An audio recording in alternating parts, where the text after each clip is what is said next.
friends! Welcome back to my channel.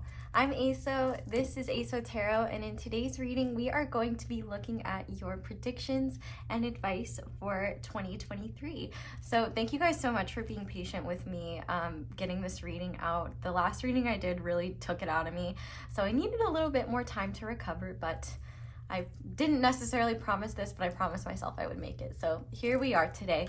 So to break down the reading for you guys, what we're essentially going to be doing is looking at 4 separate areas of your life this upcoming year and just seeing what the universe wants you to know about them. So we're going to look at your relationships in general. And I'm just going to kind of be channeling based on the energies that I get. So they could be platonic, romantic, or familial. There could be multiple in there. I'm just going to kind of take it as it goes, and it'll be up to you to take what resonates there. And then we're going to be looking at school / career / finances / if you're a stay-at-home parent or a caretaker, whatever you do with the vast majority of your time will be the second group. And then we're going to look at your personal life, how you are developing this year, and kind of what your main themes as a human will be. And then we will look at the themes of your spiritual path this year. So even if you're not a spiritual person and don't really believe in that sort of thing, that's absolutely okay. It's just going to kind of be a meaningful overarching theme that will be in your life this upcoming year. And so we're going to do that using oracle cards, and then the tarot deck that you pick out, I'm going to use that for guidance for each section. And I'm also going to use it for clarification if there's multiple messages in oracle cards or anything like that. Then we will finish off with a final message card from a being that loves you unconditionally, and that will be the reading. So thank you guys so much for being here. I am so grateful to be starting another year with you guys and to just be here to read for you. I am so grateful that you are on this journey with me, and I hope that 2023 brings good vibes. So we have 4 different piles to choose from today. Starting with pile 1, we're going to be using the Prisma Visions tarot deck, and I have this piece of blue apatite on top. And then for pile 2, I'm going to be using the Way of the Panda Tarot, and I have this piece of Diopside on top. And then for pile 3, I'm going to be using the Midcenturian Tarot, and I have this Citrine point on top. And then finally for pile 4, I'm going to be using the Ascension Tarot, and I have this piece of Lepidolite on top. So go ahead and pause the video if you need to decide which pile you feel most drawn to. In this case, you might want to pick one pile, but if you feel drawn to more than one, it could be possible that maybe you're gonna have to like pick and choose what resonates for your reading. So for example, maybe the relationships part of pile 1 and the personal part of pile 1 resonates, and then the career part of pile 2 and the spiritual part of pile 2 resonates. You know, whatever works for you. There's no right or wrongs here, and these are predictions, so just remember that anything is possible. You have free will, and the future is determined by the present, and it can always change. So don't take these as 100% set in stone, but based on when you are watching it and based on when I am channeling it, it is essentially just the most likely outcome at this time. Things can always change, but let's hope for the best. So go ahead and pause the video if you need to. I think I already said that, to pick which pile you feel most drawn to. Then once you have picked your pile, or piles, I guess, you can go ahead and scroll down to the comment section or the description box, where I will have all the timestamps for your reading. And with that being said, I am going to go ahead and get into the readings now. Thank you guys so much for being here, and I will see you in your reading. Hi there, pile 1. Welcome to your reading, and thank you so much for being here. If you guys chose the blue apatite point and the Prisma Visions tarot, this is going to be your 2023 predictions and advice reading. So if you want a full breakdown of the reading, definitely feel free to check that out in the intro. So I'm just going to go ahead and get into it now. So we're going to start by looking at your relationships in general, an overarching theme. This does include romantic, platonic, and like familial relationships. So kind of take what resonates for you. And then if you want like a romantic specific reading, I know Kino Tarot just did one. So go support my girl and check that out if you're interested. But to start with your relationships, we have the throat chakra with dialogue. We have the air element with mind, ideas, and descendant. And we have horse with short journey. So if you're a little confused by the purple being the throat chakra, the chakra colors are a little bit different in this deck. Didn't want to confuse you, but yeah, that does represent the throat chakra. But anyway, it makes a lot of sense that air in the throat chakra would be here, because it definitely seems like this year is going to be a lot about communication for you. And it seems like there's going to be a lot more, I'm hearing unapologetic communication, in the sense that I feel like you're going to be more confident to express your truths to people, but I also think your communication skills in general are improving. If there are relationships in your life right now that are maybe more strained, whether they be romantic, platonic, or familial, it could be quite possible that these will be highlighted here, and you may find that you and this person or people come to a better understanding of one another. I do think that there is healing around communication and kind of finding better ways to communicate with the people in your life. Air signs in general could be significant, and I feel like with the dragonfly here, if anyone's associated with the dragonfly in any way, that could be significant. A person born in the year of the horse could also be significant. But I think more than anything, your relationships are going to be very like mentally satisfying this upcoming year. I feel like you're going to find that you have really fulfilling conversations. And I also feel like if you are kind of going through a process of trying to find people or filtering through people that you have meaningful relationships with, I feel like the ones that are going to stick around are going to be the ones that you have fulfilling and meaningful conversations with. I feel like as well, if you're dating or like single or something like that, it might be quite possible that you go on quite a few dates this year or meet quite a few different people. If you're polyamorous or something like that, it could be quite possible that you have like different connections at different times going on. Another thing that I see as well is if there is any discord in your relationships, I do feel like the outcomes are going to appear rather quickly.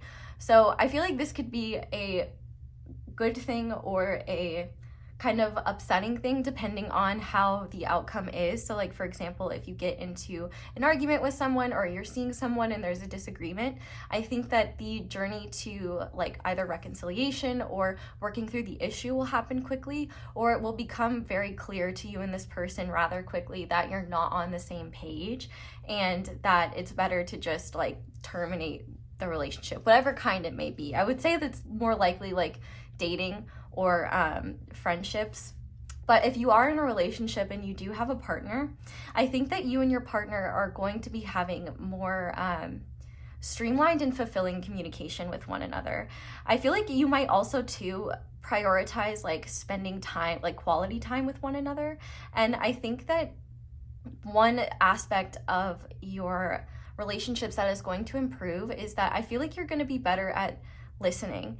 And not to say that you're a bad listener or anything like that, but there's this quote in the guidebook that says 2 monologues are not a dialogue. And you may find that you almost have to be the one willing to hear people out first in order to have conversations go more harmoniously. I feel like if there is any like discord in your romantic relationships, I think you and this person will overcome them rather quickly. I feel like honestly though, there's a lot of just solid energy here with the horse. Like I feel like it's quite possible that you already have like a decent amount of solid people in your life. So it may be that you don't have too many new people coming in, but it's rather like you're strengthening the relationships that you do have. But if you are looking for new connections in your life, whether they be friendships, relationships, whatever it may be, I feel like they are in, I just heard in my head, hot singles in your area. So I feel like whether it's you're looking for platonic friendships or relationships, whatever it may be, I definitely think that they're going to be close by. And I feel like you might be surprised at the connections that you make that are like right outside your door or really close by. So I feel like if you have any ideas of like new things you want to try this year, especially if it involves you going out into your community in some way, whether it's like taking a class or volunteering or doing something that you maybe already had like percolating in your mind, or if you've had some ideas about things you want to do this year, you might actually meet like-minded people there. Or if you have been wanting to try things but you don't want to do them alone, I would reach out to someone that you think would be interested in that as well. And you might find that doing this activity together or finding this outlet to do together brings you closer. I also just heard book club, so I don't know if anyone's thinking about a book club or starting a book club, but do the book club for those of you that resonates with that. But I definitely think that your relationships are improving, and I think that the relationships that you have that are not fulfilling, you are becoming much more aware of and not spending as much time and energy trying to maintain those. I feel like there's going to be a recognition of like what connections you have in your life that are productive and what connections you have in your life that may just create more disharmony, more drama. And I feel like those are going to be the ones where you're like, all right, I feel like you'll have this energy of like, okay, I've seen enough. I know what I need to see here, and just you're going to be kind of moving forward. I definitely think like with the upward arrow here, I do think that things are going to be improving. And I think one of the really cool things about your relationships in this upcoming year is that I think you're going to feel safer to kind of show all parts of you, like, the more shadowy parts of you or the more unique parts of you. I think that the people that you will have in your life or do have in your life are going to be very open and receptive to the person that you're becoming. And I think you would actually be surprised at the open-mindedness of some of the people around you.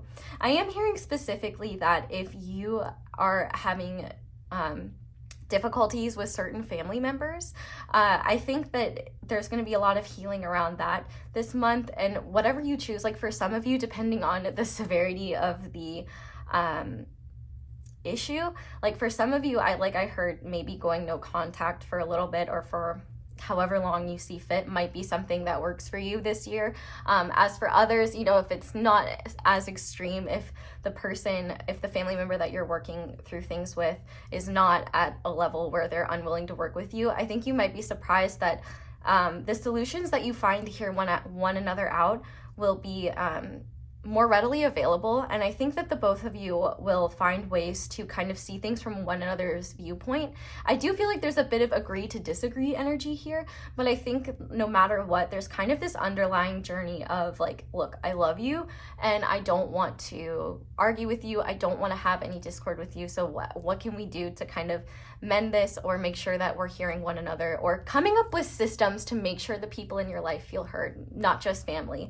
I feel like if you are in a partnership, I would say it's quite likely that you and your partner are going to be really good at checking in with one another this year, talking about the important things, especially if this is a newer partner. I feel like you guys are going to be talking about how you see your futures and what your goals are. I also think that there's just going to be a lot of support for where you see yourself going. I think that there's going to be a lot of just positive energy in your life and people that want the best for you. And I think that energy, which you've likely already been experiencing, I feel like it's just going to be improving. And the more you get to know yourself, the easier it's going to be for you to kind of communicate that to others. And I also think that your just ability to understand others and listen to what they're going through, I think is just going to be something that is improved this year for you. And not only that, I think as well, I think that solutions are just going to come very easily for you this year. And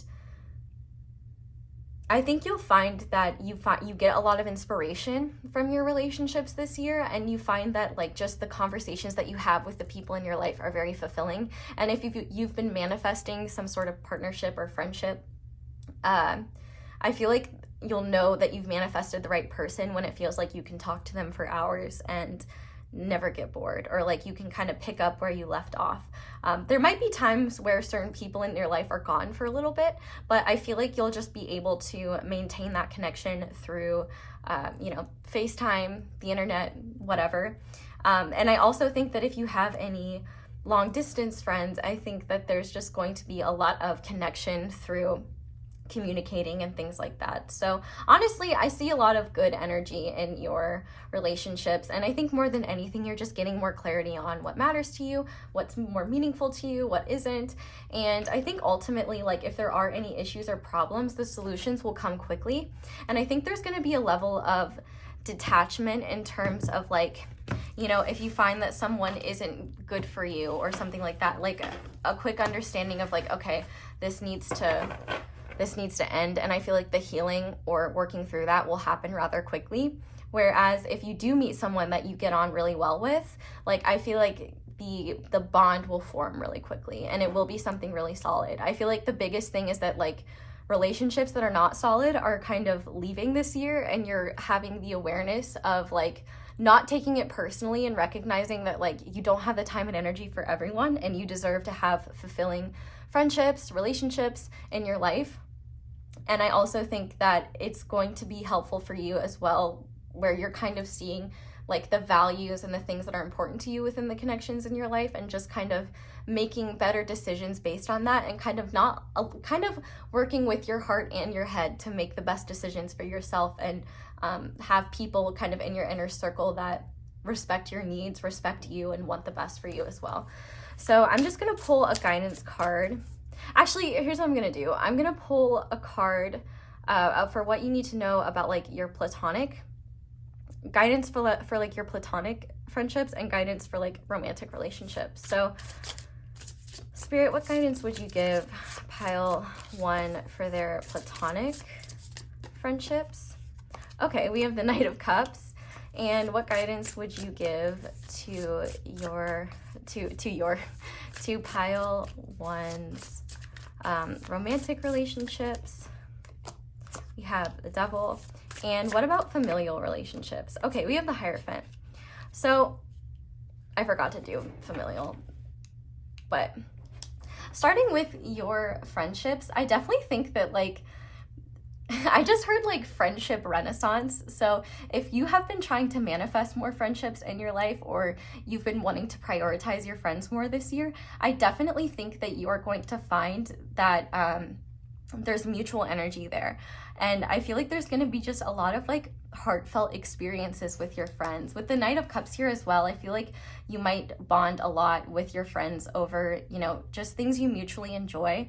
I feel like you might go on some, like, friend trips, or just do things where you have really beautiful heart-to-hearts with your friends. And I just think that you're going to feel really seen and heard by your friends. And I think there's going to be a part of you where I'm literally seeing, like, the scene from Step Brothers where they're like, did we just become best friends? And, like, you know how they're just, like, running through the house, like, giggling and, like, laughing? I feel like that would just be you and either new friends you make this year, or friends that maybe you haven't seen for a while, or friends that you would like to get closer to. I feel like there's just this energy of fun and, like, beautiful, like, platonic love where you and your friends are just, like, really hyping one another up and showing one another that just how much you matter to one another, and just how, I don't know, it's just beautiful, good vibes, essentially.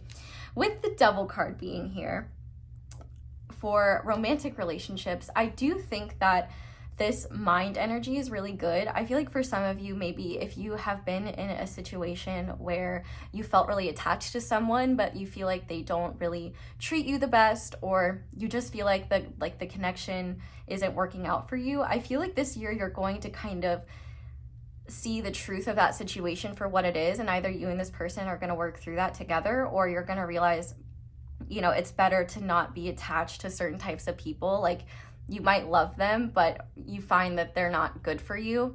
Like, I'm kind of hearing, like, Selena Gomez, like, lose you to love me. But at the same time, like, if you're in a committed partnership, I do think that, like, maybe certain shadow energies that you and your partner haven't talked about are going to be worked through this year. So, like, for example, you know, if one of you has, like, insecurities around, like, abandonment or something like that, you know, whereas they may have not talked about it, you both might be talking about that and, you know, coming up with solutions to like, okay, how can I meet your needs around this, and how can I reassure you? I feel like also, you know, with the Devil card being like attachment as well, I do think that if you have like a newer partnership, it's likely that you could be deepening that attachment. But I also think with the Devil, like there's fun to be had here. And I think that there is an element here where you, and if it's a partner, you may not know like what exactly you want out of a relationship, or you may not know where the connection is heading, but I think that you both will be on the same page and kind of just like, we're committed to walk through these woods together. Like maybe, for example, maybe both of you have a fear of commitment, and you've made that commitment together, or you're deciding you want to have that commitment together, and you're both a little unsure. It's kind of like, I'm literally kind of seeing like, you know, two people walking through like a dense dark forest together and saying like, I don't know what's gonna happen, we're both kind of scared, but we've got each other and we're just gonna work through it the best we can. I also think part of the guidance here with the Devil is to pay attention to like in terms of romantic relationships, if you're single and dating, to kind of like, I don't want to tell you how to live your life, but I do think that you may want to, if you like, let's say for example, you meet someone in like a bar setting and you're like less clear-headed, I feel like the universe is asking you to, like, if you start to get, if you start to develop a connection with someone, like make sure you spend time with them in a setting that isn't around like substances or things that can make things confusing. I feel like the right people for you, like they can have a lot of fun and play hard, but I think that also they will be able to have those level-headed conversations and be communicative with you. I feel like if you find yourself in a situation where the other person is not reciprocating communication, or just not really on the same page as you, or refusing to be upfront and communicate with you, that's probably a sign that that's not someone that's going to be very fulfilling for you. But ultimately, I think you're going to be working through a lot of shadows around romantic relationships. So if you have, like, for example, wounds around rejection or abandonment, whether you are dating and single and looking for someone, or you're in a partnership or something like that, I feel like you're just going to be very open and honest about with your partners, or with the people that you are dating. And I feel like you might find the more you're honest with people, the more they're willing to be honest with you as well. I think you're going to find that you're actually safer than you once thought when it comes to being vulnerable and open and honest about like your shortcomings. And I think you'll realize that a lot of the people in your life that are meant to be there are going to be the ones that have those difficult conversations with you and are willing to stick through, you know, the more challenging times, or kind of hold space for you, and vice versa when it comes to fears or insecurities or challenging issues you have to work through. And then as for the Hierophant card being here, and that kind of representing family, I definitely think that the vast majority of you will find that there could be like a family member in your life, or maybe multiple, where they don't quite understand, like they might be very traditional, or they don't kind of understand your way of living, or they just may not understand you very well. And I feel like you're going to be kind of coming to this, I don't want to say conclusion, but coming into more awareness that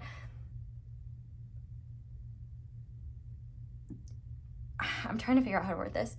It kind of depends on whether the relationship is one that you want to keep in your life or not. I mean, even though they're family, you know, obviously there are some people who find like their familial connections are not fulfilling, or they're destructive and toxic and not useful. I feel like there's going to be this realization that, you know, depending on how your family members are, or these specific family members are, I think there's going to be this realization that either they're doing the best that they can with like the perspective and knowledge they have, or they're unwilling to kind of meet you further than their own perspective. And so it's going to kind of be up to you to decide what is going to work for you, and be clear and communicative with that, because even if they don't understand it, at least you can say you've spoken your piece. But like, kind of like the difference that I'm thinking is, for some of you, because it's a general reading, this Hierophant card here could be, you know, say for example, you have like a very religious family member that is very like intolerant of anything except what is acceptable within that religion, and they are saying that if you don't follow that to a T, then they are not going to have a relationship with you. And if they're unwilling to communicate with you on that, that might be something where you kind of decide, okay, well, I'm not going to change their perspective, so what am I going to do about that? And you might find that you come to your own conclusions and figure that out. Whereas you might have family members that are well-meaning and they just don't really understand your perspective. And I feel like with that, you're going to kind of have more awareness of like, okay, they're not intentionally trying to misunderstand me. They're not intentionally trying to tear me down or tear what I love down. They're just understanding from their own experience. And so I feel like you might come to just meet those specific family members with where they're at, and you kind of have this like agree to disagree energy, or you kind of just meet halfway, or like exist in a way where they may not fully understand you, but they still love you and want you to be a part of their life. And I feel like you might find the same way, like you may not fully understand them, but you kind of come to this acceptance and you're committed to working through the relationship and understanding one another as best as you can. So I feel like there's kind of multiple energies there, and it's going to be up to you to know what's right for you.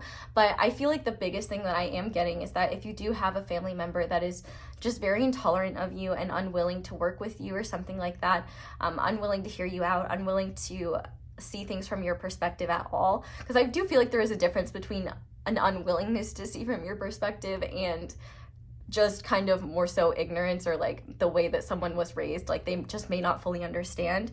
So I feel like it's going to be kind of up to you to see that difference. And there may be a bit of stubbornness there, and you might find that it takes a little bit of time to get to have like the most productive conversations with them. But I think the only sign that it's going to be something where you may want to distance yourself, if that is something that you are considering, is if the family member or family members in question are completely unwilling to respect who you are, respect what matters to you, and are just only interested in things happening their way and under their control. So I think it's really up to you there. But ultimately, I would say trust yourself and trust what you feel to be true, and just know that, you know, you deserve to be respected and you deserve to be heard. So let's go ahead and look at your career, school, stay at home, caretaker, whatever you are, whatever you do with the majority of your time, finances. Let's see what that energy has in store for you. So to start, we actually have the third eye chakra with interference.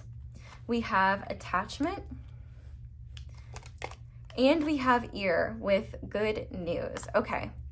So I actually like this. I feel like you're definitely going to be healing certain attachments you have, especially like when it comes to your ego, when it comes to like your career or work life. I do feel like these are energies that you've probably already been working through, but the kind of vibe that I'm seeing here is that you might be kind of torn between like what you think you should do versus what intuitively you feel like you should do, if that makes sense. So for example, if you work from home, like if you have your own business, you know, there might be a part of you that's really attached or only feel safe doing things a certain way, but you might feel intuitively like you want to change things up a little bit. And so you might kind of have this attachment to the way things have been, or attachment to the way you know is safe versus what you think, versus, you know, kind of the unique ideas you may have, or the different perspectives that you may be wanting to integrate to your career, for example. And I think that I'm literally hearing like trust the little whispers that you get from your gut, that you get from your heart about whatever it is when it comes to your career, because I do think that those little nudges are kind of trying to get you to look outside of what you know is safe and take some more risks. But I also think that if you are, for example, like a student, or if you are in a career that you find really unsatisfying, I think that you might have a hard time sticking this situation out. So like, for example, maybe some of you are having like arguments with your parents around like the kind of like major that you want to do, or the kind of career you want to have. And I feel like almost your desires and your dreams might be an interference, where you almost kind of have to let go of what you want for acceptance in order to start going down your own path. And I feel like the universe is saying when you trust what you feel guided towards, like you will find that there's good news ahead there. I also think that this could also just be something where maybe your heart and mind are in two different places. Like your heart might be guiding you towards something that's maybe either more risky, or you might be attached to how people see you and attached to how people respond to you, or how society views that's maybe the certain career that you're interested in, or the certain path that you're thinking about going down. And I feel like there is really going to be this energy this upcoming year where you kind of have to look at what you're attached to and what patterns you've been following, and what and like the aspects of your life that have been dictating how you make your decisions. And I think that you're gonna be kind of recognizing, like, for example, if what you're doing is making you miserable, you might have to recognize where those attachments are creating more harm than good, and recognize that, like, if, for example, if acceptance is contingent on you following a certain career path, maybe by your partner or by your family, you know, you might have to kind of recognize, is this really serving me? Like, if they truly want the best for me, if they love me, you know, why do they want me to be attached to something that makes me miserable? But I feel like for a lot of you, this may not even have to do with other people, and it may have to do with yourself. So, like, for example, like with me, in the past, I told myself I was never going to do YouTube full time. Like, I was going to, you know, keep going in higher education and things like that. And I may do that in the future, but I kind of totally realized I was shooting myself in the foot, because my ego was afraid of like taking that risk, and also just afraid of like what people would think of me and stuff like that. And now I couldn't be happier, and I'm so glad I didn't listen to my ego, because now I get to do this and I get to read for you guys all the time. And so I feel like if your heart's really feeling called and drawn towards something, but your head is like, oh no, I couldn't do that, or that's not for me, I think you have to really ask yourself, is that the case, or are you just kind of telling yourself that? Because I think actually whatever you're feeling drawn towards, you might have a very favorable outcome towards. And I think also if there have been difficulties in your career, and you enjoy your career or whatever it is that you're following, like maybe, for example, you've really been just struggling with self-doubt and negative thoughts, and you've been really attached to like the past, for example. You know, maybe you're in a completely different place in life, but you're still held back by judgments, or, you know, cruel things that happened to you as a child that you carry now, and it causes you to like really struggle to be confident in yourself or trust yourself. Your ego might be judging you for things that are not even like based in reality anymore. And I think that you might be realizing, just kind of becoming more aware of these illusions that you're feeding yourself, and recognizing that you don't have to be attached to that, and you don't have to be, that you're not that person, that you are so much more than the judgments of people from your past. And I also think as well, there's just going to be a lot of awareness around distractions in your life. So like, for example, if you work for yourself and you find that, like, let's say, for example, you work for yourself and you get really distracted by your phone or by video games. And while you love that, you recognize that maybe you're spending too much time doing that, and it in turn maybe makes you upset or like stresses you out. And so you might work through the attachment to those sorts of things so that you can focus on, you know, your career more and investing more energy into yourself. I also feel like for some of you, you might want to look at kind of just how you maybe self-sabotage. I think self-sabotage is a big energy here, and you might be looking at your attachment to self-sabotage and kind of asking yourself this year, like, you know, what behaviors are really not serving me, and why am I doing this? Like, is it because of an underlying insecurity or an underlying problem, or am I almost just shooting myself in the foot because I'm afraid to see how far I can go, or I'm afraid to put myself out there? I feel like there's definitely third eye awakenings that are going to be happening this upcoming year, and I feel like there's just a lot of changes in terms of how you go about things. And I think attachments to certain habits that are maybe more destructive or that don't help you in your career life are going to be what you are cutting out. And I think the positive changes that you do make are going to lead you to a lot more success. Another example I'm getting is like if you're a student, if you're used to pulling all-nighters or waiting until the last minute to get things done, which like as a person with ADHD, I totally understand that vibe. You might be finding ways to counteract that, or you might be, for example, getting a diagnosis that really helps you. Like, for example, if you need special accommodations or like more time for things, I feel like you're getting the solutions that you need this year in order to be more successful. And I feel like whatever it is that's kind of been holding you back are the things that you're going to be addressing. And I feel like with good news and like the ear being here, I feel like you are just going to be overcoming a lot of the things that were holding you back and recognizing that you don't need to be ashamed of your shortcomings.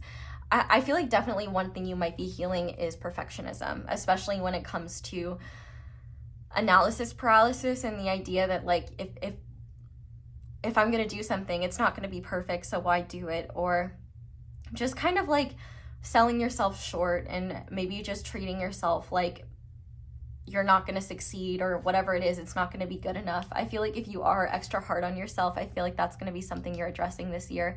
And I also think too, there's going to be a lot of positive communication about you, about whatever you're doing. I feel like there's kind of this energy of proving people wrong. And I think more than anything, one thing that you're going to be overcoming this upcoming year is just kind of the ways your ego wants you to play small, and allowing your attachment to that identity or your attachment to other people's acceptance or acceptance of, just the outside world in favor of following the path that feels right to you, following the path that feels right in your third eye, I guess. So I'm going to pull a guidance card for that. So Spirit, what guidance do you have for, okay. Yes, I love this.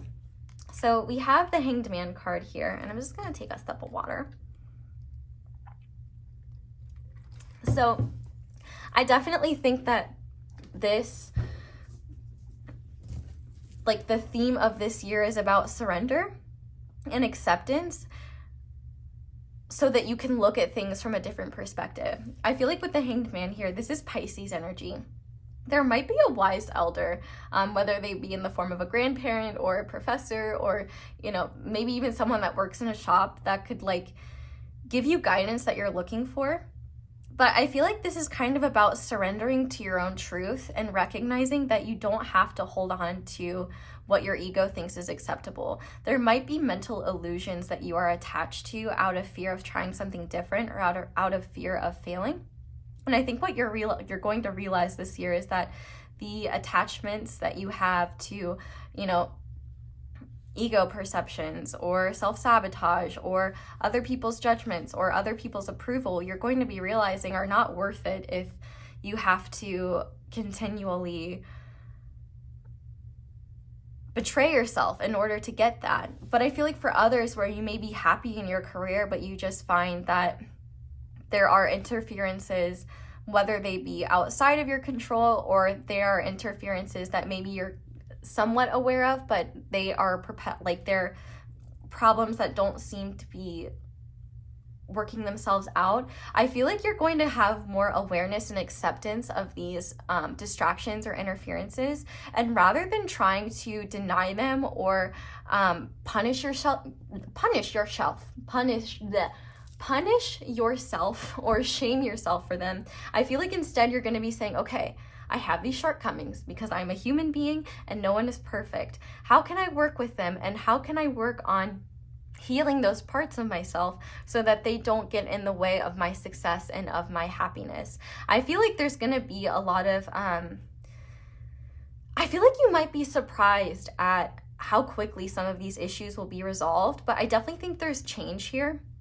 And whatever can't be changed on, like, whatever outside of yourself that may be interfering that you can't change, I feel like you're kind of accepting that that's a factor either in your career or in your life, and recognizing that it's kind of like an acceptance of what you can't change and focusing on what you can so that you can find the best outcome for yourself.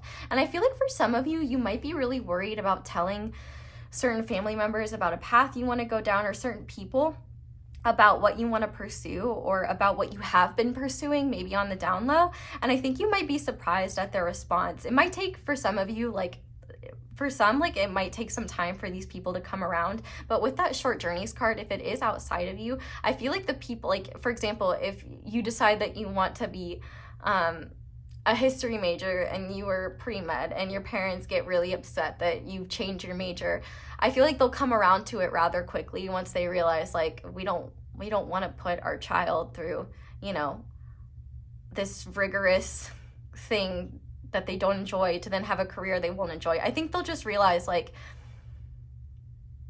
you know, the relationship to our child is more important than what we think they should do. And I feel like also you're going to be really surprised at the more you follow what feels right to you, the more positive reassurance you get from people in your life and just from the universe at large. Like, you might find that if life feels unnecessarily hard for you in your career world and you're doing something that genuinely makes you unhappy, I feel like that's a sign that you're probably not on the right path, because as you follow what feels right to you, things will naturally get a bit easier. Doesn't mean they're like simple, but I definitely think that you'll find the more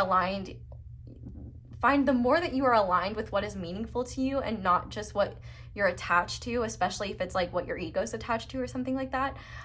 You don't need a piece of paper to be successful. Like, college is definitely important, let me just say that. Like, but I, like, just to use myself as an example, like, I was so focused and set on getting my PhD and doing that because when I looked at it deep down, it wasn't because I genuinely wanted to do that much schooling. It was because I felt like that label would make me valid. And like, there's nothing wrong with getting your PhD. If you're passionate about that, like, that is so awesome and so amazing. But there are so many ways to be successful. If school is not the route for you, or a certain type of schooling is not the route for you, it's okay to change. It's okay to shift. And I feel like there is just a need to surrender to what is truly meaningful for you, and what you know in your heart is kind of the area you're being guided towards, and whatever you're attached to that's just not serving you right now, or whatever, like, if you are in a career or on a career path that does make you happy, I feel like you are going to be addressing the things that stop you from fully embracing it.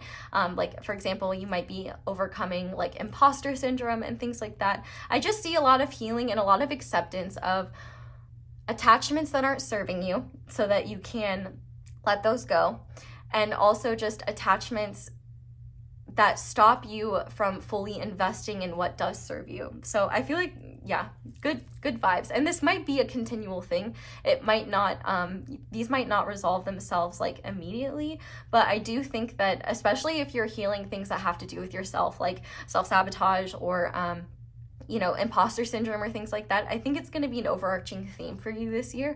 But I think you're going to find that, like, if you look at how you were operating and looking at things January 1st versus December 31st of the next year, you'll be shocked at just how much you've grown and improved, and how much your mindset has shifted around that area of your life and the things that were holding you back. So now I want to look at your personal life on your human journey. What are the themes for you there? So to start, we have the sacral chakra with preservation. We have Lily with spiritual love.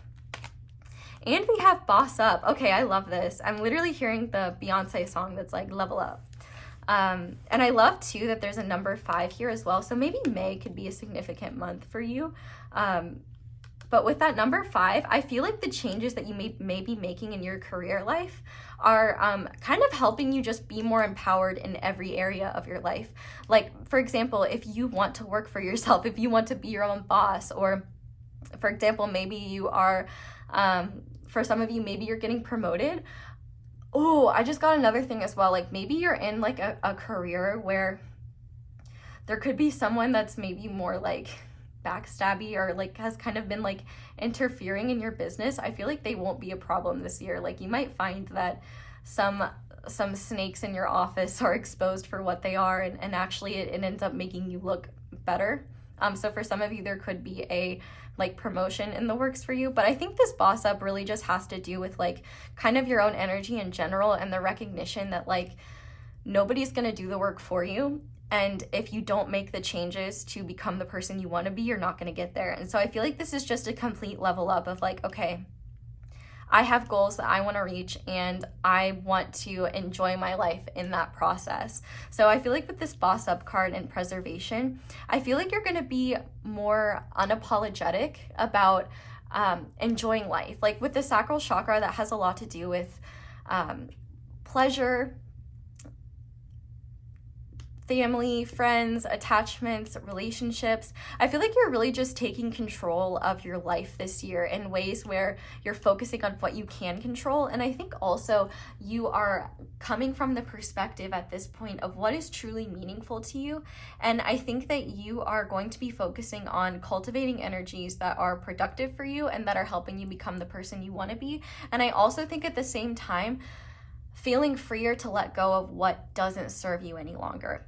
I also think, interestingly enough too, if you found that in the past that your maybe your career was an interference where you felt like you couldn't separate yourself from work, like maybe you always took your work home with you, or your work kept you in the way of like enjoying life and being with your friends and stuff like that, I feel like this upcoming year you're gonna kind of be like, especially if you're your own boss or you're in charge of your own schedule, or even if you're not, I feel like you're just going to be prioritizing what matters to you more and what's more meaningful to you, and being more unapologetic about that. Like, especially if your job demands a lot for you, or you have a career where you put your heart and soul into it, I feel like you're going to be learning to recognize, like, my job will always be there, I can always get back to it, but like I want to, spend as much time with my grandma as I can, because, or spend as much time with my family as I can, because these are moments I'll never get back. I feel like this is just an awareness of like, these are the things that matter to me. And I also think that you're going to be recognizing what is worth holding on to and what is worth letting go. I also think for those of you that are divine counterparts or just have been activated by love in some sort of way, I feel like you are going to be bossing up this upcoming year in the sense that you are not placing power in the hands of your counterpart, like showing up in the way you might want them to or something like that. And it doesn't mean you're letting go of the connection, you're just letting go of feeling like you need them to show up in a certain way or something like that. That could just be a specific message for some people, but I think ultimately you're deepening your spiritual connection to life. And it may not be objectively spiritual, like if you're not a very spiritual person, I feel like you're just understanding like divine love and how important love is for yourself and unconditional love for yourself. And I think that definitely unconditional love for self is really highlighted here. And I think you might actually inspire other people in your life that you really care about to kind of do the same. And I feel like you're definitely going to be leading by example. I kind of see a glow up here. And I don't necessarily mean physically, though if that's something that you're focused on, absolutely. But I think it's more about just the way you carry yourself. Like I feel like you're going to be walking more confidently. Like you're going to be recognizing what is worth your time and what isn't, and not accepting subpar behavior or subpar energies in your life, period. Like if it doesn't serve you, you're letting go of it. If it's not aligning with the person you want to be, you're getting rid of it. And I also feel like if you are in a career or something like that you genuinely love and you're struggling with imposter syndrome, I really think that you are going to be healing a lot of that this upcoming year and becoming more brave in whatever you create or whatever you do, and just recognizing that like you're here for a reason. You've gotten to this point for a reason. It's time to play the part, be the person that you are. I feel like it's almost like you're a tiger that thinks they're a house cat, and it's like spirit saying no, like you're the tiger, be the tiger. Like you may not feel like a tiger on the inside, but it's about learning to be the tiger, if that makes sense. But I definitely think that there's just more meaningful experiences that you're having this year, and I feel like a big thing that you're healing this year is guilt and shame around prioritizing your needs, your desires. I definitely see your relationship with your body improving, or just doing more to feel better about your body, feel good about yourself, and also just taking care of yourself in ways that align with the person you're becoming. So, whether that's prioritizing your sleep more or scheduling yourself so that, you don't get yourself in situations where you have to choose between work or friends, or you know, allowing friends to take too much of your time so that you can't focus on work or whatever it may be. I feel like you are just really prioritizing what matters to you this year. And I feel like number one is pile one. Like, you are prioritizing yourself first and kind of becoming your own boss, your own biggest advocate. And I feel like that's going to be really inspiring for the people around you. And I also think you're going to find that you just have a lot of meaningful experiences this year where maybe in the past, like for example, if you're having dinner with your friends, you know, maybe in the past you would have kind of been worried about like what they're thinking or about what you have to do tomorrow, or just kind of off in another place. And I feel like rather than doing that, you're kind of letting go of the mental energies or just kind of the disconnection from your present experiences and like truly engaging with life in a way where I feel like maybe in the past you were kind of half here, like maybe you were more spaced out, or you're kind of like focused on insecurities or just focused on things that you needed to get done. And I feel like there could have just been a lot of mental overwhelm, and I feel like you're working through that a lot. And I think one thing that's helping is the fact that you're going to be really talking very authentically with the people in your life. But I also feel like you're just going to be recognizing like, I don't want to wish my life away. I don't want to wish my life away in the pursuit of goals. Like, I feel like there's this recognition of like everything is coming to me in the perfect time, in the perfect way, and I can just enjoy my experiences for what they are. And I think that you're truly savoring the beautiful experiences you have this year. And I also think with this spiritual love here, I think that you are really falling in love with yourself and recognizing yourself as not only a human being, but a spiritual being as well. Like, this is kind of the vibe of divine alchemy, of becoming the version of yourself that is guided by a higher principle, guided by what is truly meaningful to you, and kind of having the physical match the spiritual. I feel like you're coming into yourself in really beautiful ways where, especially if you have trouble accepting your body or accepting the person that you are, I feel like you're kind of recognizing like, I am beautiful, like just, and I don't even mean like physically beautiful, but like you're just your essence, and like the fact that you are here is a miracle, and the fact that you exist is a beautiful thing. And you know, the universe loves you so much. Why shouldn't I love myself just as much and, you know, show up for myself and show myself how much I matter? I definitely think that there is this beautiful energy of not giving up on your goals, but also recognizing when you need to step back and take a break or take time to give yourself rest and rejuvenation. I also think that a lot of your self-care and healing this upcoming year isn't going to be coming from an egoic place of like, oh, I just want to look like this, or I just want to have these things. It's more so, I deserve to show myself love. Like, I matter, I'm important, and I have these goals, but I'm not going to solely focus on these goals to the detriment of myself. Like, I feel like you're just becoming a lot healthier, a lot more balanced in your perspective and approach. And I feel like unconditional love for yourself is kind of coming first. And I also think too, you're really taking charge in your life and kind of not allowing, actually, speaking of Kino, as we were earlier, we kind of are having this slogan for this upcoming year where we're just like bad bitch 2023, where we're not like letting outcomes, or like not letting things outside of us determine our experiences, and just kind of placing power in our own hands and doing what feels right to us and allowing the rest to fall into place. So if you want to be part of Bad Bitch 2023, feel free to comment down below.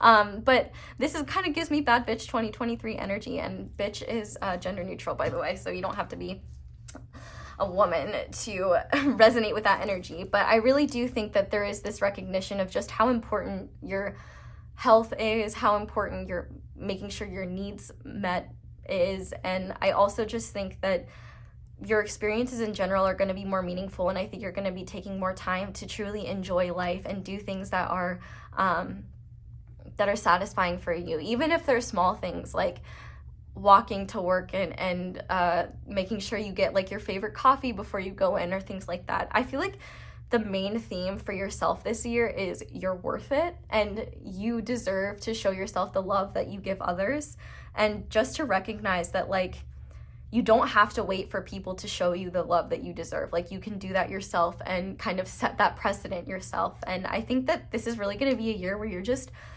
oh my gosh, I want to cry, like falling in love with yourself and just recognizing like how beautiful your soul is, your heart is, your mind is, your body is, and just recognizing that beauty is not one standard, and that like our value is not determined by the shape of our nose or our IQ or anything like that. But, you know, it's beauty, first of all, is in the eye of the beholder. But second, I think just recognizing like you matter so much, and, you know, just the fact that you are here and you exist is a miracle in of itself. And the universe wants you to love yourself. The universe wants you to succeed. The universe wants you to see how incredible and capable you are. And I think you're just going to be falling in love with the person you're becoming and really proving yourself, well, not yourself, but proving your ego wrong and your doubts and your fears wrong this year. And just saying like, it doesn't mean that you won't have doubts. It doesn't mean that you won't have fear, but you'll have the courage to stand up and do it anyway. You'll have the courage to do things anyway. And I'm feeling like this specific thing, like I love that there's a plane here. Like for some of you, maybe if you've been like afraid of flying, or you've been afraid of traveling for whatever reason, you might actually, you know, kind of say like, okay, I'm scared shitless, but I'm gonna do it anyway. Like I feel like there are things that you are just going to do anyway, because if you don't do it, they won't get done, or you'll be held back by the fear. And I think you'll just realize you are just, what's that quote? You were, what is it? I think it's Winnie the Pooh, but it's like, you're braver than you think. I'm totally butchering it, but it's like smarter than you think, and something like else like that. I don't know. If you know the Winnie the Pooh quote, that says something like that, smarter than you think, braver than you, I don't know. I can't say it right, but if someone knows it, link it down below. Maybe I'll look it up, but I'll probably forget. But let me pull a guidance card for this. Okay. I definitely think the Sun wants to come out. Oh, okay. I'm going to take the Sun and the Eight of Swords because I feel like otherwise there's too many. So I feel like the universe is saying like, I love the difference between this, because this the Eight of Swords is all about kind of being trapped by our own mentality. And the Sun is like the exact opposite of that. The Sun is like joy, lightness. Obviously, it's warm and it's beautiful, and there's a childlike joy to it. And I like this one because it's really colorful. And I think that this year, the Spirit is really just asking you to embrace your experiences and find the joy in everything, and come to an acceptance of the fact that, you know, your life is a journey. You're not going to have everything all at once. Like, and if you are too focused on, you know, what you think you shouldn't do, or shaming yourself, you're going to miss out on beautiful experiences. And even if you do go outside of your comfort zone, if you're in your head the entire time and like worried about things and not being present, you're still going to miss out on the beauty. And it's like, then you're only going to recognize how amazing those experiences were when you are looking back on them nostalgically. So I think Spirit is saying your happiness matters, your joy matters, and 2023, bad bitch time. It's time to prioritize your joy and not allow your mental fears to be the barrier that stops you. Because you might find, I think what Spirit might be saying as well is that you may have to balance these energies. Like you may have to go out of your comfort zone to find these meaningful and happy experiences, but you may still have fears in your head the entire time, but you do them anyway. And it's kind of like, I feel like life is more complex than just, oh, I enjoyed it or I didn't enjoy it. Like, I feel like you might find that the mental fears that you have to work through are worth it for the beautiful experiences. But I also think that you are shedding a lot of light this year on the mental illusions that you have that hold you back or make you feel not good enough or make you feel trapped, and helping you see that you deserve warmth, you deserve beauty, you deserve a beautiful, colorful life, and not one where you are trapped and limited by the illusions of your ego. So I feel like the universe is really saying, when you get stuck in your head, just remember that your thoughts are not the truth and your thoughts don't have to be reality. I feel like what Spirit is really saying with the Sun is like, the universe is conspiring to help you experience joy in all elements of life, but also the Sun is Leo energy. And I feel like, for some of you, there might be a video on Lexi the Leo's channel that you want to check out. She is a queen. If you've never checked her out, definitely check her out. But I feel like Leo energy in general, and just recognizing that like you are worth it. You are worth you are worth, you know, building yourself up. You are worth treating yourself. You are worth so much more than your mind thinks. And I think the more you step into that, the more you're going to be a beautiful light for others and help others do the same. So this is really beautiful energy. But I feel like the biggest vibe with this is that it's safe to be seen. You may want to watch pile 3 of my What You Need to Hear, most recent What You Need to Hear video. I do have a whole rant in there about the fact that you are the sun, and the sun doesn't stop shining because other people don't like it. You know, the sun shines anyway, it does its damn job. And I think for you, you know, this is spirit kind of saying, like, it's time for you to, like, embrace who you are and embrace your joy and embrace positive experiences and not let your mind hold you back anymore and keep you in this place of coldness and this place of feeling unworthy, things like that. So finally, we are going to look at your spiritual path. And I did want to mention, if you are not spiritual, that is absolutely okay. This is just kind of going to be an overarching theme for you. And what I will say is that even if you don't necessarily, I did pick out like one specific being for each pile. So even if you don't like believe in that, like, that's absolutely okay, but just know that they'll be watching over you and sending you love anyway. And you may even want to do research on the specific being that comes through, because maybe you'll find inspiration there or themes there.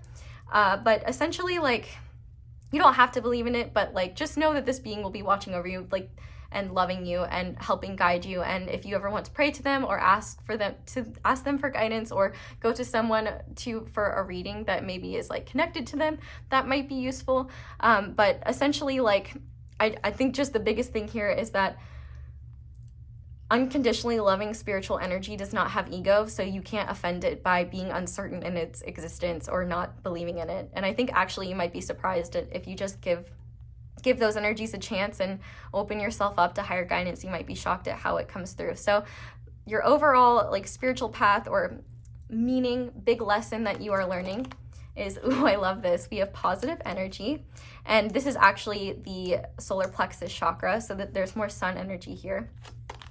We have, oh my gosh, I never say this right, Thoth or Thoth, I think it's Thoth. But that's writing, wisdom time, Akashic records, wisdom time. And we have wealth. Okay, this is actually super awesome. I really, really love these energies. So actually what's really interesting is I'm hearing one thing specifically that, like, I'm really called to the fact that this positive energy card is a 15 and the devil is number 15. And I feel like maybe one of the things that's been holding you back, like, for example, is maybe like just negative thoughts and negative thought patterns that you have.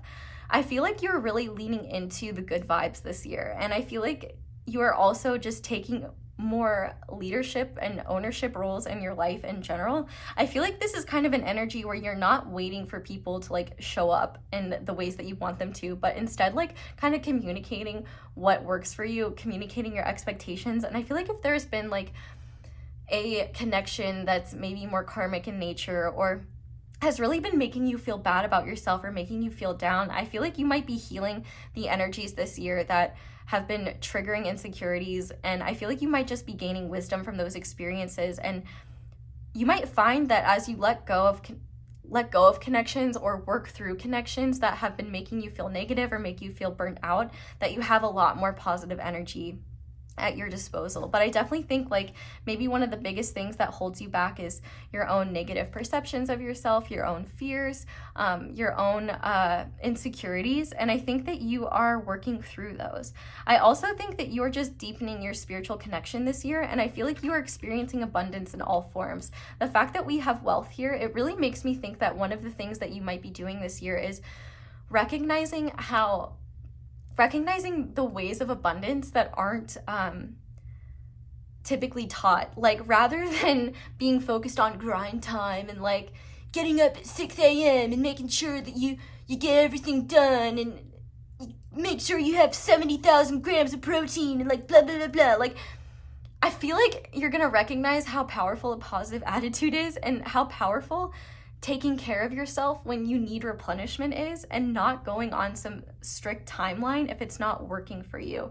I feel like you're going to be learning to budget your time in better ways, where you don't necessarily have to schedule things to like, especially if you're someone that struggles with like time blindness or time in general, you might realize that like you don't have to allocate your time in ways that work for other people. You might just become more aware of how you can allocate time for yourself. I also think that you are increasing your abundance this year, and I think that that's more ways than just monetary wealth. I think that you're going to be wealthy in good energy, wealthy in positive connections, and a lot of that is going to come from the fact that you are changing in positive ways, and the people around you are either responding to that in a way that is supportive and helpful, and you are able to like work through any challenges you have, or people are being repelled by it and it's allowing you more space and more energy to work on or to focus on what is truly meant for you. Like, I literally think that you're becoming so bright this year that the people that can't stand it will literally just be burned away because they're not going to be able to handle it. I feel like there's a big theme for you this year about being confident in yourself and looking at the positives, not to the point where you're like in like the toxic positivity arena, but if you're someone that focuses on the negatives in spades, like I think you might realize just how infectious positive energy can be and just how powerful it can be, especially when it comes to just recognizing that things may not be perfect and you may run into challenges, but that doesn't mean that you can't succeed. I also think with writing, you might get into automatic writing or journaling more. I also think that writing your manifestations down or having like a manifestation journal could be something really helpful, but I think that you're just deepening your awareness of the occult. I also think you might explore your Akashic records in some way, or maybe you start like getting into that more seriously. I also just think you're gaining a lot of wisdom this year and seeing the value in your lessons. And also I think that one of the interesting things that I'm seeing here is like, especially if you work for yourself or if you have been feeling attached to a certain path in life or a certain way of working because you feel like that is safest and that is what is going to support you, you might find that as you let go of, like, for example, certain schedules or certain accepted ways of doing things, that you actually get more for less. So like, for example, you know, maybe if you are like, you make stuff on Etsy and you're like, I need to consistently drop new things. I need to drop so that I stay relevant. Instead, maybe you conserve your energy and you make drops less often, but you find that those are far more successful, or your creations are either worth more or like they sell out quicker, and you almost find that like the more you nurture yourself, the more you nurture your creations and really just put your heart into things and recognize that like you don't need to be on some sort of schedule or you might find that the most streamlined way of doing things is not necessarily the fastest or most like scheduled, but rather it's trusting your timing, like trusting the timing of yourself and trusting the timing of your inspiration. I always think of the example of like a surfer. If you're sitting out in the water on a surfboard, I'm just hearing Beyonce again. Beyonce is your theme this year, which that's a wonderful theme to have. But if you're on like a surfboard and you're sitting and waiting for a wave to come, you don't need to be like, what if this wave doesn't come? I'm just gonna paddle to shore. You might exhaust yourself and unnecessarily, just exert yourself when you could have just waited for the wave to carry you to shore, and you would have had a hell of a lot more fun doing that. So I feel like what you're doing this year is learning how to trust the fact that abundance is coming to you, learning to trust in the fact that sometimes the wisest thing is to trust ourselves, trust our intuition, and trust our bodies and our inspiration, rather than forcing ourselves to produce an outcome just because we think it's the way it should be. Like, I feel like you're healing a lot of your masculine energy this year. So like if you've really been focusing, for example, on healing your feminine energy, learning to nurture yourself, learning to nurture your creativity and be more creative in general, and follow like your own flow, follow your own cycles, I feel like your masculine energy this year is becoming one where, rather than being distorted and like shaming your feminine side for wanting to create, and when I say feminine and masculine, I literally just just mean like yin and yang energy. I don't mean like, I'm not trying to attach any gender to it, but like the point of what I'm trying to say is like, you know, you'll use your masculine energy in ways that supports the feminine energy that you've cultivated. So, you know, your masculine energy might step in and say things like, hey, you've been working really hard, or we're not going to do a whole lot if we force ourselves to create right now because you're obviously really tired and you're not feeling inspired. I feel like the theme for you is inspired action. And also, if you have the room and the freedom to not create on a timeline, I feel like the universe is asking you to trust that you can work smarter, not harder. And in fact, the more you just kind of trust, like if you need a long time to rest, if you need time to, if you feel like, oh, well, I haven't worked in a few days, or I haven't done XYZ in a few days, like I really should get on that, I feel like you might realize that's okay. And I also think as well, if you're someone who really prioritizes their spiritual path, or something like that, you might find that it's actually more effective to take breaks from that sometimes.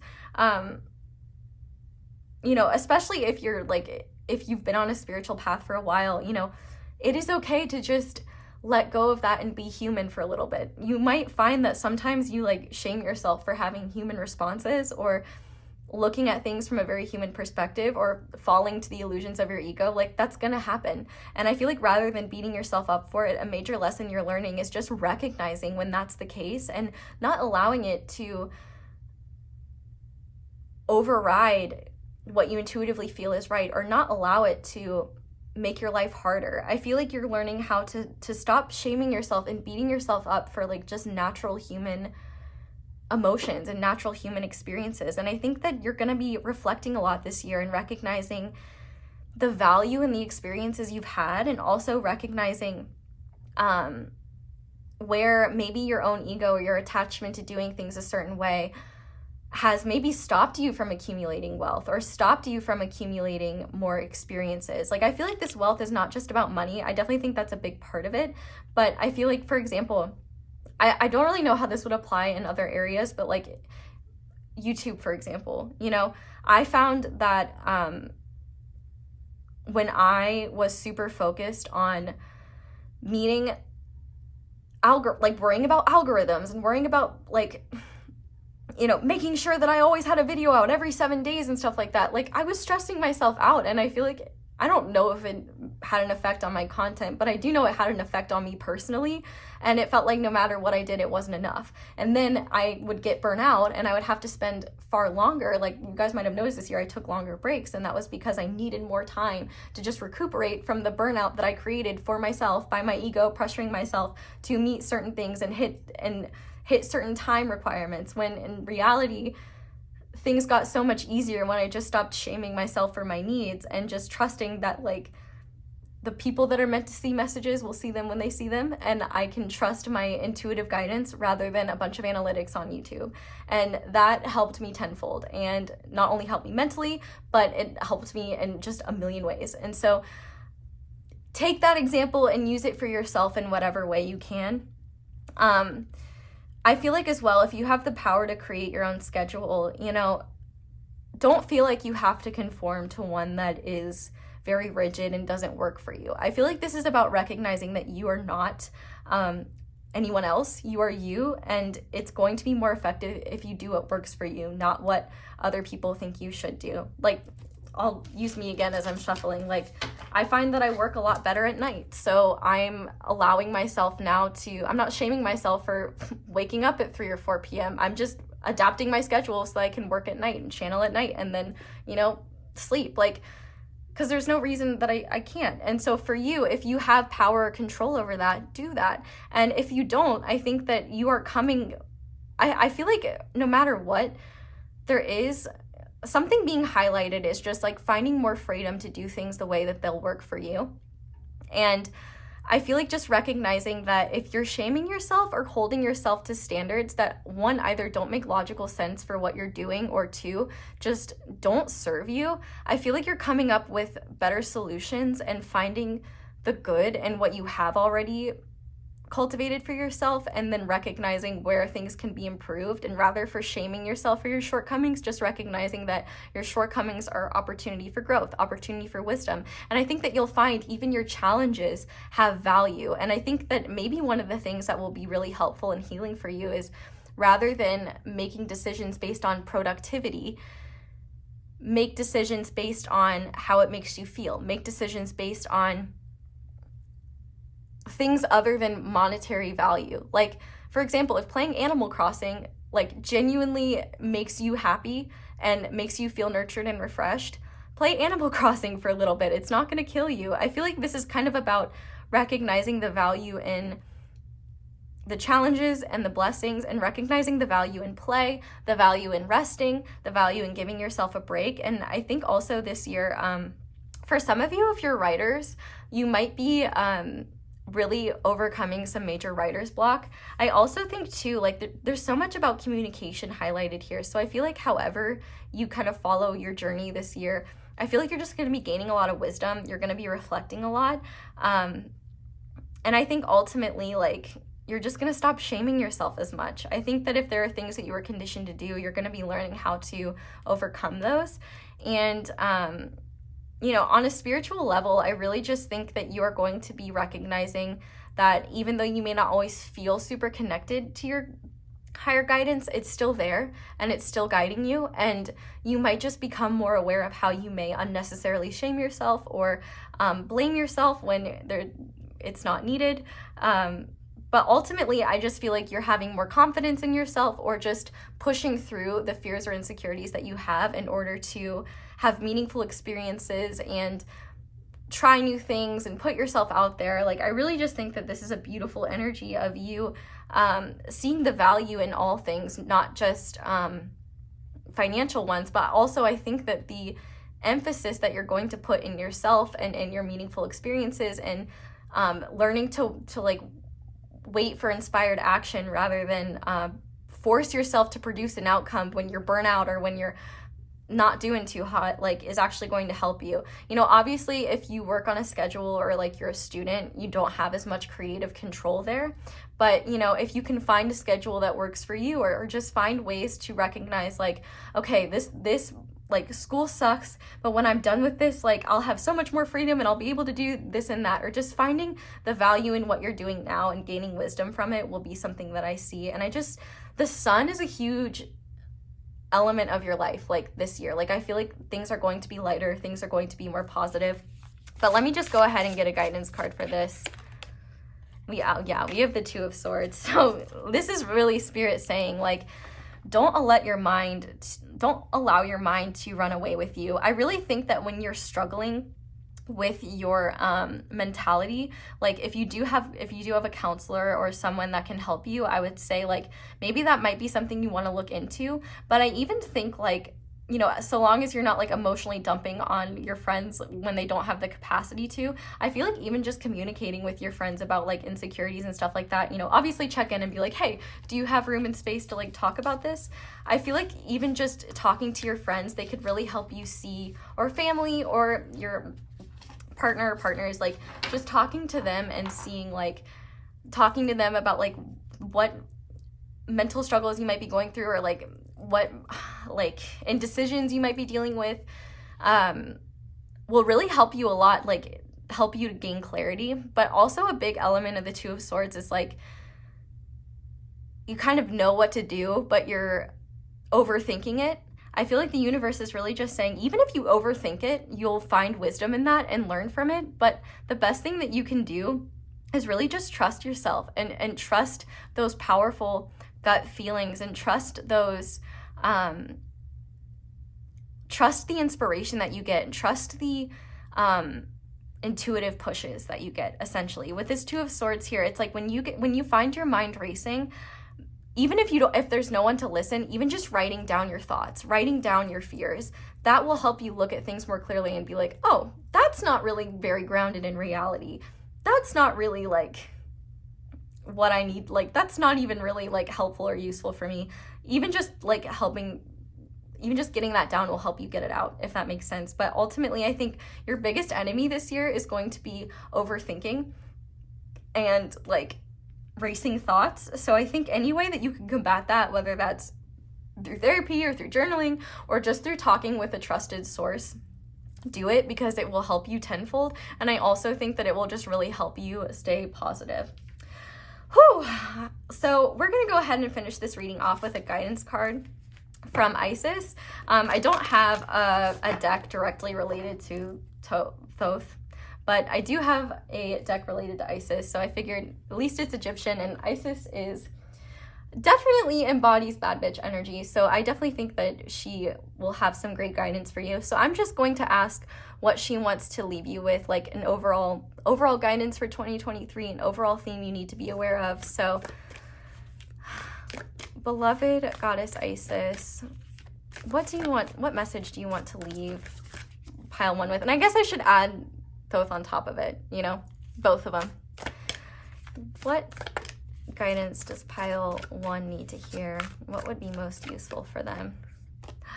Okay, so we have Key of Life, spinning the Ankh, Key of Life. Okay, the Key of Life. Okay, so let's see. Let's find it. Oh, maybe I should put this so that you can see it. And I feel like that spiritual love wanted to come out. So maybe the flower lily could be significant, or maybe a person named Lily or an animal named Lily could be significant. Okay.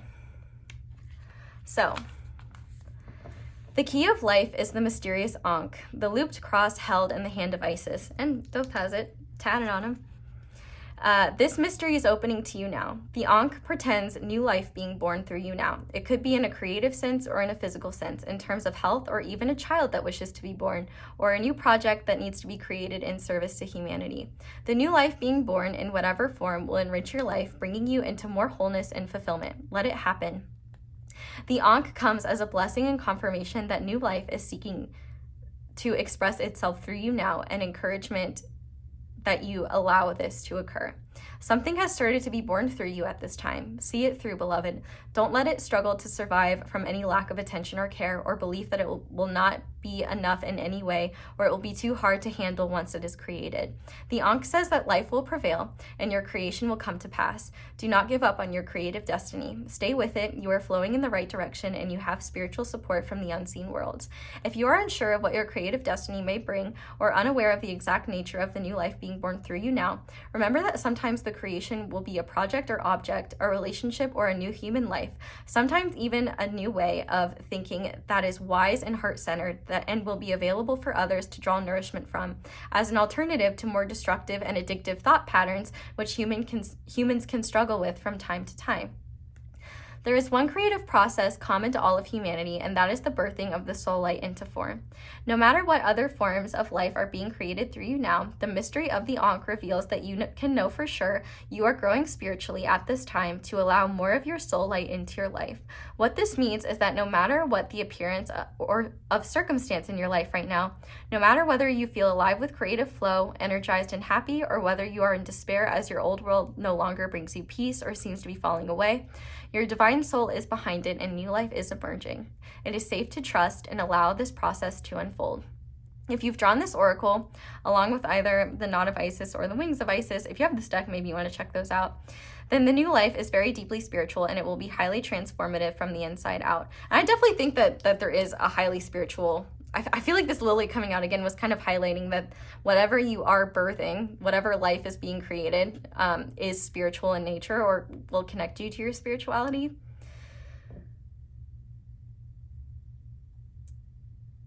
And then there's something about the Life Restored card. Then you will have a very strong physical birth with changes to your health, physical world, or lifestyle that are more pronounced. Either way, it is safe to trust changes and that they serve your highest good. This oracle also brings special message to those on the creative path. If you have hit a blank page or a dry well for inspiration, if you're encountering doubt in your ability to create and flow, Do not despair. The Ankh promises fresh inspiration will return to you, and you can be assured that just as the Nile floods, filled with life after it has receded, so too will your creative flow return. Your creative days are not over. Your creative well will rise again, and you will feel youthful, energized, and full of hope and promise, inspired to create. The ritual below will help take you there, but you must also be patient and trust in your own creative and spiritual rhythm. So I feel like that's definitely one thing, like about trusting that to carry you.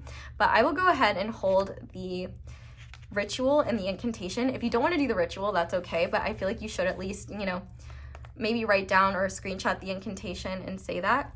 So, oh wow, yeah, we definitely took our time with this reading, didn't we? I literally was like, oh, I want to do a shorter reading, and naturally it's an hour and 20 minutes, but here this is. So if you want to do the ritual of the Ankh, you know, especially if you're not a very artsy person, this could be a good opportunity to just get pen to paper and write. And I mean, you do have writing as something that is important, so I definitely think that those energies could be very helpful for you. So got that.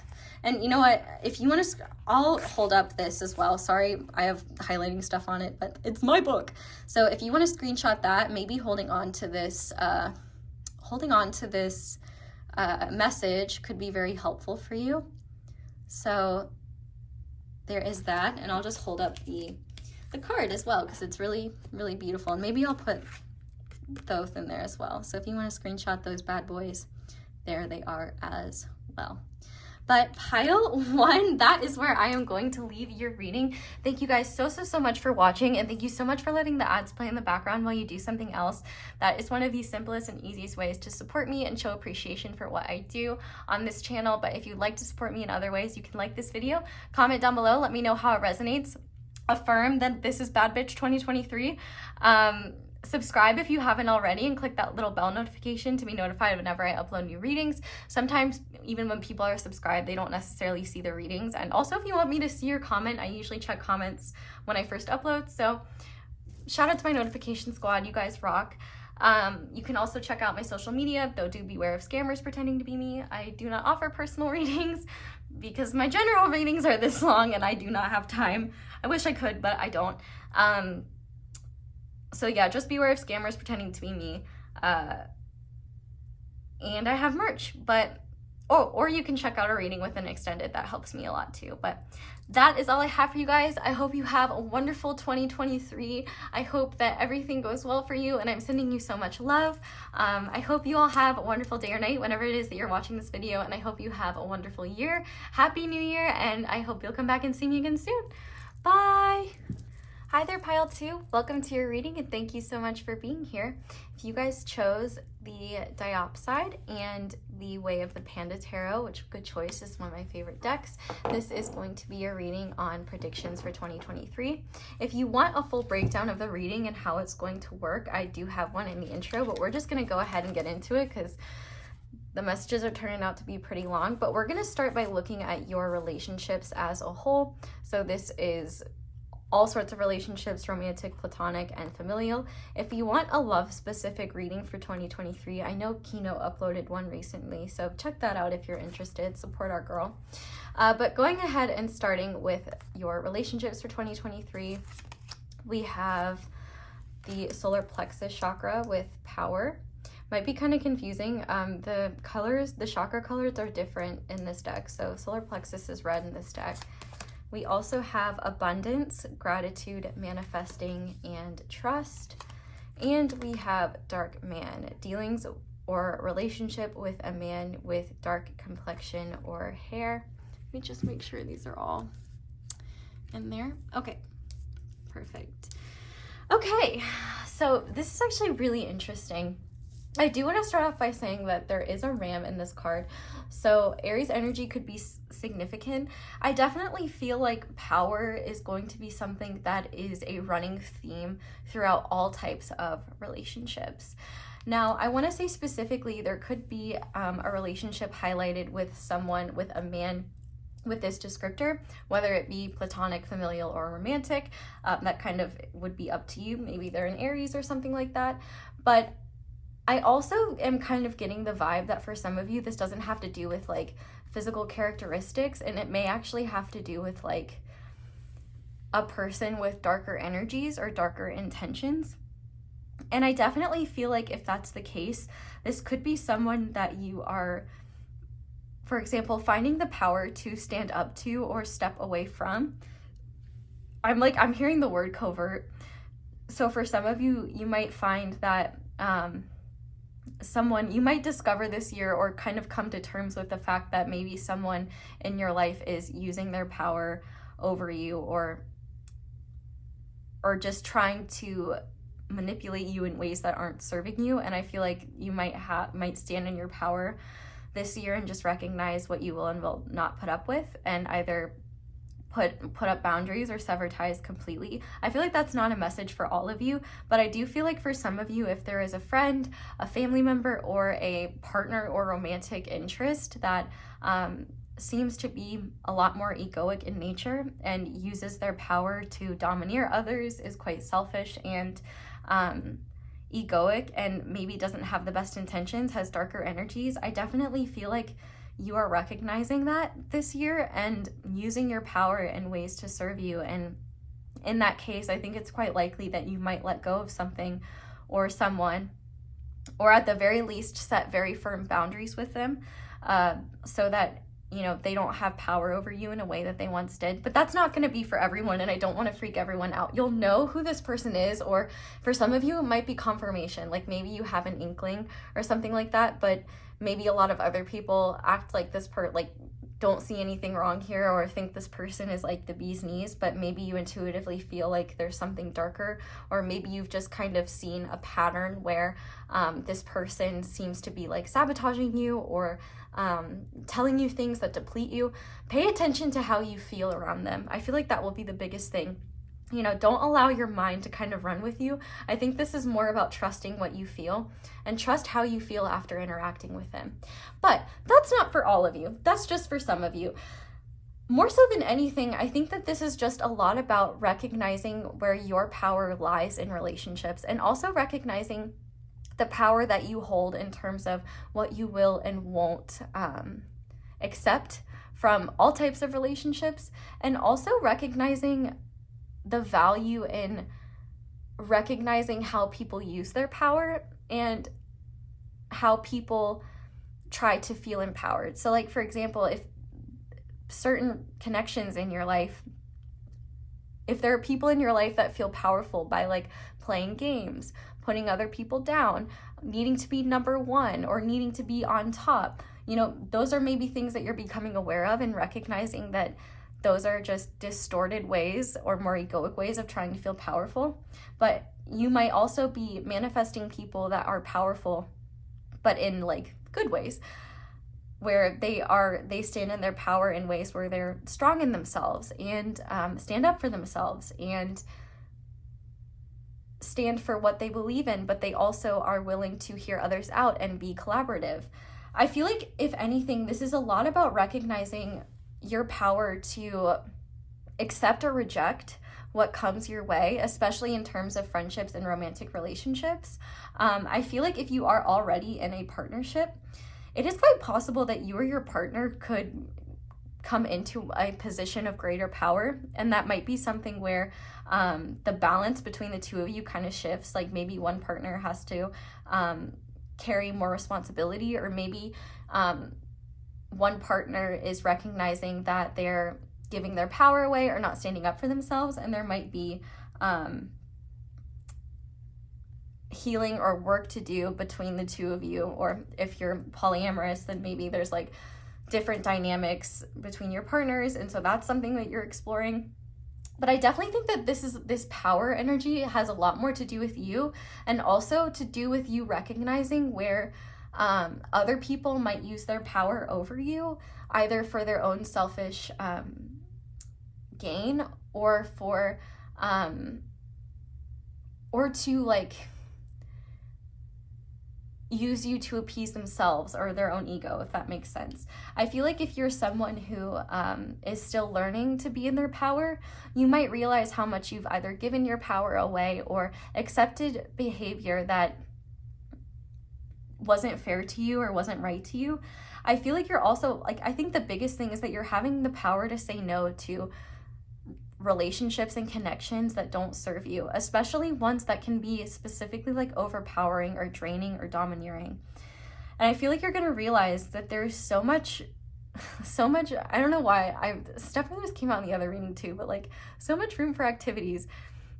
I don't know why that had to come through, but like a perfect example of someone who uses their power to exploit would be Derek from Step Brothers. You know, he bullies Brennan, he bullies everyone, he's incredibly egoic. What does he say? I haven't had a carb since 2004. Like that kind of power of, you know, wanting to rule over others and needs to bully others and put others down. You know, they're at the, like in high school, you know, Brennan has trauma from him like getting the entire crowd to yell Brennan has a mangina. Like that's not nice, that's bullying, and it's not true. Like Brennan was expressing his heart and soul and his musical talent, and his brother was a bully and mean. And so I feel like, you know, if there's people like that in your life that put you down and you might be standing up to them, like for example, Dale punches Derek in the face and he kind of deserved it. Not telling you to punch anyone in the face. I don't think violence is the answer. I do think that it can speak louder than words sometimes, but I'm not recommending that. I'm just saying. In this case, I think that this is more about recognizing where your power lies and recognizing the people that make you feel more powerful in the sense that they lift you up, they make you feel good, they respect your boundaries, they respect your time, your energy, your resources, and people that want to use you for your own selfish gain, for their own selfish gain, or to feel powerful over you. Like, I'm thinking specifically, you know, people that, like, for example, if you're single and, like, looking to meet someone, I feel like you might be looking at relationships differently, where, like, maybe in the past you were worried about, oh, well, will they like me? What do I need to do to get a partner? Instead, I feel like you're kind of stepping into your power and recognizing that, like, the right person will like me for who I am, or if you're non-monogamous or polyamorous, the right people will be attracted to me for who I am, and I don't need to change myself in order to appease them. And I also think you're going to be recognizing like power games that people play, especially when it comes to dating, and not buying into them and just recognizing them for what they are, and recognizing that, like, if someone has to do that to feel secure or safe, maybe that's not someone, like, you know, maybe talk to them first if you're like genuinely interested in them, and, you know, just kind of be real and be like, look, I'm not interested in that. But I also think too, if you've done that in the past, like, you might be recognizing that and just recognizing how it doesn't really serve you and that it's not necessary to play games in that way. But really, I think more than anything, this is a powerful year of pulling your energy away from connections that deplete you and recognizing that you don't have to accept subpar treatment from anyone, and that you have the power to say no to people. And, you know, obviously relationships can be complex, and like, I am thinking specifically, like, for example, those of you who have been in like an abusive relationship or something like that, I don't want to sit here and just be like, you chose that or something like that. Like, that's not what I'm saying at all. Like, those are very hard situations to get out of, and they require a lot of healing. And I just want to say, if you have had that experience or are in an experience like that, like, please reach out for help. Like, you matter so much, and, you know, abuse is not love. And, you know, those things aren't easy.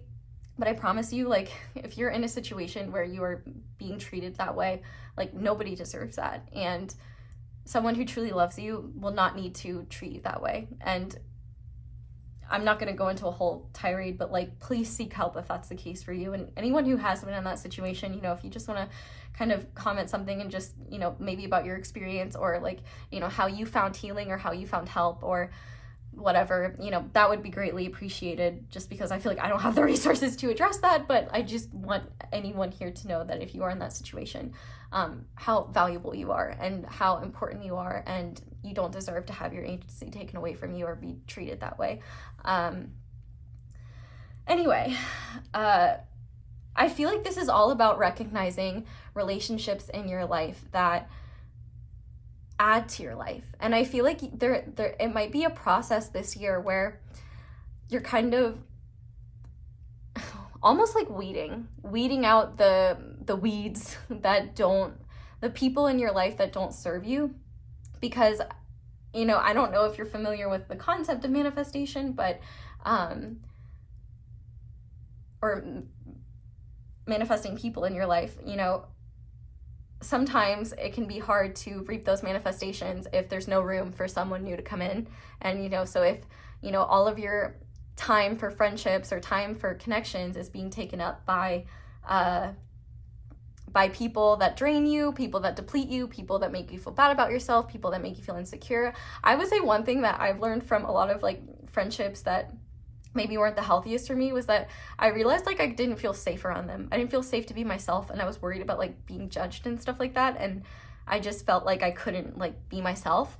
And so I feel like if you can't be yourself around someone, that's definitely a sign that they maybe aren't the best like match for you, because you deserve to have people that love you for who you are and appreciate you for who you are. And also, you know, you don't have to settle for people that want you to conform to a certain way of being.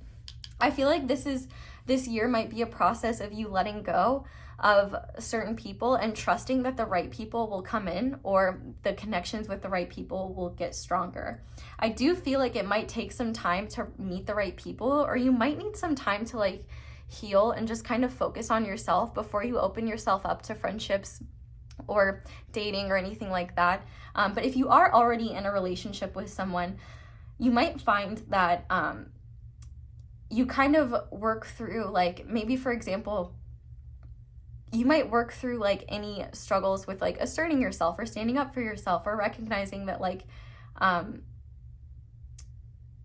for example, you know, if you're in a relationship with someone and they've just kind of been like, you've kind of just been going with their flow because maybe you've been afraid to assert yourself. Like if it's a truly loving relationship, like people are willing to compromise and you know, and it may just be a process of you feeling comfortable and safe enough to like speak up for what you actually want. Like maybe you're just the type of person, like a small example is like, you know, if you have a partner, it doesn't even have to be a partner, but it could be friends. Like you might be that person that's always like, oh, I don't care where we eat, like if you're going out to dinner, but maybe deep down you just really want Chinese food, but you don't want to say that because what if they don't want Chinese food, and you don't want their experience to be bad if they don't like Chinese food. But you know, maybe this is about standing up for yourself and saying, I really want Chinese food tonight. Like, and who knows, maybe other people do too. And if not, if they truly care about you, they'll be fine with that, or you'll make a compromise and like find something that works. I feel like this is just about recognizing that you're valuable. You deserve to take up space. You deserve to have your needs met, and relationships are not meant to be, you shouldn't have to prove your worth in relationships. And a lot of power comes just from recognizing that as a human being and a social creature, you are inherently deserving of connections that uplift you and support you. I feel like in terms of family, I feel like the biggest thing here is not allowing your family to have power over you, in the sense of, which like obviously that's hard, especially if you're growing up. So like if you're under the age of 18, which my readings are for people 18 and older, but if you're here, I will say, you know, that's a bit different. I mean, unless you're emancipated, you're kind of going to be financially under someone's thumb, or under a guardian's thumb until you're an adult. But point being, I feel like you're finding your power this year, and you're learning to stand up for yourself, and also recognizing that people in your life that do not serve you and that do not that make you feel disempowered, make you feel drained, I think you are finding the power to say no, finding the power to let go of those connections and trust that better connections are coming in. And I think that exact thing is what is going to manifest and bring about people that are more aligned with you. I also think, though, if you are manifesting a romantic partner, I think that they will also be a powerful figure, in the sense that maybe they're going through and working through and healing similar things. But this could even be a platonic friendship that you're manifesting. And I feel like it will be with someone that is a bit more assertive or like powerful, but in a way that's not domineering or controlling, but instead in a way that is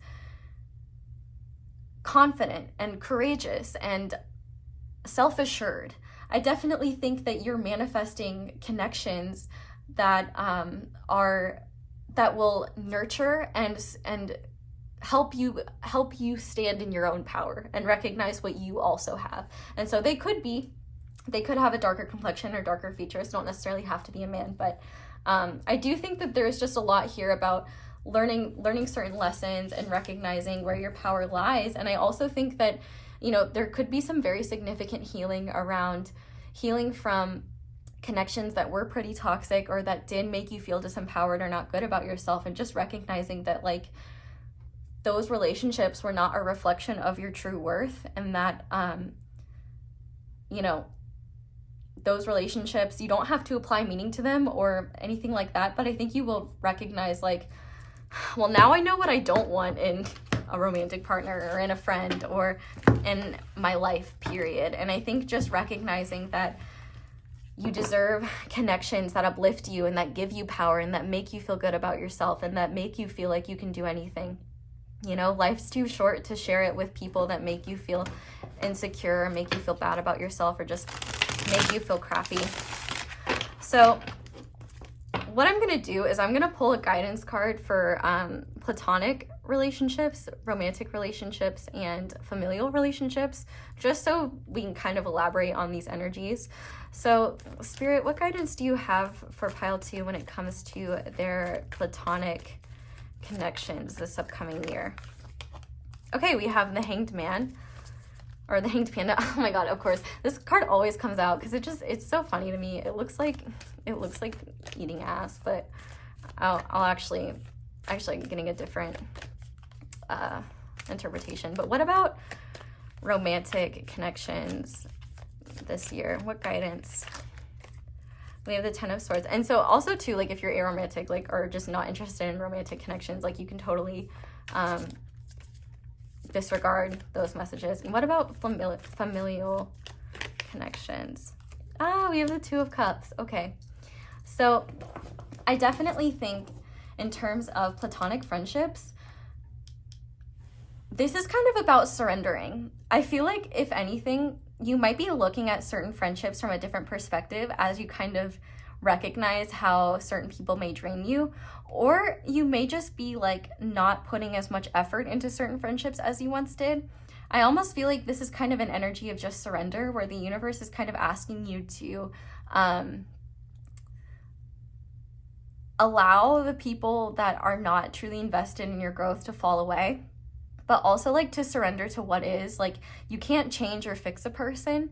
And I think in this case, you know, the universe is really saying that it's kind of time for you to not force things. And also I would say pay attention to people that like blow smoke up your ass or like kiss your ass or want you to kiss theirs. Like, you know, if you feel like you have to walk on eggshells around someone, I would say that's kind of a red flag. Like I feel like you're just going to be looking at things from a different perspective, and I feel like it's really key here not to beat yourself up for what you didn't know, because it takes time and growth and learning to get there. But I also think that whatever falls away this year will be replaced by something far better. In terms of romantic connections with the Ten of Swords here, I definitely think that when it comes to love and romance, there could be an ending of some kind if you are in a relationship with someone that is not serving you. But this could also just be an ending of a certain dynamic between you and your partner. If like the connection overall is pretty healthy, but like maybe you're just not speaking up for yourself or you're afraid to. And because I could definitely see the case where like maybe you are in a relationship with like a great person, but you know, you're very afraid of like speaking up for yourself or like being honest about your insecurities or something like that. And maybe you're still kind of healing from past relationships where you were shamed or you felt like you couldn't speak up. So I do feel like this Ten of Swords could be positive in the sense that for some of you, like if you are in a relationship with someone, you could just be really healing with your partner if it is a positive connection that uplifts you, and kind of recognizing that you are allowed to have a say in a relationship and that you are allowed to be upfront and honest. But also I think with this Ten of Swords being here, if you are single or looking, I feel like there could be just endings here in terms of how you approach love.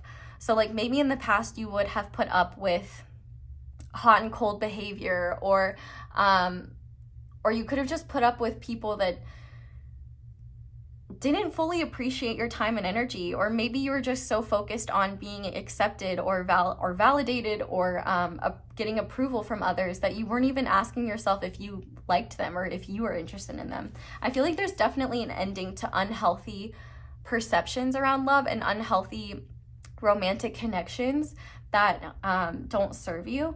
I definitely think that you are going to be, and actually the red scarf kind of makes me think of All Too Well by Taylor Swift. So maybe that is a connection that, or not connection, a song that might resonate for you.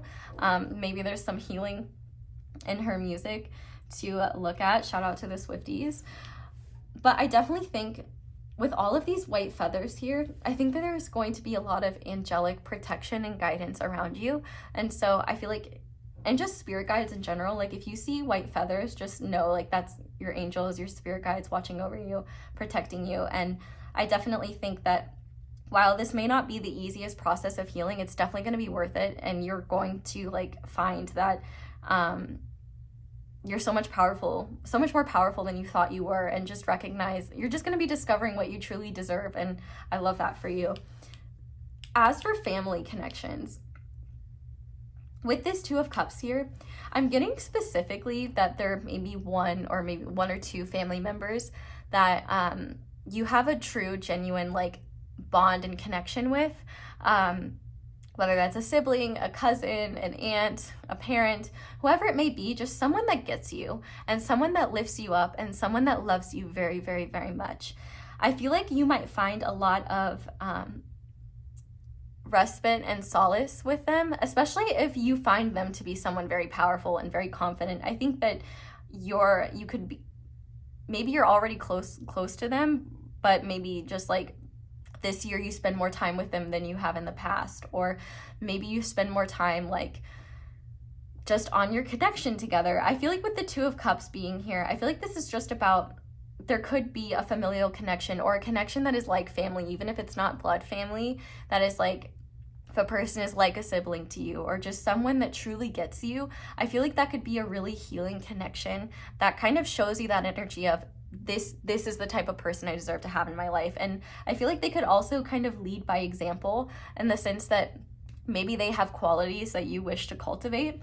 But I also think too that they could really be a wonderful person to lean on and a wonderful person to heal with, because either maybe they've gone through similar circumstances, or maybe they've been in your corner this whole time telling you like, this person doesn't treat you right, or you deserve better. And like, I feel like there could be a lot of healing and growth there. Like, you know, maybe they were getting frustrated with other people not treating you right, and that could have caused some like distance. So I feel like that could be something that helps you both heal. And I feel like this is going to be someone that just shows you how you deserve to be treated and loves you the way that you deserve. And I feel like they're going to be someone that helps you cultivate your power. So if you have a connection like that in your life, I would definitely say that would be a great source to lean on during this time, and to and I definitely think this year, like, that connection could grow stronger, or it could, if there's been any rifts, like, I definitely think they'll be mended.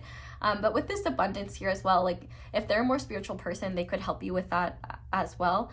But I also think that if you don't have that connection in your life, like, there's no one in your, like, family that's like that, I think you are manifesting a family-like connection, like maybe someone that's a part of your soul family that will be that for you, and I definitely see that coming. So now I want to look at your work, school, career, whatever it is that you do with your time, finances, whatever it may be, like just kind of that whole area of your life, and see what is coming through about that. So to start, we have the root chakra with fear. We have the temple path in reverse.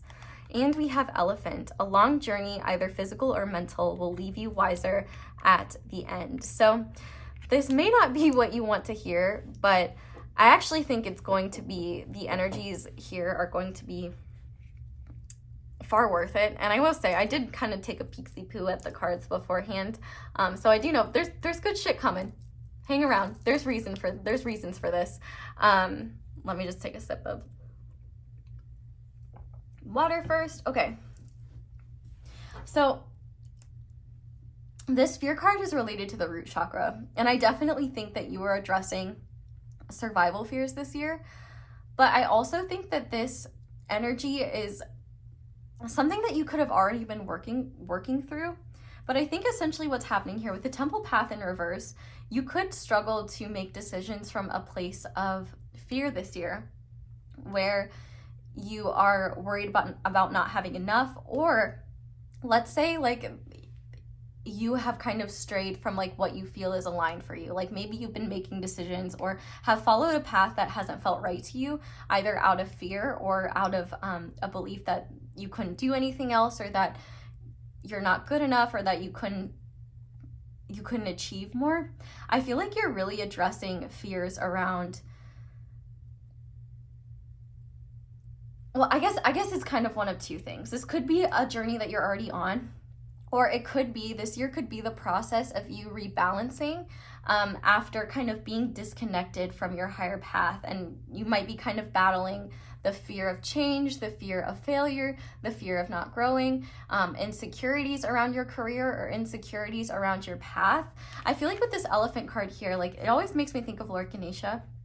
So he could be watching over your path. And we also have Ma Kali in here, and we will be getting a message from her at the end, so brought us the ground, who may be protecting you. And I think the biggest thing is like Ma Kali is a very fierce goddess, but she's also very loving, and anything that she rips away, it's only for your highest good. Like the only thing that is truly afraid of Ma Kali is ego. Like she will not allow you to stay in something that doesn't serve you, or not allow your ego to run the show if she knows that you are far more powerful and it's getting in the way of your spiritual path. And so I feel like this year could either be, for some of you, if you are actively aware of the fact, like if you've been dealing with these energies already, I think that this upcoming year is going to be a year of recorrection and a year of healing, getting you back on the right path. But if you are still kind of uncertain of where your path is and where your path lies and what you should do, maybe you know in your heart what you're doing is not right, but you're afraid to change or unsure of what to do or what action to take, I definitely feel like you're going to be discovering that this year. And the fact that we have the Elephant card here, a long journey, either physical or mental, will leave you wiser at the end. I definitely feel like in order to follow the path more aligned with you, you're going to have to face some fears. So like maybe for some of you, you know, if you haven't worked for a while, maybe like re-entering the workforce is something scary, but it's something you feel called to. Or maybe you've really been feeling called to start your own business, but you're afraid of failure, you're afraid of not being supported, not being nurtured. I feel like whatever the case may be, whatever you're going through, I do feel like it is sort of karmic in nature, and whether that was created by following a path out of fear or just not feeling certain or not feeling like you had the resources to follow what was right, or ignoring your intuition in favor of what felt safer, or making decisions out of fear. I feel like there's kind of a recorrection happening, or you are following that journey, or at the very least, like if you've been kind of living in denial about the fact that like whatever you're doing or whatever you're following isn't serving you, I feel like this year is going to be the year where that no longer becomes an option anymore, and you have to face those fears. You have to face what's holding you back from following the path that's right for you, whether it's, you know, changing your job or changing your major, or, you know, doing something completely different. And, you know, and for some of you, it might take time to make that change. Like, for example, maybe you want to have a bit of like money saved up before you take a financial risk, so that if it takes time for this to pop, like if something takes time to get off the ground, you know, you've got some sort of safety net there. Like, I do feel like part of the reason why this will take longer is because I do think you will have a more measured approach, and you won't be doing things like very impulsively. I think I'm kind of hearing a long time coming.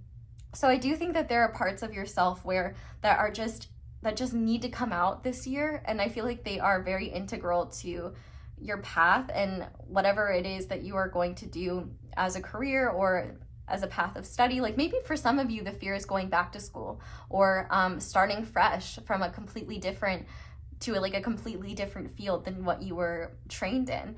And I feel like whatever changes you make will definitely be worth it. And I do think that the universe will be playing a part in this as well. Like, I definitely think Ma Kali is going to have a little bit of a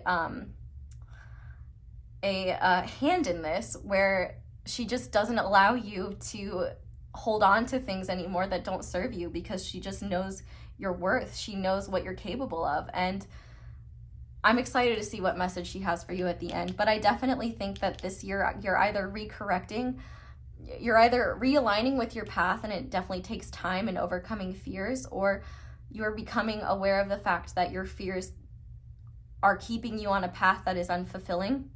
And I think this year is going to be a process of overcoming those fears and taking those necessary steps to get on the path that feels right for you. So whether this year it's just going to kind of depend. You'll know where you're at. But ultimately, I do feel like this is going to help you feel so much more empowered. And I feel like you're also going to realize how much courage you have, and also recognize that you are so much more than you thought you were, and recognize how much fear was really holding you back. And the fact that once you start like overcoming this, you're gonna look back and be like, wow, like I just think you're really gonna be blown away by what you can actually do. And so I think if you are really like feeling, it might be the case that the current career that you're in, or the current path of study, is almost becoming like unbearably awful for you, and that might be a sign that it's a time to switch. But I'm gonna go ahead and get a guidance card for that. So Spirit, what guidance do you have for pile 2 when it comes to their career, finances? Oh, okay. So we have the Wheel of Fortune. Yeah, okay, so don't worry about the changes happening, because they are leading you to more abundance. With the Wheel of Fortune here, these things are meant to fall away so that you can get what you truly deserve. Like, I feel like the universe is not going to let you play small anymore. Like, it's time for you to start following the path that you are most aligned with. And if you're feeling like, well, I don't know what path is right for me, I would look at 2 things within your birth chart: your North Node and your Midheaven, because those might have, well, your North Node kind of represents your greater destiny and what you're meant to be working towards, and your Midheaven kind of it's like the highest point in your chart, and it often represents things like the kind of the best type of career for you, or kind of like public perception. I'm not an astrologer, so if any astrologers want to like sound off in the comments about North Node and Midheaven, feel free. But I mean, this is a major year for you career-wise, where things are coming to an end. Something that was like fixed, whether that was a path of study or just whatever you're doing currently or were doing in the past that wasn't serving you, like that is coming to an end, because there are better things on its way towards you. And I feel like if you kind of feel like, if you got so used to being unsatisfied and unfulfilled by this path, it might be a little bit scary to have things change. And maybe if you have a lot of fixed signs, for example, maybe it's hard to make this change, but I feel like it's going to be so worth it, and you're going to be so happy you did. Like, I feel like we can get so used to our own suffering sometimes that we forget that there are better ways of living, and that we can do so much more than we think. And I mean, the fact that we have 2 major arcana cards coming out here, like the universe is really saying, like, we have better plans in store for you, and it's time for you to kind of establish your own legacy and establish the path that you're meant to be on. And I feel like with the World card, maybe that involves moving. Maybe you're not in the right spot. Maybe you want to look into astrocartography, which is like the it's like astrology around different locations on the earth. Ironically, most of mine are in the Pacific Ocean, so I couldn't really work with that if I wanted to, unless I became a mermaid. But hopefully for you, that's not the case. Anyway, I definitely think that whatever falls away this year and whatever fears you face are going to lead you to abundance and rewards beyond your wildest dreams. And you're going to be so grateful that this stuff happened for you. It might be hard to let go of, but I promise whatever it is replaced with will be far better than anything you could have ever imagined. So love that for you. So now we're going to go ahead and look at kind of what you're learning in your personal life this year. So we have another root chakra card with security. We have 0 fucks given. Love to see that. And you guys got 3 of these cards. So we have June. So the month of June could be significant. We have Bowl, plenty of material things. and sunrise, new creative ideas, new ventures, a fresh start. So I love this. This is the year of pile 2. I'm not gonna lie, like this is really beautiful energy. You are coming into yourself, recognizing your worth, and I'm literally hearing that oh my god, that Camp Rock song. I don't know what it's called, but it's like where Demi Lovato is like, this is real, this is me, I'm exactly where I'm supposed to be now. I'm gonna let the light shine on me, yada, yada, yada. And I think what's interesting is that this Fear card kind of directly talks about insecurity. And so I actually think the work that you're doing on yourself personally will aid you in your career path. And I think what's really beautiful is that the path that you're following is going to help you reap a lot of material abundance, but I also think that your material needs are going to be met. Like, depending on how much you have saved and things like that, it might be different for all of you, where maybe you're cutting it close every single month, but like your needs will be met. Like you might have to make some shifts and make some changes in terms of like, you know, maybe you don't want to live a life of excess when you don't know when your next paycheck is coming or where it's coming from. But at the very least, like you will have enough, and actually far more, once things kind of get off the ground. Like I definitely think that you are going to be embracing yourself this year and recognizing that like this is the time to like, you're coming out of a lot of darkness, you're coming out of a lot of illusions, and recognizing that this is your summer and you're really just your time to be supported and recognize that like you don't need other people's approval to follow what feels right to you. You don't need to follow the crowd. Like this is a lot about just embracing who you are and not caring about what other people think about it. And I definitely think that that will translate into your relationships as well, because you're seeing your own power, you're becoming more secure in yourself and in your worth.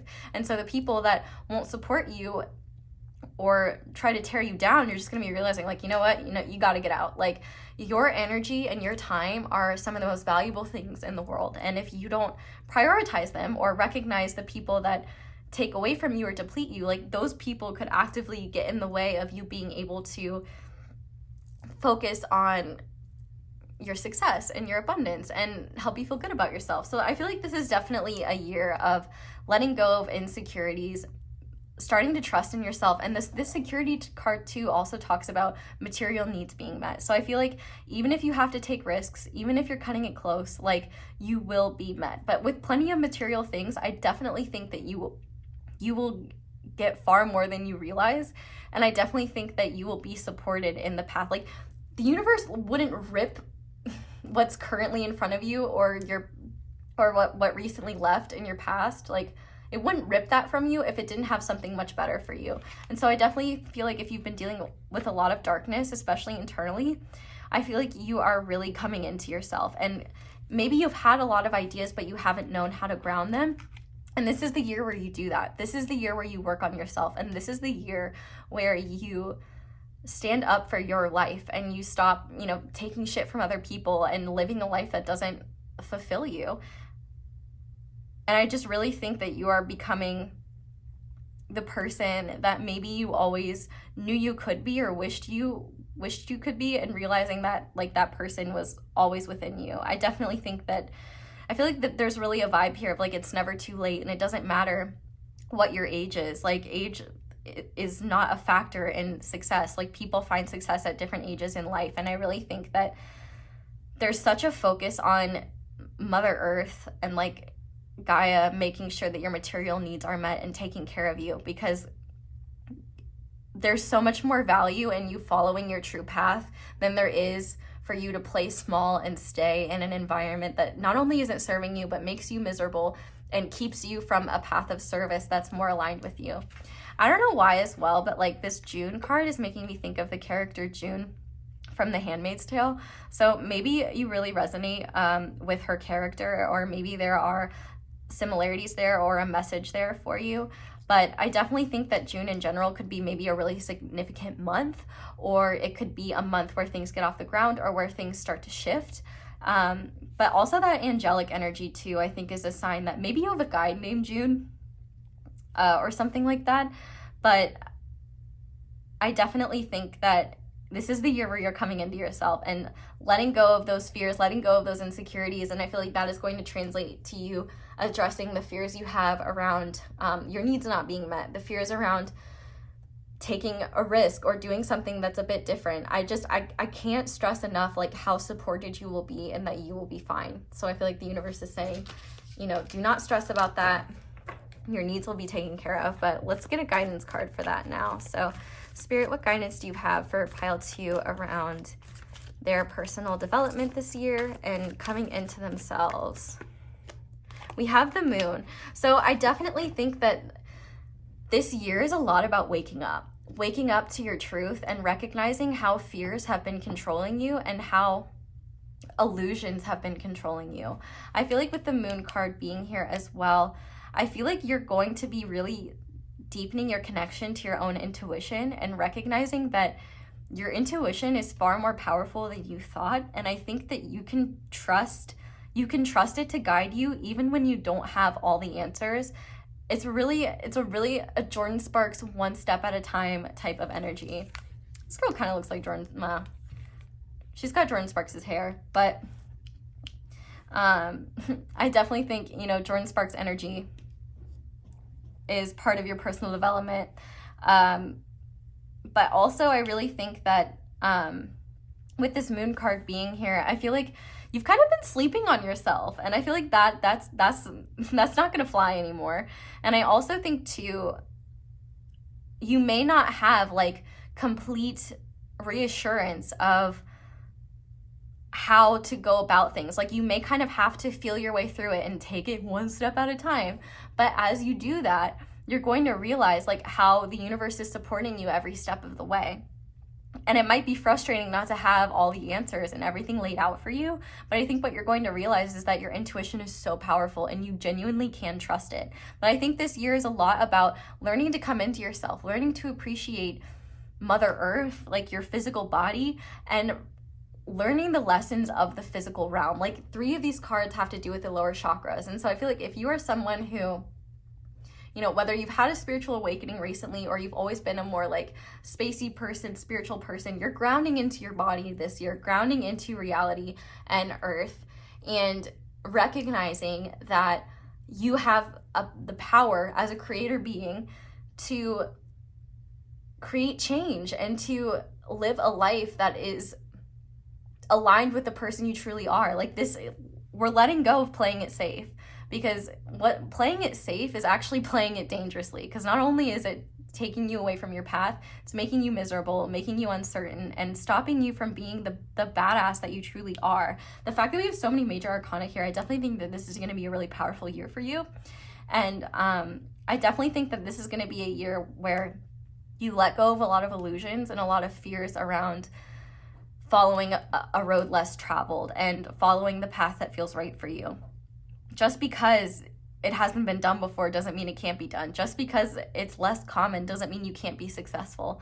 You know, your voice, your presence, your energy matters. Like, and your perspective matters. And whatever spirit is guiding you towards, whether you know what it is or not yet, it is not only going to help you so much on a personal level, but you're going to help others by doing that. And I think that you will be an inspiration for people. Like, I'm literally hearing like started from the bottom, now we're here. Like I think that you're going to be a huge inspiration to other people and show them that they can be so much more than they think, and it doesn't matter where you're starting. Like every saint has a past and every sinner has a future, you know what I mean? But yeah, this is definitely a very beautiful vibe. And I think that the more you kind of just trust your intuition, this is really faith over fear and trusting where you're being guided. And it might be that the universe gives you no choice but to trust, because the things that you were holding on to fall away. Because they're like, nope, you've got beautiful blessings on your path and we are not allowing you to hold on to those anymore. It's kind of like the analogy of there's a divine feast waiting for you and you're like holding on to like just scraps of food out of fear that you won't get something better. Like a spirit's like, there's a big ass feast waiting for you. Like let go of the scraps. Like let go of the cold fries that have been sitting out for 5 hours. Like you don't need those. You deserve a nourishing feast that supports you.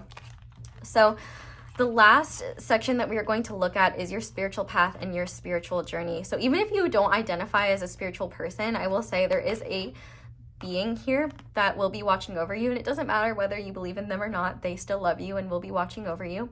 But if you want to pray to them or ask them for guidance, they will be there anyway. Even if you don't believe in it, you can still do it anyway.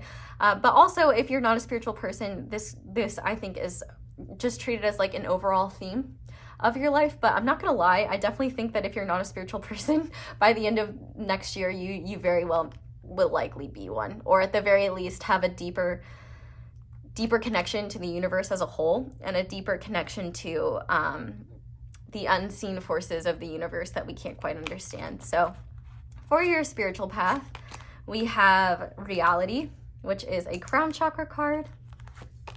We have Archangel Ariel with Environment, Abundance, and Guardian of the Earth. So yeah, abundance is being highlighted a lot. And we have Vine, seek out information that will help you. So I definitely think that this is a year where you can no longer ignore reality. Like, reality is coming not to bite you in the ass, but to wake you up and recognize that like life doesn't have to be miserable. And if you're trying to escape reality, I think this is going to be the year where you do the work to make reality worth living, rather than spending your excess time and energy just escaping reality.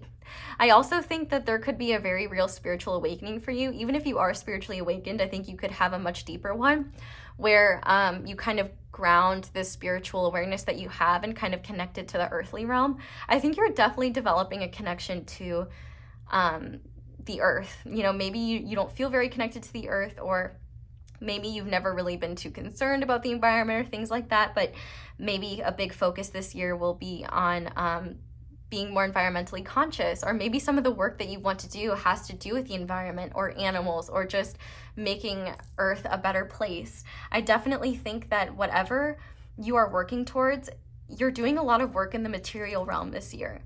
And there might be times where you feel less connected to your spiritual guidance, but just know that like the work that you're doing this year, it is still guided by higher guidance, and you will feel intuitively what is right for you and what is not. And I feel like if you're holding on to something that isn't serving you, it'll naturally fall away. But we have another card of abundance. So I can't stress enough how whatever changes are happening, like you will be supported, you will be taken care of, like everything will be okay. Like I said, for some of you, you might find that you're cutting it close each month, but at some point that energy will cease.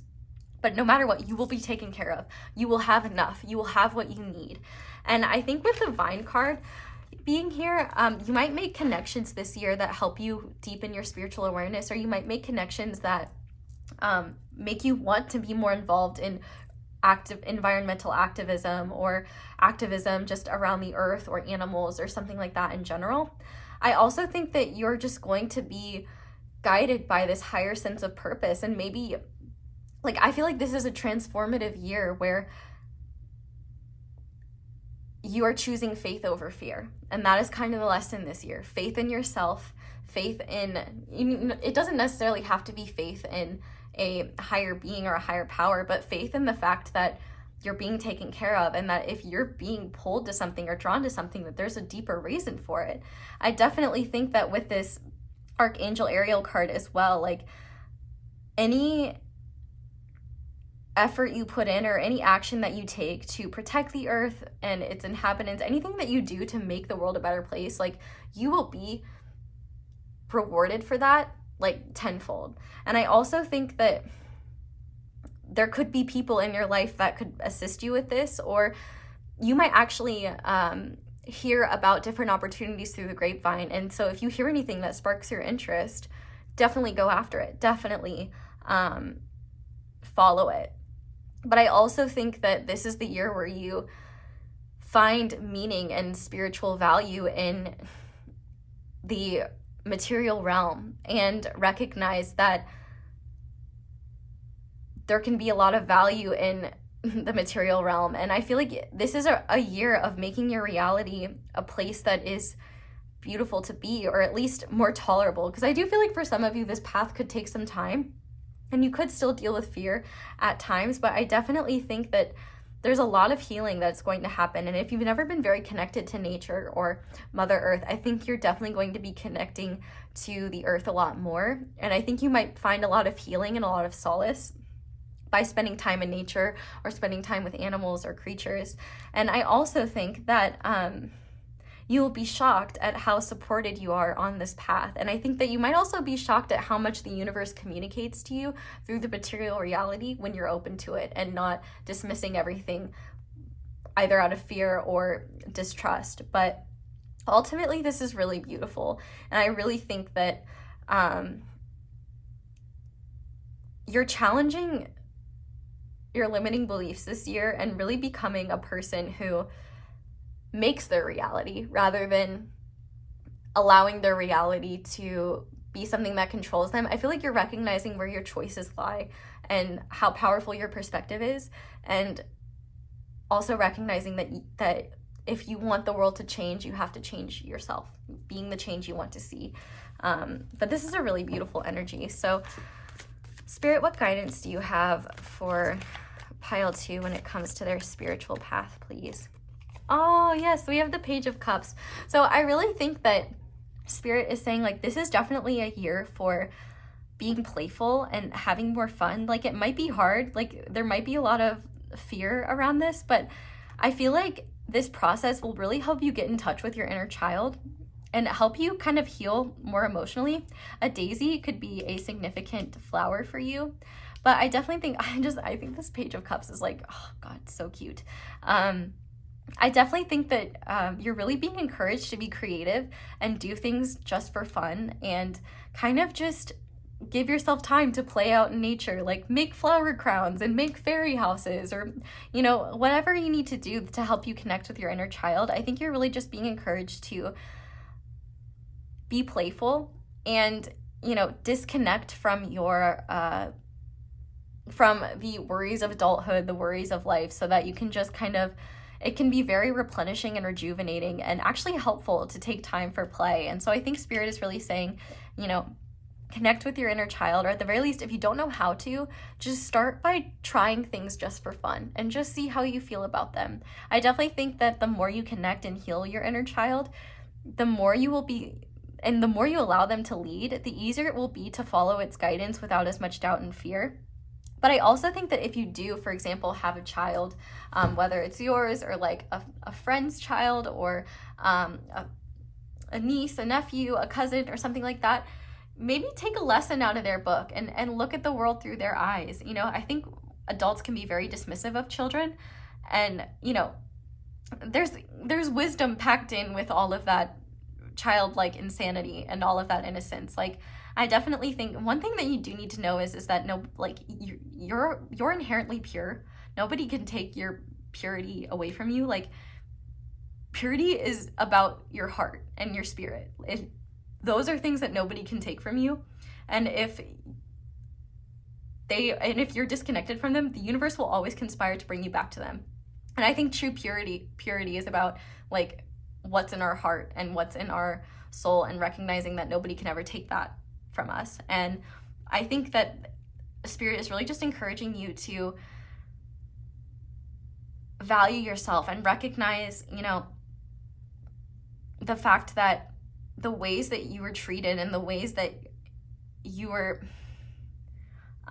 mistreated are not reflections of your true worth, but reflections of a wounded humanity and reflections of the fact that there are deep issues in the world, and many people have deep wounds that they then harm others with. But that was not a reflection of your worth. That was a reflection of those people and, you know, their issues. And you don't have to have compassion for them or forgive them or anything like that. But I do feel like you have to forgive yourself for the ways that you coped and the ways in which you dealt with those experiences. And I think if anything, it could be just really healing to recognize that that childlike part of you never goes away, and it might take some time to reconnect with it.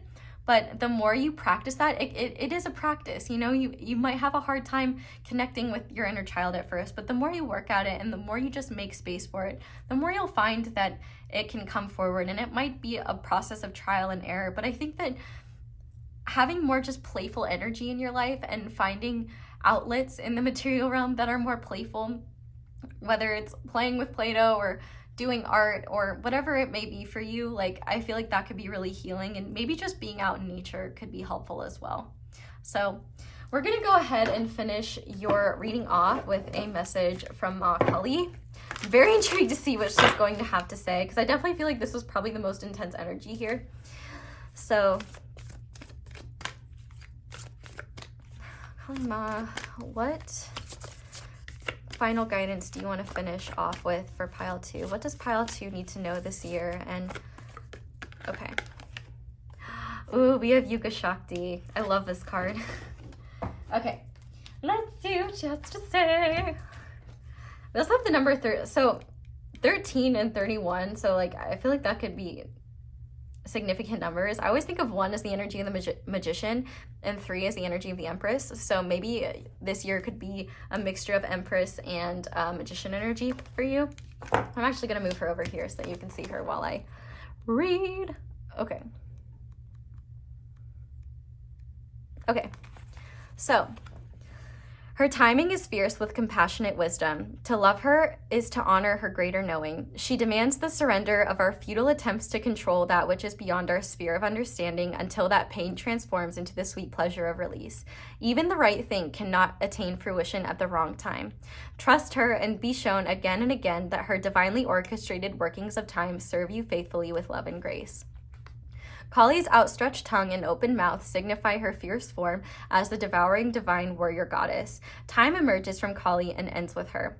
To birth the new, she devours the old. Persistence for clinging to what has been, the attachment to our past pain, and fear of an unknown future are no match for her genius and unwavering will to clear it away to provide the best conditions for the next chapter to unfold. There are cosmic cycles within which the personal cycles in our lives must align. There are karmic time frames that govern soul contracts and relationships, the timing of life circumstances, and changes of fortune, and can open up pathways for us. Using our free will, we can enhance the flow of healing and do all we can to ready ourselves to step forward at the appropriate moment. Yet it is the Divine Mother and her infinite wisdom and regenerative power that knows and enacts the perfect transition at the best time. She orchestrates the shifting of individual and collective cycles to be in harmony with each other, so every being gains spiritual benefit through what unfolds. The Oracle of Yuga Shakti confirms that you are going to experience considerable change. The timing of this unfoldment is significant. There are many factors at play. You will sense when the correct moment is upon you.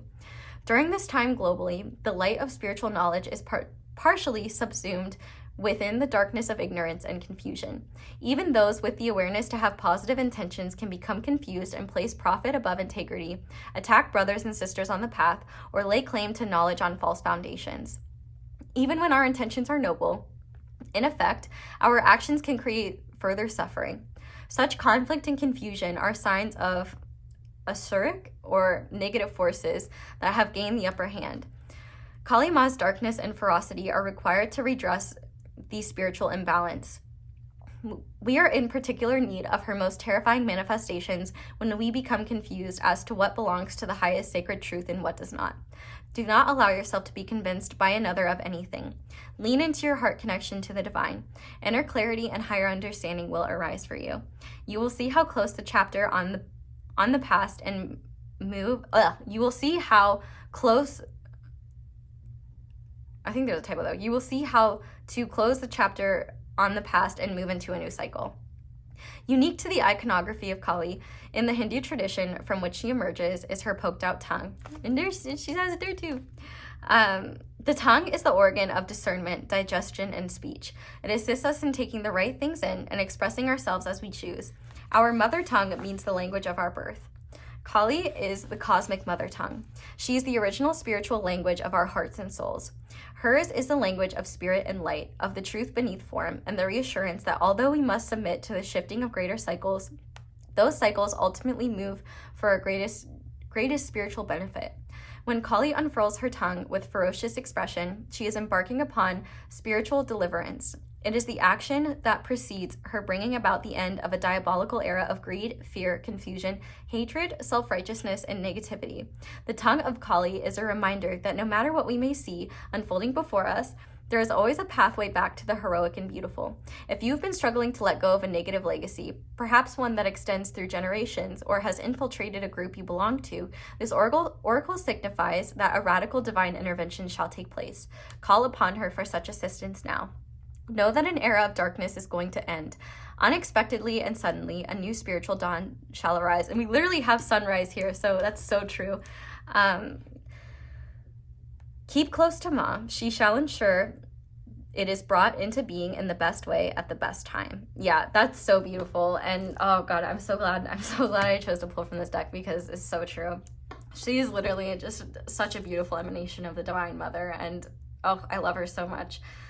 But anyway, if you want to do the invocation ritual, I will hold that up. So if you want to screenshot that, at the very least, maybe do the invocation. But I also figured, let me hold that up there so that you have time. But I also figured I would let you screenshot the passage as well. You know, maybe if you need reminders of that this year, if you're really struggling with fear, you're really struggling with uncertainty, just trust the timing of things. I know it's hard, but I promise you it's worth it. So there's that. And also if you want to screenshot the card and just see her fierceness, maybe stick out your tongue as well and recognize that there are beautiful things to come. But pile 2, that is where I am going to leave your reading. Thank you guys so much for watching, and thank you so much for letting my ads play in the background while you do something else. That is one of the simplest and easiest ways to support me and show appreciation for what I do.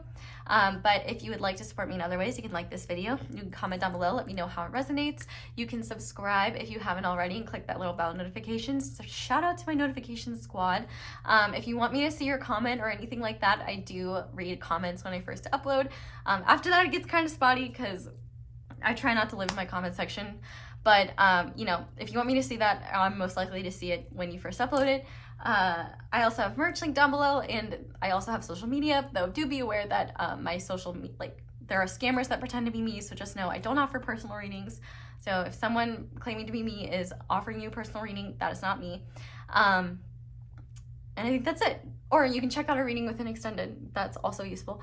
But that's all I have for you guys. So I really hope that 2023 is amazing. And honestly, I really can't wait to hear how you guys evolve this year. It definitely seems like it'll be a very significant year for you. So if you want to come back and let me know, I would be happy to hear. I'm very excited for your growth, and just know that you are in good hands and you will be shocked at how much you achieve. So that's all I have for you guys. I hope you have a wonderful 2023. I hope that you spend 2023 with me and come back and see me again soon. Bye. Hi there, pile 3. Welcome to your reading, and thank you so much for being here. If you guys chose the Citrine Point and the Midcenturian Tarot, this is going to be your reading for 2023 predictions. If you want a full breakdown of the reading, there is one in the intro, and it is time-stamped, but we're just going to go ahead and start by looking at your relationships in the year of 2023. This does cover all types of relationships, familial, platonic, and romantic. So if you want a reading solely based on like romantic predictions, I know Kino Tarot just uploaded one, so if you're interested in that, go check out our girl. But we're gonna go ahead and start now. So your relationship energies are the root chakra with strength and origin, root, conditioning, forgiveness, and dark woman, dealings or relationship with a woman with dark complexion or hair. I just want to make sure I have these in the... This is actually really interesting because in the last pile, dark man came out there, and actually I kind of get multiple messages for this.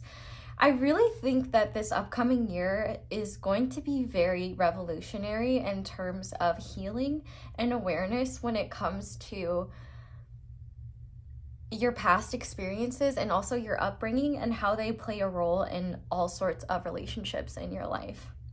I definitely think that when it comes to this strength card, if you're someone who is more comfortable with like burying your emotions, or has found that, or has been taught that strength is not about like, that strength is about, you know, suppressing your inner needs or suppressing your emotions, or kind of, you know, I kind of get Elsa vibes of like conceal, don't feel, kind of that energy.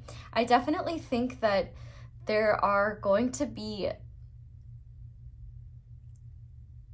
I don't want to say issues, but like patterns that bring about issues that are going to be healed this upcoming year. I feel like there's almost this awareness coming up where it's like, if you want things to shift and change, it's like you can no longer avoid this.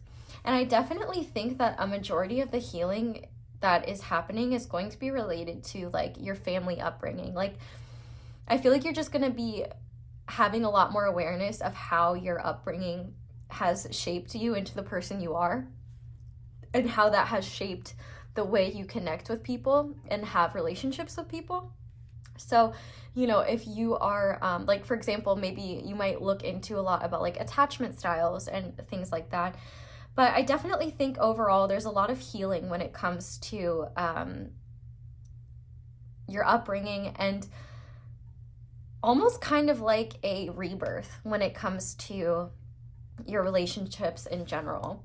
Now, there could be like a woman with a dark complexion or hair that is significant in this process, or is someone that, you know, maybe has had a significant role in your life.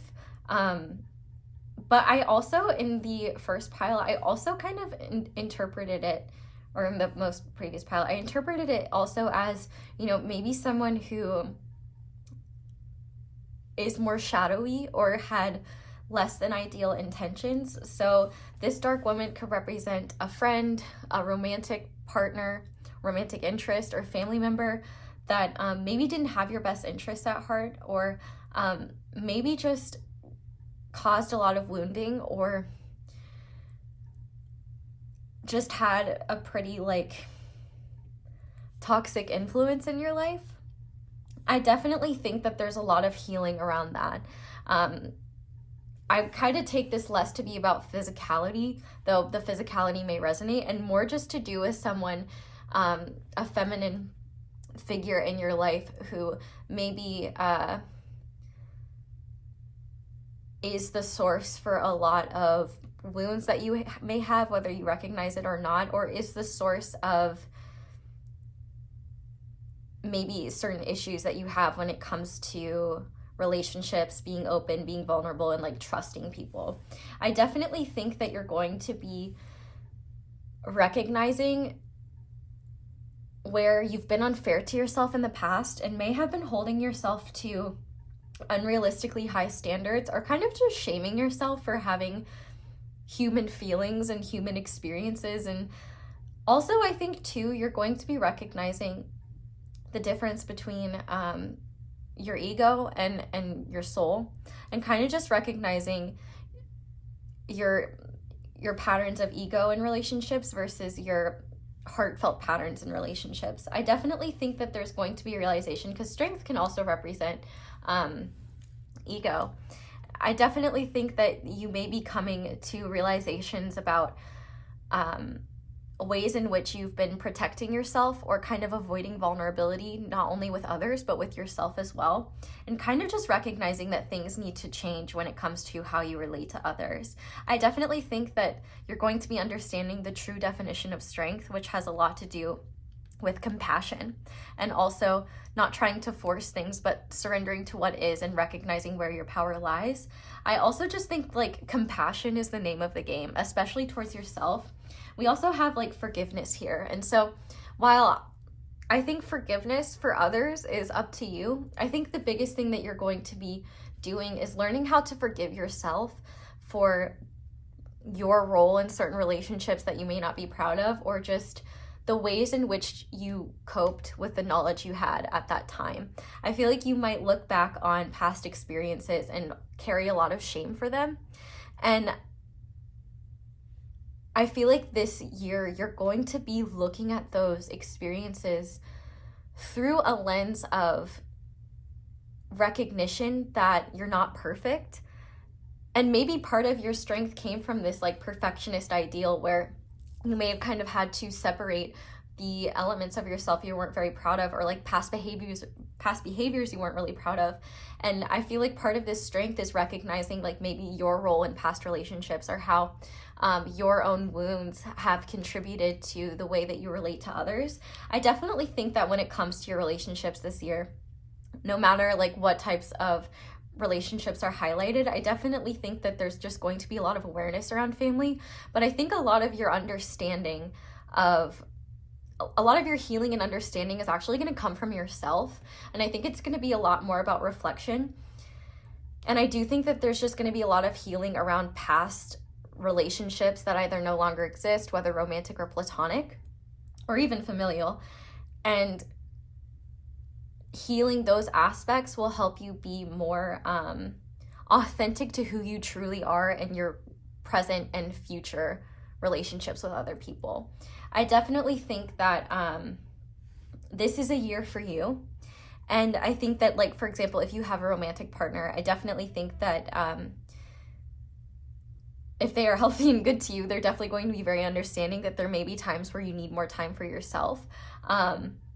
If you're single and not really interested in dating, or maybe feeling pressure to date but are unsure, I feel like what I would tell you is don't force yourself into anything you're not comfortable with. Don't feel like you have to put yourself out there, or put yourself in situations you're not ready for. I think it's really great and important to focus on yourself, especially when you're consciously aware of the fact that you are not in a place to be sharing more of yourself.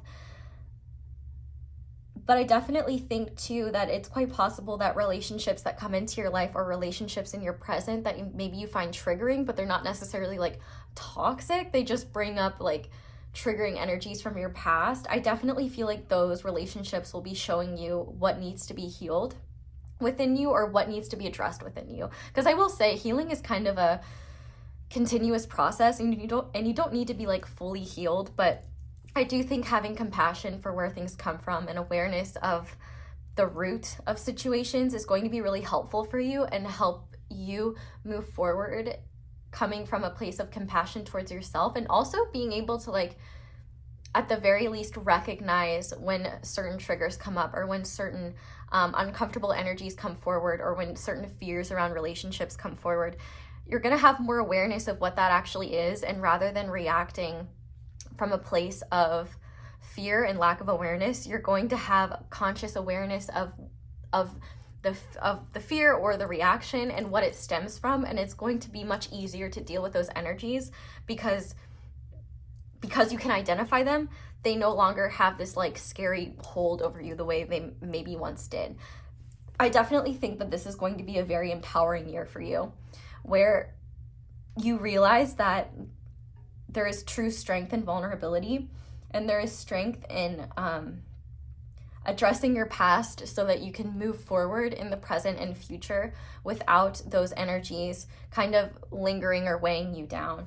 I definitely think, I like that this origin card starts with 13, because 13 in the tarot represents the death card, and death is often a lot about rebirth. And so I think that if there are past endings that maybe you haven't fully healed from, or you feel like you just kind of need to address before you can move forward, I definitely think that this is the year where that's happening. And I also think that if you have had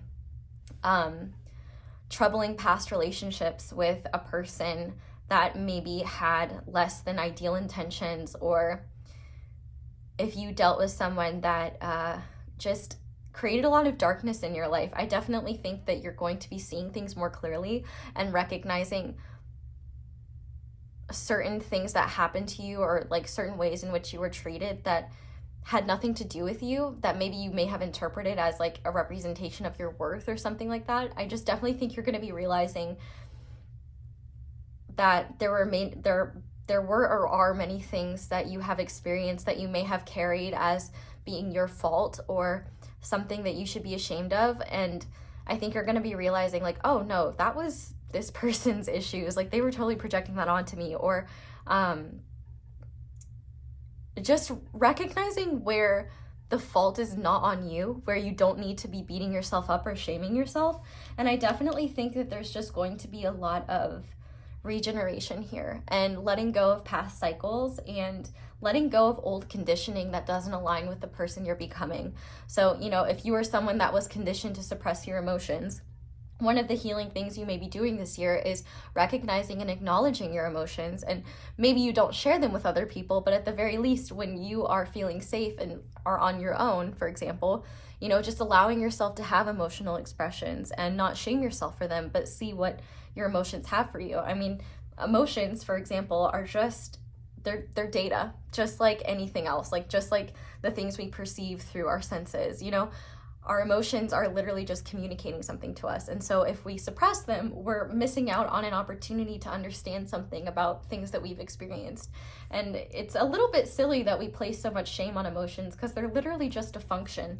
And so I definitely think that there's going to be a lot of healing around that and just a lot more unity within yourself. And that's going to help you be more authentic in your relationships. And it's also going to help you feel like you can trust people and trust your discernment as well. I feel like there's just going to be a recognition that your past experiences don't define the person that you are now. And while they may have shaped you, they don't have to be the determining factors in your present and future connections.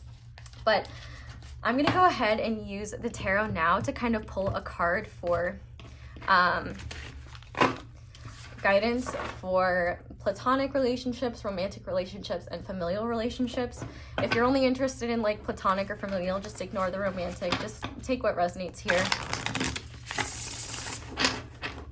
But Spirit, can we get some guidance for pile 3's platonic relationships? Okay. We have Judgment and the 6 of Pentacles.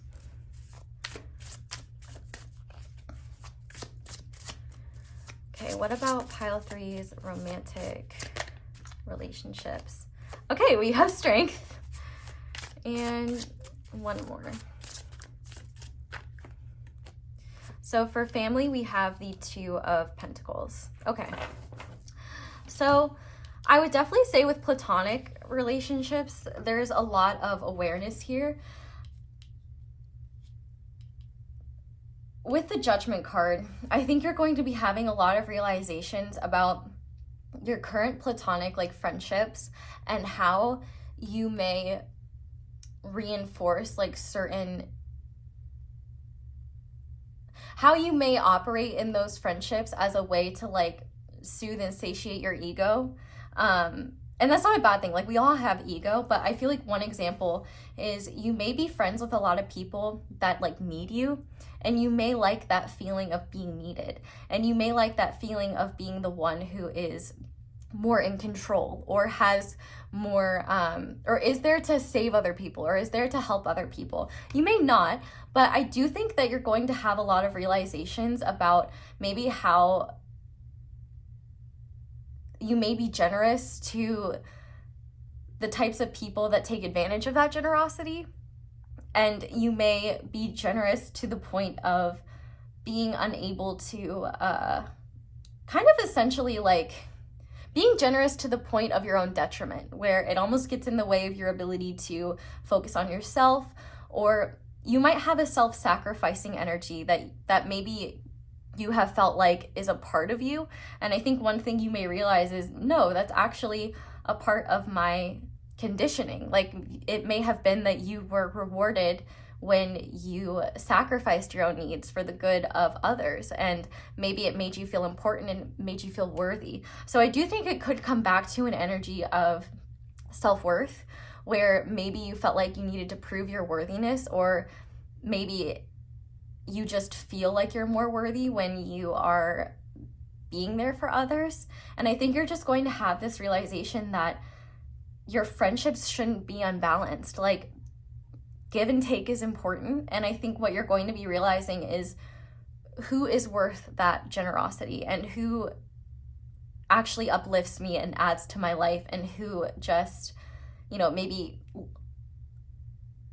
creates more imbalance in my life, and you know, who is kind of draining my time and energy and resources. I feel like money is definitely a thing here with the 6 of Pentacles. Like there might be people that kind of take advantage of you monetarily, like friends that, like, you know, for example, maybe expect you to pay for things or set things up, and you may just kind of realize where people maybe take you for granted or take advantage of your kindness and of your generosity. And so I think there's just going to be some awareness of like, listen, being a generous and giving person is not an inherently bad thing, but it can be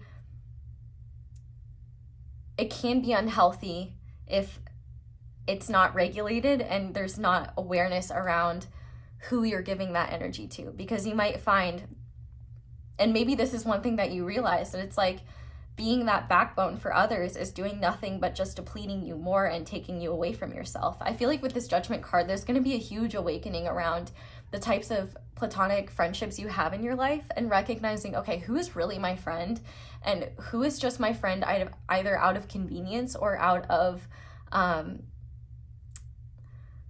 what I give them. Because I think, you know, part of what you're going to realize is that the people that the friendships that are worth it for you are going to be ones that, like, you don't feel there's a balance between the two of you, even if it's not inherently like both material. Like, I feel like there will be an energy of showing up for one another. And I also feel like you may kind of realize that you surround yourself with people that may be going through like more struggles than you are, and maybe you really like kind of being like the strong person for people, or the people for others to, the person for others to lean on. And you may just kind of be realizing how you may enable certain people in your life to kind of stay that way, because you're the person there to fix things, to bail them out, to solve their problems for them. And you may just be realizing like, I don't think this is the most beneficial use of my time, or I don't think that these relationships are benefiting me. I think you might be meeting people or prioritizing your time with people in this upcoming year that are more reciprocal, and that might actually make you uncomfortable. I think one thing that you might learn to heal this year is being open to receiving and being open to more reciprocal relationships. You might be really comfortable with giving, but very uncomfortable with receiving. And so I definitely think that kind of comes back to that energy of self-worth.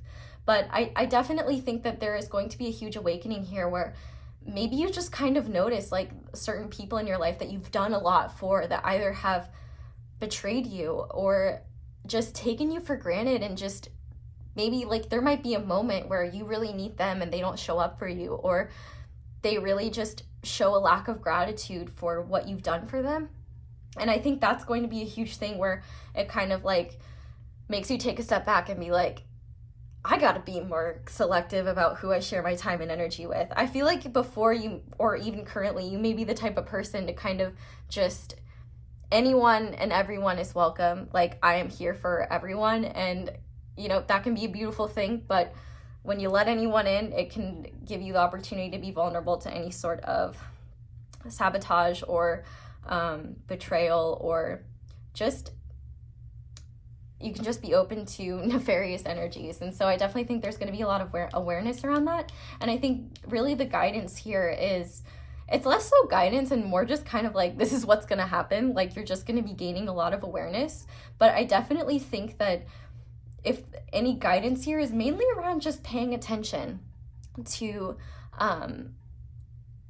who you give your time and energy to, and just paying attention to the people that truly appreciate you, and the friends that that you feel like add to your life and create meaning for your life, that don't take from you and treat you like crap, or look at your generosity as an expectation rather than like a generous thing. You know what I mean? If there are people that expect you to be there for them, people that expect you to go out of your way for them, and they would never do that for you, I definitely think that is something that you're going to be healing.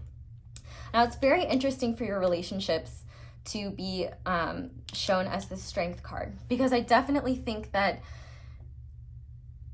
you may be realizing how your conditioning and your upbringing shaped you in terms of your romantic relationships. Like, an example I can think of is like, maybe for example, if your parents got divorced. You know, that might have shaped how you look at love and relationships, and you may realize how, you know, how you coped with that then in turn shaped you and shaped how you, like, what types of behaviors you accepted, how you viewed love, how you treated love, what you thought love was. Like, I feel like there's just a lot of realizations happening, and I feel like you're gonna have a lot of recognition in terms of strength, where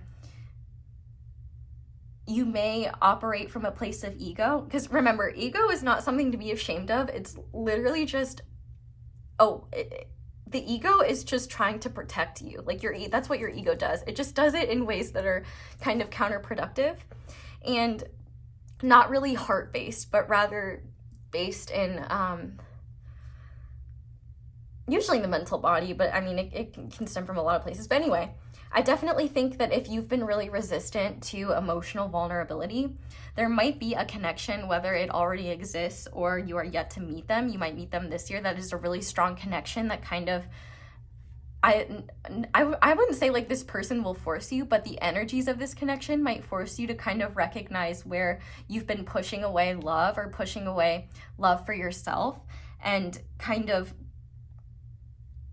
keeping people out of your heart space. And it might be that the strength of this connection, or the strength of certain energies triggered by romance, force you to kind of look at how you've kept people out, how you've kept yourself away from your own heart space. I definitely think that there's going to be an awakening to your heart space, where, not that you didn't have a connection to your heart space before, and you still do have a connection to your heart space, but I feel like you may deny, suppress, repress, and view a lot of your softer emotions, sweeter emotions, more just heart-based energies as like weakness or as something to be ashamed of. And I think you might be realizing that, you know, your big heart and the heart-based emotions that you have are a source of strength. I also think you're going to be having just a lot more compassion for yourself, and recognition that you're not an evil person for having coping mechanisms to protect yourself. Like, we're all flawed, and it's the things that we experience, like the painful challenges, the trauma, the things that we experience, those aren't inherently our fault, but it is kind of on us to heal those. Not saying you have to, but I do think that's a big theme for you this year. And I definitely think that you are going to overcome barriers when it comes to vulnerability in romantic relationships, and vulnerability period. And whether that is with another person, like if you have a partner, I feel like maybe you and your partner will be addressing a lot of barriers that maybe you both have, or barriers that you have in terms of being vulnerable. If you are single, you know, you might be recognizing where you're not having much luck in love because you are pushing away any opportunities for vulnerability, or you're not really being open to the energies that you actually want, but you're kind of protecting yourself and maybe pushing people away. This could also be like, if you have a powerful connection with someone, you might find that the strength of, you might be pushing that person away, but the strength of the connection is something that still exists. So no matter what you do with the person, I think that's up to the individual and free will, but the connection itself is definitely there to show you where you may be denying yourself like emotions, where you may be suppressing your emotions. And I feel like the more you ignore it, the stronger it'll be. And I feel like that's because, and it's not necessarily because you have to like do something with that person. I think that's up to free will, but I think it's more so about recognizing what those energies are trying to tell you about yourself. I feel like oftentimes the universe might use another person to show us what we need to see about ourselves. And so I definitely think that you're going to be developing a much stronger connection to yourself that will help you feel safer to be open and vulnerable in romantic relationships, whether they exist currently or they are something that will be developed in the future. I also think, though, that if you do have a strong connection to someone, you might be shocked at how willing they are to talk through certain vulnerabilities, and you might be shocked how they have similar wounds or similar patterns to you. I definitely think that if you have struggled to be more open and more vulnerable with yourself, I think you're just going to be learning how to slowly but surely open up to your heart space and kind of accept the emotions that come through there, and recognize that there's true power and strength and feeling those emotions. And if you haven't been connected to your heart space in a long time, you might honestly be kind of shocked at just how much you've been missing out on, you know? I definitely think there's beautiful energies here, and I do think that no matter what, you're going through a powerful transformation that will benefit a romantic relationship that you already have. I mean, if you're non-monogamous or polyamorous, benefit the romantic relationships you do have. And if you have a connection with someone or you meet someone, it will definitely, the healing that you do this year will definitely help you feel safe enough to be more open in that. And I definitely feel like there could be a very powerful connection for you that maybe already exists or that is in store, depending on, you know, if there is one that already exists, you'll definitely know it does. But if you haven't met someone yet, but you feel like the energies that you're going through right now are like preparing you for that person, I definitely think that the universe is you're kind of undergoing the necessary healing to be in the right position and be in a position where those ego responses or wounds that you've had in the past are not going to get in the way of, or if you may still feel them, but like the recognition and awareness of them will be something where maybe in the past you self-sabotaged or just pushed things away because you didn't like or didn't understand the energies that they evoked. With that healing and awareness will come the recognition that those energies are just communicating something to you, and they're not a metric of your worth or something that you need to try to control or suppress. It's just part of the human experience. And as we grow, you'll be shocked at, you know, how many parts of your natural self that you may have been denying because your ego thought either they weren't acceptable or that feeling those certain things made you weak. So I definitely think there's just going to be a lot of empowering experiences when it comes to healing from past relationships and recognizing just how precious your heart is and how much you deserve to feel the things and have deep and meaningful connections. And maybe that's something you've been afraid of, but I definitely think that this healing will help you be in a position to be open to that. So then when it comes to family, we have the Two of Pentacles, and I feel like that's really interesting. I definitely think that the universe is kind of just, I think when it comes to your family relationships, considering this is the Origin card, I definitely think that there is going to be a rebalancing here where you're kind of looking at the complexity of your experiences. Like, you know, nothing is all good or all bad. And like, I feel like you may just be recognizing, you know, the full scope of your upbringing and like the fact that the people that raised you are just as human as you are. And even if they didn't have outright nefarious intentions, they could have, you know, hurt you in certain ways, and that may not be like something that they ever intended to do, but it still exists. I feel like you're just going to be realizing that like multiple things can be true. And I think you're going to be looking back on your upbringing and your experiences and kind of taking, I guess the universe is guiding you to take what helps you and what has brought you value and what is important to you, but also recognizing the parts of your upbringing that didn't serve you, that made you more distant from elements of yourself, that maybe made you feel less empowered, that made you feel that maybe hurt you or maybe just didn't serve you, and just recognizing what is valuable to keep from your upbringing and what is valuable to discard, like what is not needed, and just kind of recognizing that you're allowed to feel a lot of different ways about your upbringing and allowed to look at things as more complex as just good or bad. Like, you know, recognizing like the shortcomings of our caretakers is not something that, you know, like does not mean that they didn't love you or that they didn't do their best. You know what I mean? Like, I mean, I guess it's different for everyone, but the point here is kind of just that the universe is kind of just encouraging you to keep what helps you from your upbringing and discard what doesn't. But I also think that if your family is really involved in your life, it may be that you need to kind of balance your alone time with your family time, because it might be something where it kind of gets in the way of your healing. And it may not be intentional at all, but it may be that at times you need some distance to have more clarity. And maybe at times as well, you might find that the interests of your family differ from your own interests. And I think what the universe is really saying here is that, you know, it's good to have balance, but obviously like your needs matter, and you don't have to put the needs of others over the needs of yourself. Like obviously, you know, if you're a parent or something like that, you know, you might have to balance both.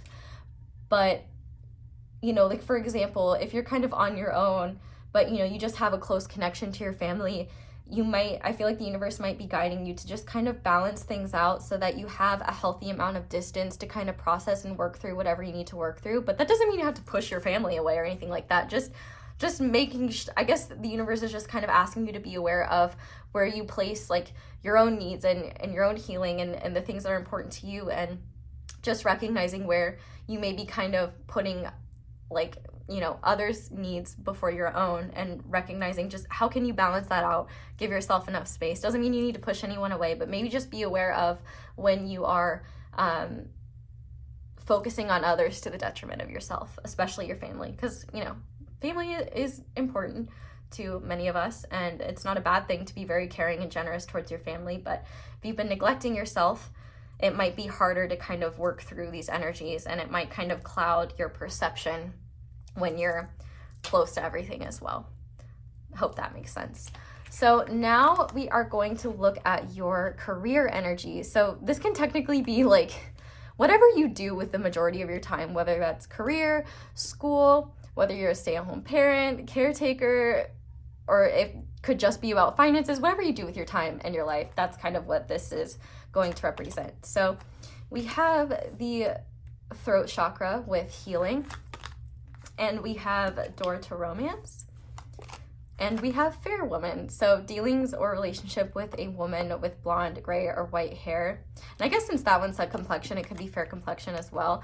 But once again, I feel like this is more symbolic than it is literal. It could be literal, but I definitely feel like there could be a figure, whether it is a friend, a colleague, a boss, a professor, a mentor, or just someone.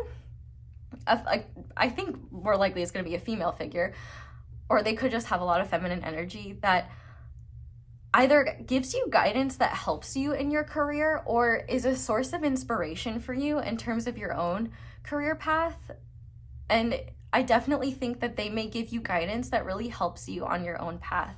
What I really think is beautiful about this door to romance is that I think that you're either discovering a path that you want to follow or you want to be involved in, or falling back in love with something that maybe you got burnt out with or have struggled to stay passionate about. Like one thing that I'm thinking of, for example, you know, maybe like you're a nurse and you really love nursing and you're passionate about it, but just the current circumstances are really causing you to be burnt out, or you know, you're just maybe becoming aware of the fact that like it's weighing on you and draining you, and you don't want to give up on it, but you're really struggling to stay in it and do your best, or just do work that you're proud of, because you know you're either burnt out or just neglecting yourself for others or things like that, just whatever it may be. I definitely feel like this upcoming year you're doing a lot of healing, and I think also just focusing on prioritizing meeting your needs in whatever way that may be. Like I definitely think you may be making changes to your lifestyle in order to support the career or schooling or path that you have. Like you may just have a lot of realizations about like the way that you feed yourself, or the lack of sleep that you get, or the lack of carving out time just for yourself to decompress. You know, if you're the person that's always picking up shifts or always putting extra on your plate, like if you're in school, for example, if you've got a million extracurriculars on your plate as well, you know, maybe you might be recognizing how you're so focused on other things you completely neglect yourself. I definitely think this healing is kind of a holistic type of healing, where you may be recognizing where you push yourself too hard, or you maybe need to set better boundaries with your schedule or with your bosses, and you know, give yourself like time and space to be like, I need a break, because if you can't be your best self, you know, that's going to be hard. I definitely think as well, it could be like, for example, if you have no clue what your path holds for career or something like that, there could be some healing that you do that ignites a realization of what you want to do. So like, for example, maybe you do a lot of healing around just childhood trauma, and then, you know, that inspires you to want to work with children in a clinical setting or something like that, help them heal or whatever that may be. I definitely think no matter what, whether this is something new that you're discovering or something that you love, but maybe have just been burnt out with or have had trouble connecting to your higher purpose as to why you do that, I definitely think that you are taking the steps necessary to heal on all levels, or at the very least meet your needs better and recognize what needs you have in order to be nourished enough to stay either passionate about what you're doing or to stay devoted to the greater purpose of what you do. Like, obviously no job is perfect and no career is like entirely easy breezy, but I definitely think it may be hard to do whatever it is that you do when you're not connected to the deeper purpose behind it. And so I think you may prioritize just building habits that are going to support you on this path so that you are less likely to feel burnt out, or you are less likely to be kind of really, really struggling, if that makes sense. Like, it may be that this year you kind of just become aware of the habits that maybe sabotage you a little bit or kind of hold you back. Like, for example, if you don't get enough sleep, or you know, if you're not prioritizing like making sure you're eating enough or things like that, I feel like you're just going to be looking a lot at, like, I heard something about I just heard like autoimmune disorders or something like that. So you may receive some kind of diagnosis that like clarifies a lot. Like, maybe you deal with like chronic fatigue or something like that. There may be a doctor or someone that either gives you a diagnosis or discovers something that maybe was previously overlooked, and healing that gives you the energy and the awareness and the awareness to like heal those things, or at the very least like address those things so they're not like something that is holding you back, or at the very least holding you back to the point where you don't know what's going on and you don't know how to address it or treat it. I definitely feel like there's just a deeper awareness to how you can help yourself and finding tools and modalities to help yourself. Like, for example, like it doesn't even have to be like an autoimmune thing, but it could really be anything physical, mental, emotional, like, you know, an ADHD diagnosis and a recognition that your brain is fundamentally different, and kind of healing your relationship with that and learning to carry less shame for the way that you naturally operate. If you're neurodivergent in some way, that may be something you're discovering. But I definitely think no matter what it is, whether you're discovering the path you want to follow that is truly meaningful to you, or you are reigniting your love for the path that you have, or the path that you know you want to continue to follow, I definitely think that this is going to be a beautiful year for you, where you just feel more on your game, like I feel like you're getting a lot of things figured out this year. You are learning what your needs are and kind of maybe experimenting with what is going to work for you and what isn't. And I think you may be letting go of a lot of shame around being different or needing certain accommodations or needing things a certain way. Like, it's okay to have different needs from other people. And I think that there may be someone that either maybe struggles with similar things that you do and gives you guidance that is very helpful in terms of your own healing journey. This could be someone that you start seeing that just really helps you work through like the mental and emotional struggles of your job. It really could be anything, but I definitely think there is going to be someone that really opens up your awareness of how important meeting your own needs are in whatever path or field that you are doing, and help you recognize like maybe areas that you just weren't aware of before. Or they could just be an inspiration of like, you know what, if they could get it figured out, I can get it figured out too. This may not even be someone that you know personally, but maybe it's someone you see on like social media or something like that, for example. But I'm gonna pull some guidance for this too. So Spirit, what do you want Pile Free to know when it comes to their career this upcoming year? What guidance do you have? We have the unknown. Okay, so I definitely think this is a unique card to this deck. So I definitely think that there are things that you're maybe unaware of right now when it comes to your career, whether it is like something that needs to be diagnosed, something that needs to be brought to light, or there are changes that need to be made that maybe you haven't tried yet or that you're unaware of. I definitely think there could be some trial and error, but I do think that the universe is kind of saying you might be surprised, like what sort of things might be draining your energy that you're unaware of. It could be, for example, your friendships that are taking lots of your time and energy. It could be things that you don't even realize. Like, for example, you might be learning this year that maybe you're more empathic than you thought. And if you've never learned to protect your energy and hold like energetic barriers, that could be a game changer for you, especially if you're in a caretaking position or you're in a position where you have to be there.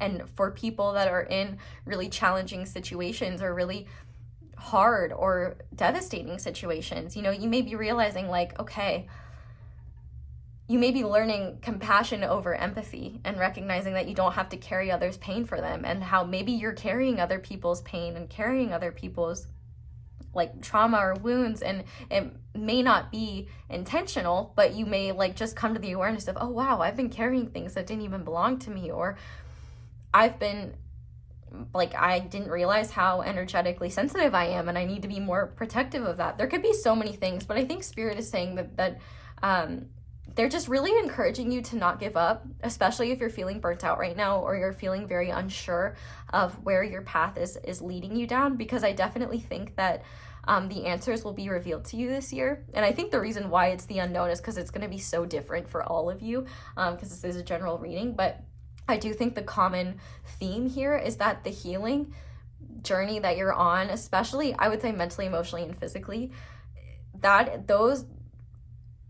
level of understanding and that level of awareness is going to be something that just helps you take better care of yourself and just be more present in your life and not be held back by certain unknown factors anymore. I definitely think you're addressing unknown factors this year and putting a name to certain deceptive energies that could have been within you, outside of you, whatever it may be, and finding ways to address them so that you can show up and be your best self and embrace the elements of your job or your path that you do love. Or through these unknown healing processes, you will be led to the path that is truly meant for you, that you will fall in love with. I think it's a really beautiful energy, and yeah, I love it. Sorry, had to crack my knuckles. I hope that wasn't too cringy for some of you. I didn't even realize I was doing it. But now we are going to look at your personal development this year and just kind of see what that entails for you on your human path. So we have the solar plexus chakra with transformation. We have no strings attached. I love how similar these two cards are. We have table, hard work ahead. And we have haystack, karma. You will reap what you have sown. Okay, I need some water. 1 second. So yeah, this is definitely a very powerful year for you, where you are making the necessary changes to cut ties with the past and cut ties with things that held you back and held you down. I definitely think that this is a year where things may not always be easy, but they will be worth it. Like with the table card here, I definitely think you are building a solid foundation for yourself. And I think that if you do not make the necessary changes, they will become, like, I don't want to say issues, but they will, it's kind of like, if there are problems you know you need to address, but you continue to ignore them, they're only going to get bigger until you can't ignore them anymore. It's almost like for example, if you have a toothache that you ignore and keep ignoring it, it just gets more painful and more painful and more painful and more painful.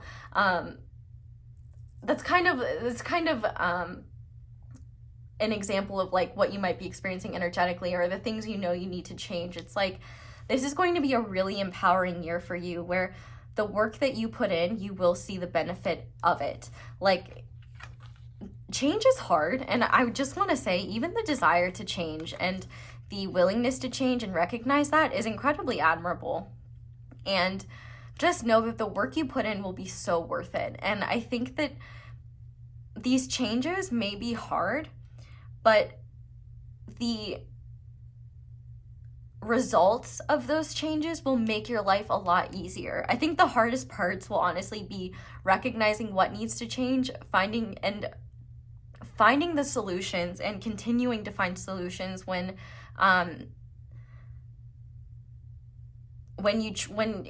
you try things and maybe they don't work. Like, you may have to be a bit experimental with how you shift things and how you change things, and it might be a little bit frustrating at times. And I think the biggest thing that you need to know is to not beat yourself up when you do fall back into old habits, because that's natural and normal. And every time that happens, you'll fall back into it with more awareness and more understanding. And ultimately, like, it's all the light and the dark, the good and the bad, the positive and the negative both serve you. And so just know that there will be highs and lows with your transformation this year, but it's all leading to your liberation and to your freedom. I really think you are letting go of past ways of being that made you feel held back and held down. And I think you're freeing yourself in really powerful ways. And that might be hard, especially if you have been attached to certain ways of being, or you do have perceptions that really suppress yourself or make you feel like you can't be all parts of yourself, or that you can't embrace certain aspects of yourself. But I also feel like it's like the more work you put in, the better rewards you will receive. But I also think that the more you try to avoid this transformation, the more challenging and more painful the experiences will be to get you to realize that there does need to be changes made. Like, you do need to transform. It's like evolve or repeat, and it's like, trust me, you want to evolve, because repeating is just going to be frustrating and probably more painful than necessary, if that makes sense. And I feel like a lot of you are already in that place, and so I feel like you just kind of need the reassurance that, like, the work will be worth it, because it will. And I feel like you will be shocked at the person you are now versus the person you will be a year from now. You will be so much more free. Like, I feel like that's the biggest thing. Like, a lot of this transformation is not about, like, forcing you to change or making you feel bad about the person you are. It's just helping you realize how you've been shaped by your experiences and recognize where the ways in which you adapted may have become, like, as a child, may have become things that are now maladaptive and don't serve you anymore. Or just realizing how you have been conditioned and how you have just lived your life, while it may have served you at one point, is no longer serving the person you're becoming, and is just no longer, and is actually just creating more harm than it is good at this point, like, if that makes sense. But I definitely think it will be worth it, and it might take some time to really get to the root of things and find solutions that work. And so I feel like I'm feeling really called to tell you that, like, you know, if the first thing you try out doesn't work or doesn't serve you, that's okay. Just keep trying new things. And, you know, if you need to take a break and do what feels comfortable and what feels normal, that's okay too. I think that this is just a lot about being patient with yourself as you evolve. And I think evolution kind of comes naturally. And the less we kind of, you know, judge ourselves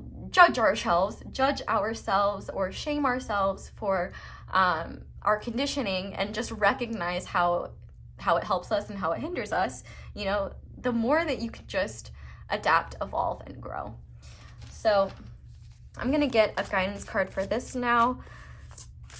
Spirit, what do you want pile 3 to know about their upcoming transformation? What guidance do you have for them? Ahaha, we have the Emperor. So I really love this. And I think that this is kind of a twofold message. I definitely think that there may be certain transformations when it comes to letting go of control and letting go of the things that control you, or that you feel you need to hold on to in order to feel in control. But I also think that this is the universe really encouraging you to trust your own intuition and trust what you're led towards. I definitely think that this transformation is going to be a very empowering experience, but I think that the universe is really saying that when it comes to this transformation, you have to take the lead in it. Like, if you are looking to someone to maybe show you how to do things, it might just lead you further from yourself. I feel like the universe is really asking you to recognize that you know yourself better than anyone, and through spending time with yourself and the process of trial and error, you will get to know better and better what works for you and what doesn't. And I definitely think that one of the biggest things that the universe is telling you is that you do not have to keep things in your life just because you think you should, or certain behaviors or certain patterns in your life just because that's what other people in my position do, or that's how my parents did it, or that's how it's always been shown to me. I feel like the universe is saying it's your time to do things your way and find what works for you. It doesn't matter. Like, I feel like this is all about letting go of the idea that there's some one-size-fits-all approach, and recognizing it's not about finding what works for everyone, because there is no such thing that truly works for everyone. It's about finding what works for you and finding what needs you need to be met and what will help you in general. I definitely think that also if you have certain like fears of change because you feel like you'll be out of control or you don't know what will happen, I think the universe is saying that you'll find that addressing these fears of change will actually lead to you being more in control and recognizing what is in your power and bringing more peace to you as well. I definitely think also that this is just going to be a year where it's almost like through letting go of your past and letting go of the way you've done things, you'll realize how your desire to be in control was actually like counterproductive, or like the ways in which you were trying to stay in control were counterproductive because they were leading you to energies that were actually out of control. And with Aries energy here, you know, I definitely feel like there might be times where you're really motivated and really focused on transformation, and then there may be times where you're kind of burnout and just need to like get through certain periods of time in your life, and that's okay. I feel like the universe is kind of always saying you'll get back on track where you need to be, and it's okay if it's like, if there's spurts of growth, you know? I feel like it's just about being patient and recognizing this is all about your empowerment and recognizing where your power truly lies and what true strength actually looks like, so that you don't have to deny parts of yourself and rob yourself of the opportunity to get to know all of the beautiful aspects of your being that you may be holding back from or aren't even aware of because you've been afraid to be open to them. So finally, I want to look at your spiritual path this year. Now, it's absolutely okay if you're not a spiritual person or if you don't believe in anything like that. Kind of the point of this path is kind of like an overarching theme of your life this year. So if you are spiritual, kind of like what a lot of your spiritual lessons are going to pertain to. And if you're not spiritual, just a deeper theme or a deeper meaning that you're going to experience in your life. But there is a divinely loving being that is included here. And just know, even if you don't believe in those sorts of things, they'll still be watching over you, loving you anyway. You know, these beings don't have ego, so they're not going to be like, you don't believe in me? Well, then screw you. I'm not going to watch over you. Like, they don't care. They love you just as much as people that devoutly pray to them and believe in them. So just know that even if it feels silly to you, you can always talk to them or ask for their help, because they are going to be closely watching over you and guiding you this upcoming year. Oh, okay, so this is beautiful. So we have Truth with the third eye chakra. We have August. And we have Archangel Gabriel with self-expression, creativity, and North Star. So I love this so much. Archangel Gabriel is a wonderful archangel. And I definitely think, and actually Archangel Gabriel is in the Judgment card. So I definitely think that there's going to be a lot of awareness around your truth. And I think that Archangel Gabriel is going to be closely watching over you this upcoming year. So if you ever want to pray, actually, I think Archangel Gabriel is typically represented as a woman to her, but I mean, you know, I really think angels kind of, it's more encompassing to go by they, them, but I don't really think archangels are too concerned about their pronouns. I think they just want to love and support humanity. So I guess use whatever pronouns work for you. But ultimately, with this truth card here, I think that you're going to be having really powerful awakenings this year around what is true for you. Not what is widely accepted, but what truths support you, what truths are valuable to you. And I think you're going to be reconnecting to parts of yourself that you may have let go of because they weren't practical or they didn't have utility. And I think you might be realizing that like the parts of yourself that you thought didn't have utility actually do have utility. It's just maybe it doesn't reap financial rewards, but it reaps rewards of becoming closer to yourself, which in turn maybe inspires you creatively, which then does reap financial rewards. Like, I think you might be realizing how interconnected things are and how your ego may have been denying you certain opportunities to get closer to yourself or making you believe that you're so much less than what you truly are. But I also think you're going to be seeing the truth in humanity in a lot of ways. This might be a very powerful awakening for you this year where you are recognizing a lot of habits and patterns within humanity that just because they're normalized doesn't mean they're helpful or useful. I think actually anyone who's already on the spiritual path, you can comment if you agree with this, but a lot of like awakening is just realizing like, oh my God, I can't believe these things are normalized. And I can't believe like there are just so many things that we accept and are just aspects of our lives that shouldn't necessarily be normal or just not useful to us, but they're just a part of life. And I think you're just going to be realizing what you no longer have to accept as truth. Doesn't mean you have to judge and shame others that do have those truths, but just realizing that like you can follow your own light. With August here, August could be a really significant month for your awakening. It also makes me think of the 8/8 portal, so that could be a really significant day for you, a really powerful day. If you're born in August, maybe your birthday that year, your solar return could be a really powerful time for you where you're just having a lot of awakenings. Or maybe even you have a guide or something like that, or a particularly powerful person with the name August or that's born in August that will have powerful awakenings for you. But ultimately, I just definitely see you not only seeing through the illusions of the world around you, but the illusions that you've told yourself that don't serve the person that you're becoming. I feel like you're going to be a lot more discerning about what is true to you and what are you holding on to that doesn't serve you either out of fear or the desire to be accepted. I also just feel like you are awakening to your own like soul light and your own passions and your own intuitive abilities and really just growing within those. With the North Star as well, I definitely think that you are headed down the right path. You are aligning with your highest self, and it kind of seems like this year is a process of letting go and shedding old energies and just aspects of yourself and aspects of your environment that no longer serve you, seeing the truth of what does and doesn't serve you, and kind of making the necessary shifts and changes in order to be aligned. And I feel like I'm literally hearing like Rome wasn't built in a day. So I am just feeling like it's important to remind you, to remember that this is a process and it won't happen overnight, but you'll be shocked at just like in 365 days how different your life will be right now towards, December 31st, 2023. I definitely think there's a lot of powerful growth here. And I think that you're going to feel a lot more confident to stand in your truth, not only to others, but to yourself. And I think you'll recognize too, where you don't owe anyone an explanation. You don't have to explain yourself. You don't have to prove yourself.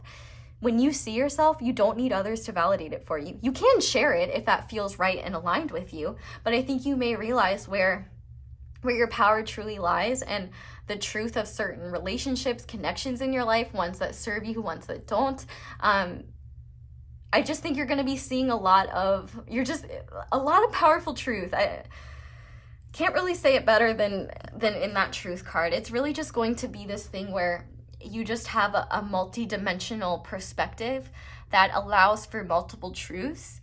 And rather than looking at things as like black and white, I think you're going to be seeing like the complexities of things and recognition that multiple things can be true, and like there are things that can be helpful and harmful. Like it's just kind of this energy of just all encompassing, like, whoa. I don't know why, but I'm thinking of Totally Kyle from the Amanda Show, where like Drake Bell played that like pretty much like, I think like a kid-friendly stoner, like, where he'd be like, one time I was doing this thing and like, and then you just tell some like story. I don't know why that's coming through, but I think you just might be having a recognition of like, I just heard like fake deep. Like there might be people that you viewed as deep, or like that you thought really had it figured out, or you may be realizing like, oh wow, this person is actually deeply misguided, or even if that this person's truth, it's deeply misguiding me. Like you don't have to like tear anyone else down in terms of discovering your own truth, but you may become more discerning in like the guidance that you take and what you accept as truth, because you may have been holding on to ways of living that didn't align with you, because maybe you were afraid of what felt right, or maybe you just felt like maybe your ego was really attached to certain ways of being or certain friend groups or something like that.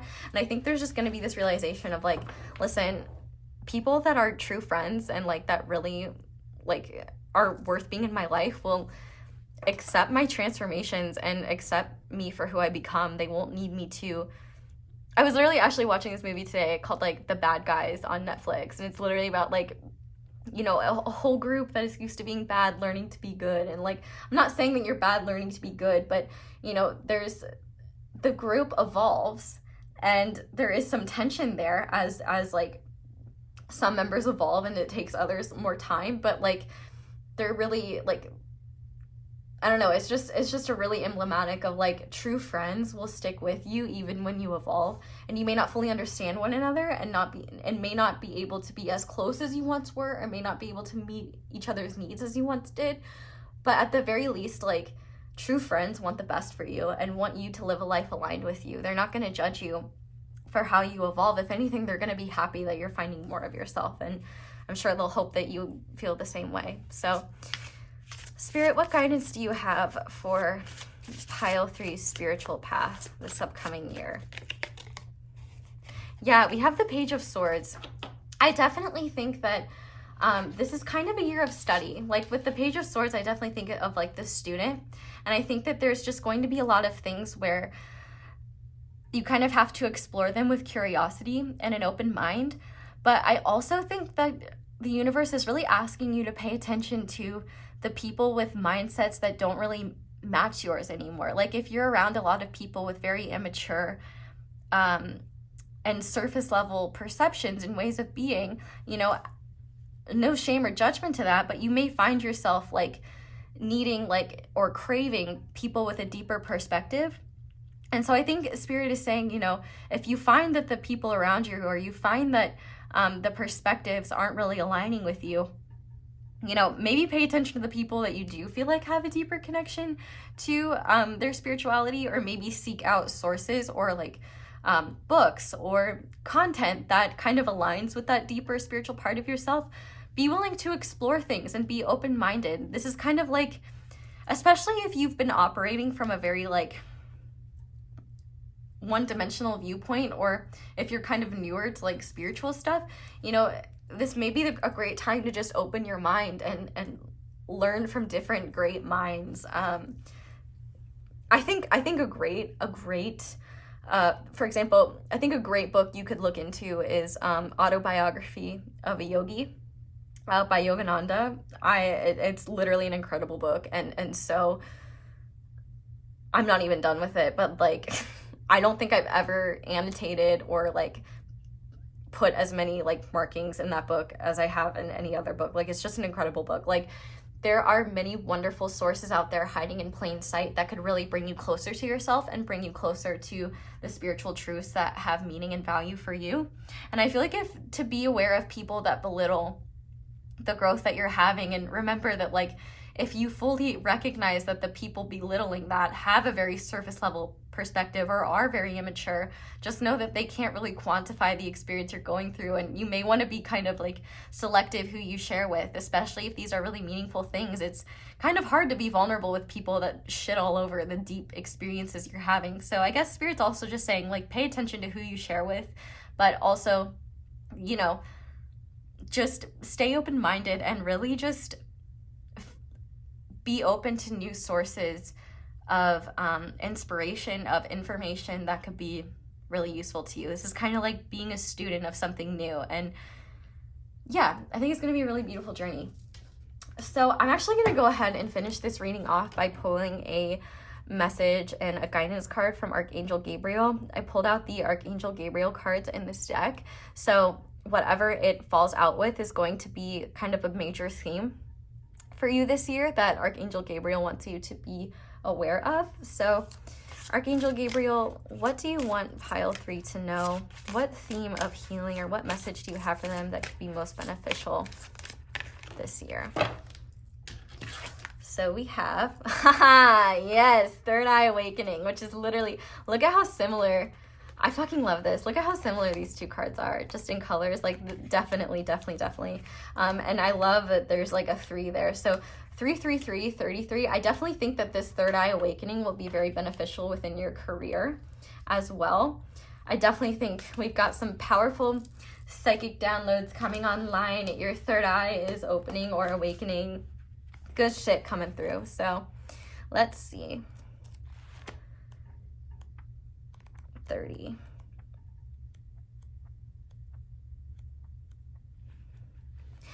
I'm sure you see that card. There are times when we keep ourselves in the dark. It is a form of unconscious self-protection, and we might not realize we are doing it.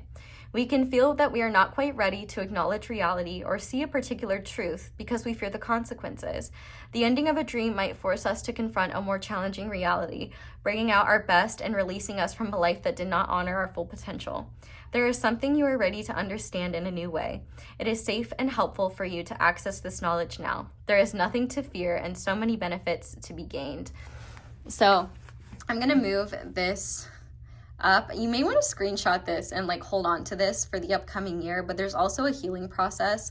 So just making sure you have enough time to screenshot that. But then there's a whole healing process here, which I really think could be beneficial to you. And I would really say like do this as many times as you need it. So I will hold on to this and you can screenshot that with the healing process. I really like these healing processes, and I think they're actually really beneficial, so I would highly recommend utilizing them. And it looks like this is a pretty in-depth one, so yeah, you may want to do it multiple times or do it once, see how you feel, and then come back to it. But maybe just hold on to these, like maybe favorite them in your camera roll or something like that. And so, you know, whenever you need them, they'll be there. Maybe you'll forget about them and they'll pop up at the right time. So I hope that's enough time to screenshot things, but maybe you want to look at the card as well. So that's there for you. But pile 3, you're pile 3 and you got all these 3s. That is where I'm going to leave your reading. Thank you guys so much for watching, and thank you so much for letting my ads play in the background while you do something else. That is one of the simplest and easiest ways to support me, feed me, help me pay my rent, so I really appreciate that. But if you'd like to support me in other ways, you can like this video, you can comment down below, let me know how it resonates. You can subscribe if you haven't already and click that little notification bell to be notified whenever I upload a new reading. Shout out to my notification squad. I love you guys so much. If you want me to see your comment, I will most likely see it. If you comment earlier when I upload it, I usually see comments when I'm first uploading. You can check out my merch link down below, as well as my social media, which is basically just Instagram at this point. I've kind of let go of all the others, but just do be aware that there are scammers pretending to be me, so just know I do not offer personal readings, and I will not, if someone slides into your DMs pretending to be me offering you a personal reading, it's not me, it's a scammer. But that is all I have for you guys, so I hope you have a wonderful 2023.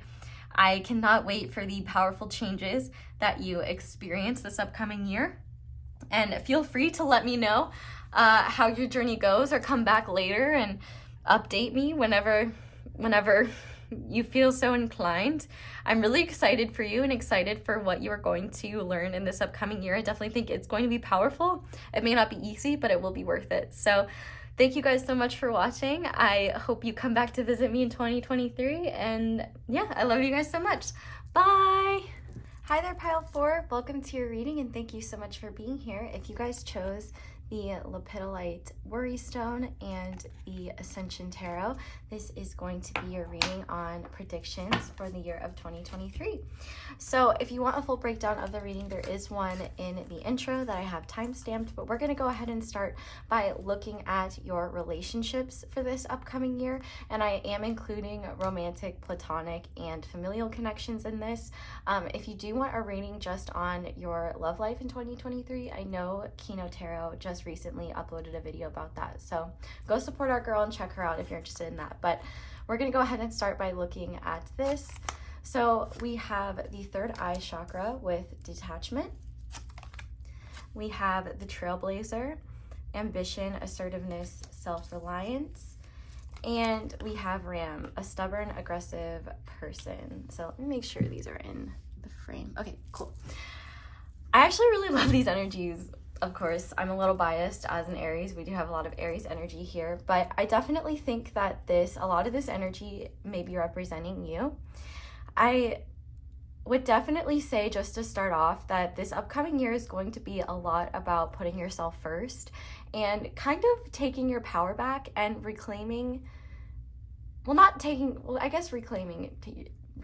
your power is the best way to put that. What I really love about this energy is I feel like one of the coolest things that's happening to you this year is you're letting go of the perceptions of others and the fear of judgment that has maybe held you back from making certain decisions, or that has maybe dragged you down in the past. I do think actually this Ram could also symbolize someone in your life, or someone that was in your life, that maybe led to you believing that you had to give more of yourself than was necessary in the first place. Maybe that made you feel kind of guilty and ashamed for having needs and taking care of yourself. And I feel like you're almost channeling that energy back into yourself, where you're saying, you know what, like, I would never do that to another person, but I'm going to stop feeling guilty for putting myself first. I'm going to stop feeling guilty for paying attention to my needs. I would definitely say, if you're someone who is usually focused on others and taking care of others, I think that there's a lot of healing happening for you this year around that, where you are focusing on your goals this year and focusing on people that align with those goals.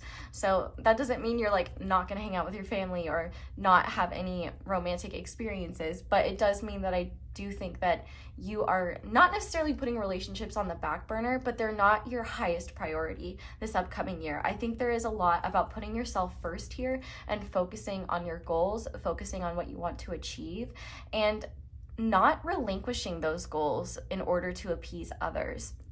I do think that there may be an element here where, like, for example, if you are in a partnership, you and your partner actually may be having like goals that are taking you not necessarily away from one another, but you may be more focused on like individual projects. So one thing I do feel happening here is like kind of this really beautiful energy of you both kind of supporting one another and making the most of the time you do have together, but like not making one another feel guilty about focusing on your own projects. I definitely feel like if you are single, I wouldn't be shocked if you're maybe not really interested in dating people or not being in committed connections. I will say it's quite likely that if you are looking for a relationship this upcoming year, you might find that you either attract a lot of Aries energy and a lot of independent people, or you find that you're just not really looking for what you want. And I think that's probably because I won't say you're meant to be focused on your own energy right now, but I do think that if you do have any experiences romantically, it might be quite likely that they lead you back to yourself and kind of remind you, oh yeah, I really need to be focused on my own goals right now. I definitely think there's this energy of you not waiting for someone else to bring you what you need, but to instead take your own energy into your own hands, to take your goals into your own hands. And I definitely think that you might actually be intentionally putting off like dating or certain friendships, not because you don't want them or because you don't because you want to get rid of them, but because you know that like your energy and focus is best placed in other areas right now. But ultimately, I do think that the people in your life will be really understanding and supportive hopefully for the most part. But even if they aren't, I feel like you're going to be focused on not letting that bother you, because I think that this is all about, I feel like 2023, like a word for you this upcoming year is going to be unapologetic. Unapologetic about your goals, unapologetic about meeting your own needs, and unapologetic about reclaiming your peace. So what I'm going to do first is pull a card just to kind of describe or give guidance around different areas of your life. So not different areas of your life, but your relationships. So we'll do one for romantic relationships, one for platonic relationships, and one for family. So I'm going to start with platonic relationships. Spirit, what do you want pile 4 to know about their platonic relationships this upcoming year? What guidance do you have for them around that? Okay, we have the 4 of Swords. So yeah, I definitely think that like in terms of friendships and things like that, if you have been dealing with some healing around, maybe like you've been letting go of certain friendships, or you've just been kind of taking your power back, like if you've been in friendships that were maybe more toxic or that required a lot of your time and energy, I feel like you're definitely getting respite from that. I feel like the Spirit is really saying you don't have to hold on to friendships that expect a lot of maintenance. Like if you are kind of a low maintenance person, like someone who likes to pick up where you left off, or you know, is someone who kind of needs time to do their own thing and can't be or just at least not right now in friendships that require a lot of time and energy, I definitely feel like Spirit is encouraging you to focus on your own peace and focus on friendships that give you that space and grace to work on yourself, to give yourself the time that you need. I do feel like with this 4 of Swords here though, if you do have like friends in your life who, for example, maybe are just a bit anxious but like respectful of your space, you know, maybe just they might like want you to just like communicate to those certain people like, hey, you didn't do anything wrong, like I'm just disappearing for a little bit, like need to focus on myself. But I definitely think Spirit is saying like this is not the year to put other people before yourself, especially not platonic friendships. I think that you might be healing from certain past friendships where maybe you felt like you had to put your needs and your goals on the back burner for them. And I definitely think one thing you might be healing is guilt and shame around putting yourself first. And so I feel like Spirit is saying if any of that energy comes up this 2023, like you do not have to tolerate it. You do not have to put up with it. If it takes you away from your peace, if it makes you drained and exhausted, that's probably a sign that that's not the most aligned friendship for you. And I definitely think with that 4 of Swords here, like you'll know when you're around the right people because you'll feel at peace. You won't feel like you need to be taking care of their needs, or you won't be feeling drained after you're around them. So looking now at romantic relationships, what guidance do you have for pile 4 around that? Oh, okay. This is awesome. Okay. I really love this. So no matter what your romantic, so whether you're single, dating, non-monogamous, or in a partnership, I definitely see here that you will have more time to yourself this year. But what I do really see is you finding a lot of happiness within this. And I think, for example, if you are in a partnership or partnerships, the time that you spend on your own will just kind of make you both miss one another. And so you'll really be very grateful and fulfilled when you are around each other. I definitely feel like there is this energy of like, the time that you spend with your partner will be time that remotivates you, like reinvigorates you to go back and continue working on your goals. I feel like when you are together, you will really just be enjoying and embracing one another's presence. And I feel like it's going to be a very harmonious, happy environment. But actually, I think one thing that's really interesting, if you are single and are looking, one thing that I'm seeing here is that this focusing on yourself is leading you to this like relationship that you know in your heart you could have. It could happen this year, but what I will say is that I'm not going to make any promises, but what I definitely see is that the work that you're putting in this year is leading you to this 10 of Cups. And I think you'll find that you are actually very happy this year, despite not maybe having like everything that you want. Like if, for example, if you want a partner and don't have one, I think you are going to be finding just a lot of fulfillment with spending time on your own and doing things that make you happy. And I feel like those feelings are going to help manifest your ideal partner. But I also think too, like, if you're maybe frustrated by hearing those messages or just feeling like really defeated and depleted, the universe is saying like, we're not going to let you settle for something subpar. Like, we want you to have the best. And in order for that to be set up, the best thing that you need to be doing this upcoming year is focusing on your own independence and finding your happiness in the present, because that's what's going to bring about the type of relationship your heart has truly been wanting. And I definitely think too, there's just going to be a lot of like security when it comes to the recognition that like, whether you're in a partnership or not, like that you're valuable, that you're inherently worthy. I feel like there's a lot of security in that fact. And if you are in a partnership, I think you both will be feeling secure within that independence. And I also think too, you both might be, if you are in a partnership, you and your partner might be putting in a lot of work to kind of create this 10 of Cups. Like maybe you both are working really hard now so that like next year you can have, or maybe this year, like maybe if this is an energy that has been happening for a little while, like this independent energy, you could be taking time, like taking trips together or doing things to just kind of embrace and celebrate all the hard work that you've been doing. And it's kind of like delaying instant gratification for like a beautiful event or a beautiful experience together. But I definitely think like there is a beautiful, beautiful, beautiful relationship in your future if you are single, and the work that you are doing this year is either leading you to meet them or leading you exactly where you need to go to this 10 of Cups moment. And so I feel like the universe is saying like, if it doesn't feel ultimately fulfilling, if it doesn't feel like it's aligned with your goals, your future, if it doesn't satisfy you in a way that just feels like, yes, this is exactly what I have been asking for, this is exactly what my heart wants, then I feel like the universe is saying don't settle for something because you're afraid that something better won't come along. This is definitely a lot about finding fulfillment within your own energy, but then also recognizing that you don't have to settle for something less fulfilling because you're worried that you may not get something better or you may not find the right person. And I would also say like, be careful of like the content you're consuming online, especially very egoic stuff around like love, where, you know, people might be saying, oh, well, you have to have this or you have to do that, or all men are like this or all women are like that. Like I would just be very careful of stuff like that, because it might kind of, whether subconsciously or not, maybe make you feel insecure or start getting focused on like this lack mentality of like, well, what if I do need to do this, or what if I do need to find a partner by this age?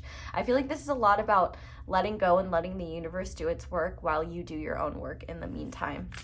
But what about familial connections, Spirit? What's happening for pile 4 around that this year? Okay, we have the Knight of Wands. So I definitely think like you could definitely be traveling this year for family, and maybe that will be the time that you do spend with family. But I also think you might be kind of standing up to family members this year if maybe they have put you down, or you might be just kind of like hanging around your family or experiencing your family connections when you have the energy for it and it's something you can focus on. I definitely feel like you won't be spending all of your energy with family, or all of your time and energy will be focused there. I definitely think you'll be more focused on yourself. But one thing that I am hearing Spirit say is that if there is anyone in your life that's just very supportive of your path and very supportive of your journey, whether they be biological family or soul family or chosen family, I think those are the types of people that maybe you want to go to when maybe you're needing re-encouragement, that's not a word. I was gonna say reinforcement or encouragement, and I got re-encouragement. I would definitely focus on those sorts of connections. And if you do have a family member in your life that you really look up to for maybe their courageousness or their sense of adventure, that might be someone that you spend more time with this year, or might be someone that you want to go to for advice, because it does seem like they can really help you with your goals and ambitions. I'm also getting a specific message if you have children that are like, for example, going to college or something like that this year, or like they're making a big change, like maybe going away to school or something like that. I feel like the need to reassure you that everything will be okay, like they will be okay, and you'll actually be kind of shocked at how well they thrive.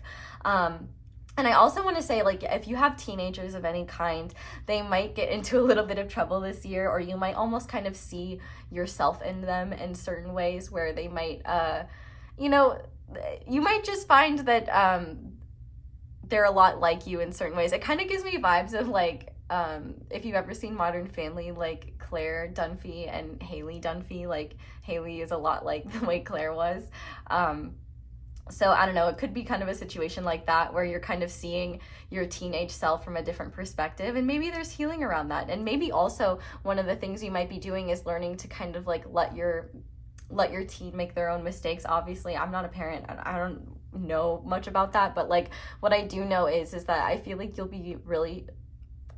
be shown just how great of a kid you have been raising, because I feel like they're going to be able to shine through different challenges. For some of you, if they're in sports, I definitely think that this could be a really significant year for them when it comes to sports or their activities.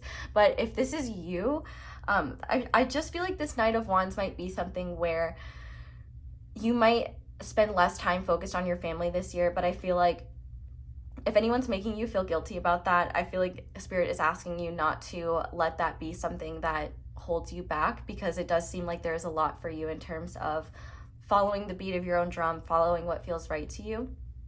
But I definitely see here that if there are any arguments or things like that, or anyone does get upset, I think that you guys will be able to move past that relatively easily, and it really won't be much of an issue.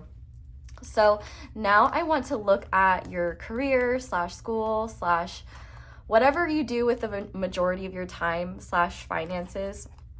So for this, we have the heart chakra with love. We have all tied up. And we have older man, dealings or relationship with an older man. So this is actually really interesting. Let me just grab a sip of water. I'm seeing a couple of different scenarios for this. So I guess kind of just take what resonates here. But I feel like for some of you, this older man may be more of a symbolic thing than a literal thing. I want to start out with a love card, because the first interpretation that I'm getting is that you may be continuing, like you may already be in a path or following a path, doing something that you love, but it may be that you kind of struggle this year to fully enjoy it. Like I'm hearing imposter syndrome in my head, but I'm also hearing that like maybe the ways in which you want to do things, or like, for example, if you're creating in some way, or if you're wanting to do something a bit different within the field that you enjoy, it could be that like the structures that exist make it very hard for you to make those changes. Or it could be that maybe just like your own conditioning, for example, from like a father figure or grandfather figure, or from the expectations in your family, like maybe you find it hard to operate in different ways outside of that because you were conditioned to be a certain way. Like, for example, if you were conditioned to be someone that's always working really, really hard, and what you're doing, you love doing it, but maybe sometimes you want to take a break or a rest and you feel guilty for that, or you feel like you can't take that time off, or you feel bad if you don't put your all into everything. There might be big lessons around learning how to accept your own flow and learning to recognize that you can do things differently, and that's okay. For others, I do see that maybe you don't get to invest as much of your time into your career, what you're following, as you'd like to, maybe because like for some of you, maybe you're a caretaker, and so you are focused on caring for someone that you love, and it's kind of like a sacrifice made out of love, where this year maybe you are focused less on that in order to support someone you care about. But maybe also too, this could have to do with like a boss, maybe a boss or like a professor or something like that, where maybe they hold a lot of power over your like career, and maybe they have expectations that don't match maybe what you would like to be doing, or maybe you have to do things their way. And so it's kind of this push and pull between, I love what I'm doing, but I hate that I have to do it this way, or I love what I'm doing, but I feel kind of stuck in the sense that maybe you need, like, for example, maybe you need to get this person, like a letter of recommendation from this person, so you have to do like a lot of work before that happens. Or maybe you're stuck for a period of time because this person either maybe wants you in a certain position or won't promote you or something like that. I also feel like this older man card could just be something where it's not like a specific person, but it's just kind of like the old way of doing things. You might find that you're in a career that you really love, but like the standards and restrictions, regulations, and rules are maybe really outdated.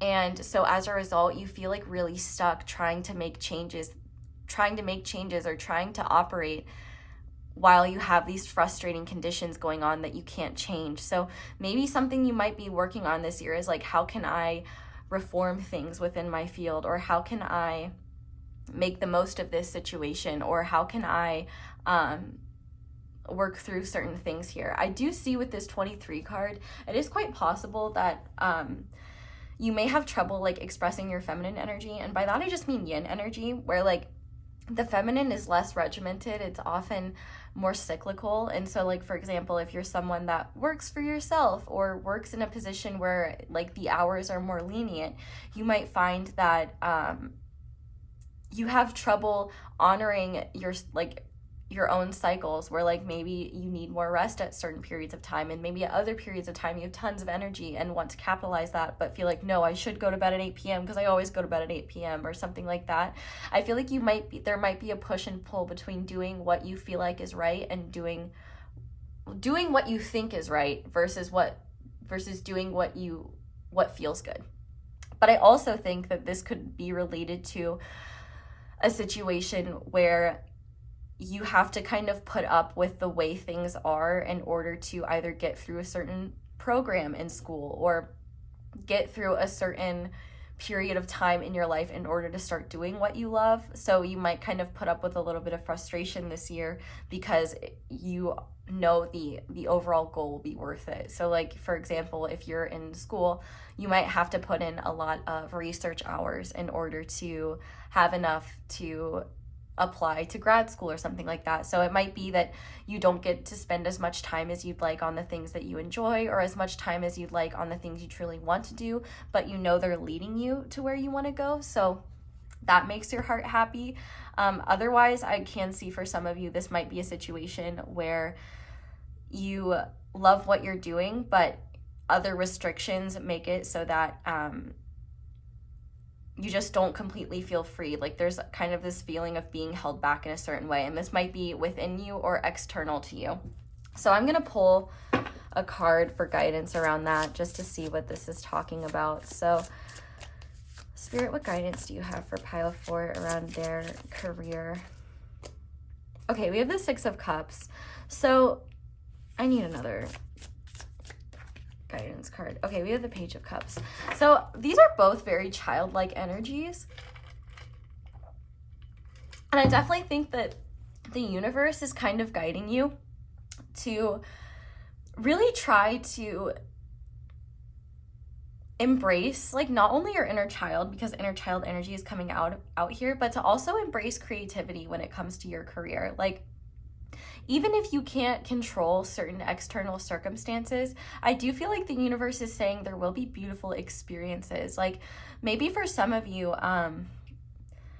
you'll be able to see the impact your work has on other people, and that will be something that's very fulfilling for you.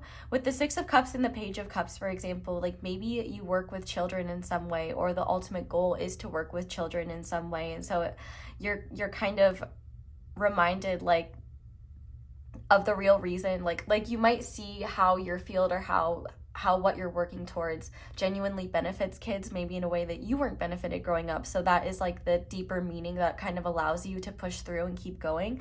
For others, I do feel like maybe the field that you're in, or the field that you're following, is something that you've dreamed about ever since you were a kid.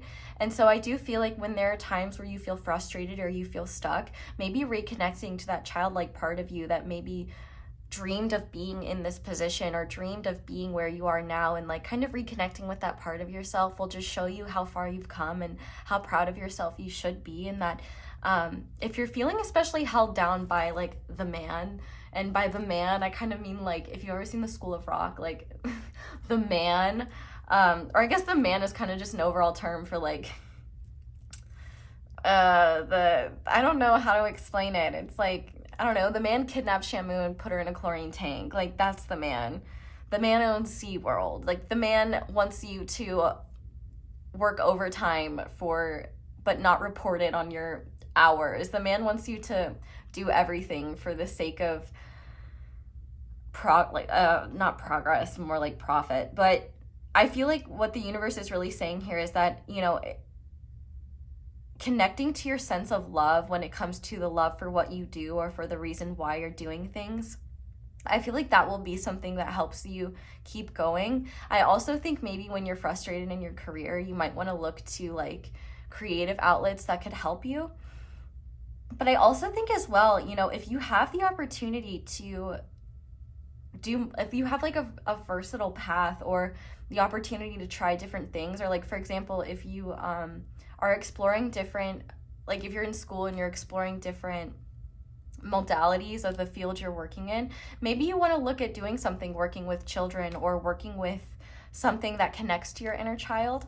I definitely think that there's a lot of emotional fulfillment with whatever it is that you are following. There just may be frustration around the way the bureaucratic structures are set up, or the way that you have to go about doing this, or there may be frustrations around how many kind of hoops you have to jump through, how many like requirements you have to meet before you can get there. And so I think that this year is going to be a lot about just reminding yourself why you're doing this and holding on to the sense of purpose behind why you're doing whatever it is that you're doing, so that the frustrations and realities of trying to live your life and in these systems that have been created is not something that weighs you down or makes you give up on something truly meaningful to you. So now I want to look at your personal life this upcoming year. So like what you're learning about personally, what's happening on your human journey. So to start with that, we have the flow with the sacral chakra. We have there is always a way. And we have fan, romance, celebration, party. So this is really interesting. I definitely think that this is definitely going to be a year where I'm literally hearing Hannah Montana in my head right now, like life is what you make it, so let's make it rock. And I definitely think that you're going to be making the most of your situations this year. And I actually really love this, like the fact that this trailblazer, like Aries energy came through within your relationships, because you might kind of be the saving grace for the people that are in your life this year. Like, for example, you know, if everyone's really frustrated or stressed about the fact that, like, let's say, for example, you're in school and all of you have like this big exam coming up. I feel like you might be the one that kind of takes the lead in the situation and says, listen, this exam sucks and is annoying, but let's make the most of it and have a study party. Or like, you might be the person that just kind of inspires everyone and reminds everyone like, hey, you know, we can always find a way to work through this. We can always find a way to change things. And I also really do feel like you might be falling in love with yourself this year and falling in love with kind of who you are and paying attention to the ways in which our society kind of tells us that we're not good enough, tells us that we should be doing more, we should be focusing on certain aspects of life. I feel like you might be saying, you know what?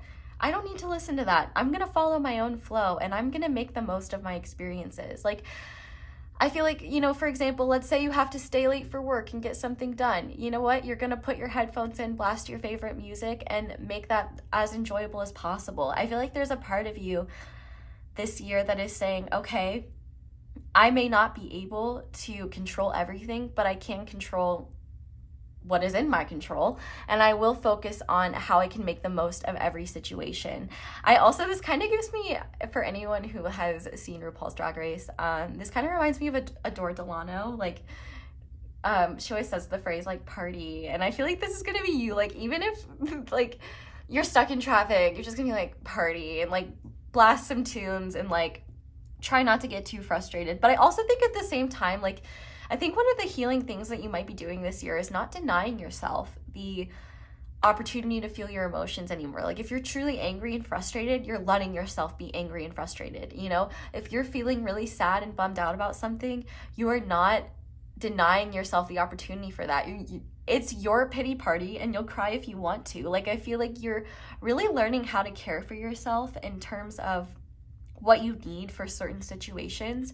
And I also think too that you're not letting your situation stop you from enjoying yourself. Like with romance being here, it might be quite possible you could have like a string of like whirlwind romances this year, like especially if you are single this year. It might be that you kind of remain, you like hold on to your independence, but you still kind of have these interesting experiences. Like maybe, for example, if you're going abroad for a little while, like you have experiences with people there.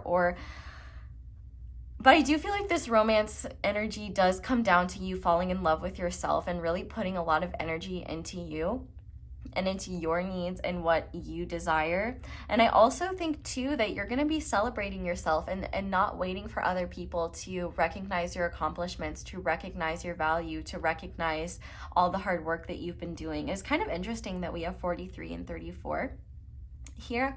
And so I almost feel like your masculine energy will be leading in terms of your relationships, where it's kind of like, you know, you'll just be very focused on, okay, what do I need?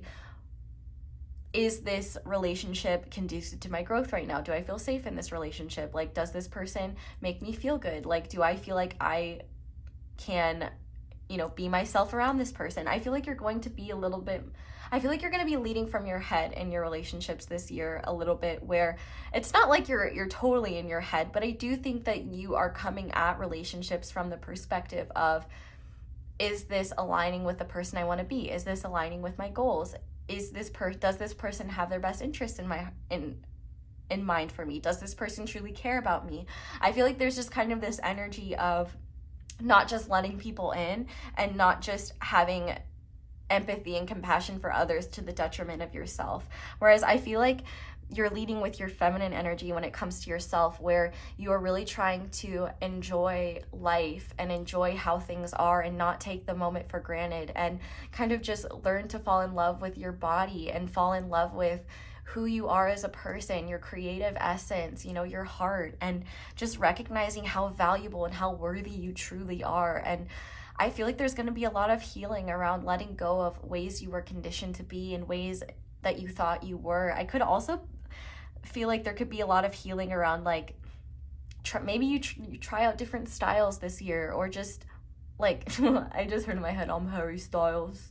I didn't mean it that way, but maybe there's just, I feel like there's just this opportunity this year where you're not allowing obstacles or inner demons to stop you from enjoying your present. I feel like there is this just beautiful energy of, I'm going to follow the flow of what feels right to me. I'm going to make the most of what this year has to offer me, and I'm not going to let outside circumstances stop me from enjoying my life. You know, I'm not going to let other people's suffering stop me from enjoying the moment, and I'm not going to let my own suffering be something that I hold on to or am attached to. I'm going to honor my feelings. I'm going to honor my needs. I'm going to nurture myself when I am struggling. And when I work through those moments, I'm going to celebrate the fact that I did. I'm going to celebrate how far I've come. I'm going to celebrate each and every moment in every way that I can. You know, obviously there are times when we're down or we feel shitty or we feel crappy, but I definitely think this year you're going to be just easier on yourself and nicer to yourself, and really just allow yourself to blossom. I really think that that's a lot of what this vibe is about. So let me pull a guidance card for your personal life. So Spirit, pile 4's personal life in 2023. What guidance do you have for that? Okay, we have the 7 of Swords. So I definitely feel like Spirit is saying that this is going to be the opportunity for you to really heal mental states that don't serve you. So I feel like Spirit is cautioning you a little bit, and I think that actually it would be really great for you guys to get a stone, like a worry stone.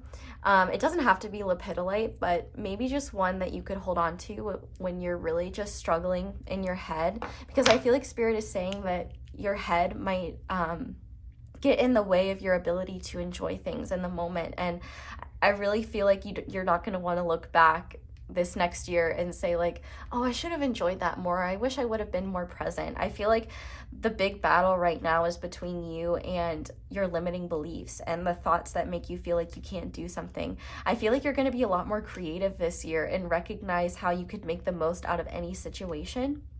And I also think that you're really just going to be like calling out your limiting beliefs and calling out the distorted thoughts that make you feel like you shouldn't be accepting yourself. You shouldn't be happy with where you are. I feel like this is a really beautiful energy, and I think Spirit is saying just stay present and aware, so that when thoughts do come that are particularly disturbing or that make you feel bad or that put you in a funky mood, you know, just so that you can be aware of those and be aware of how they affect you.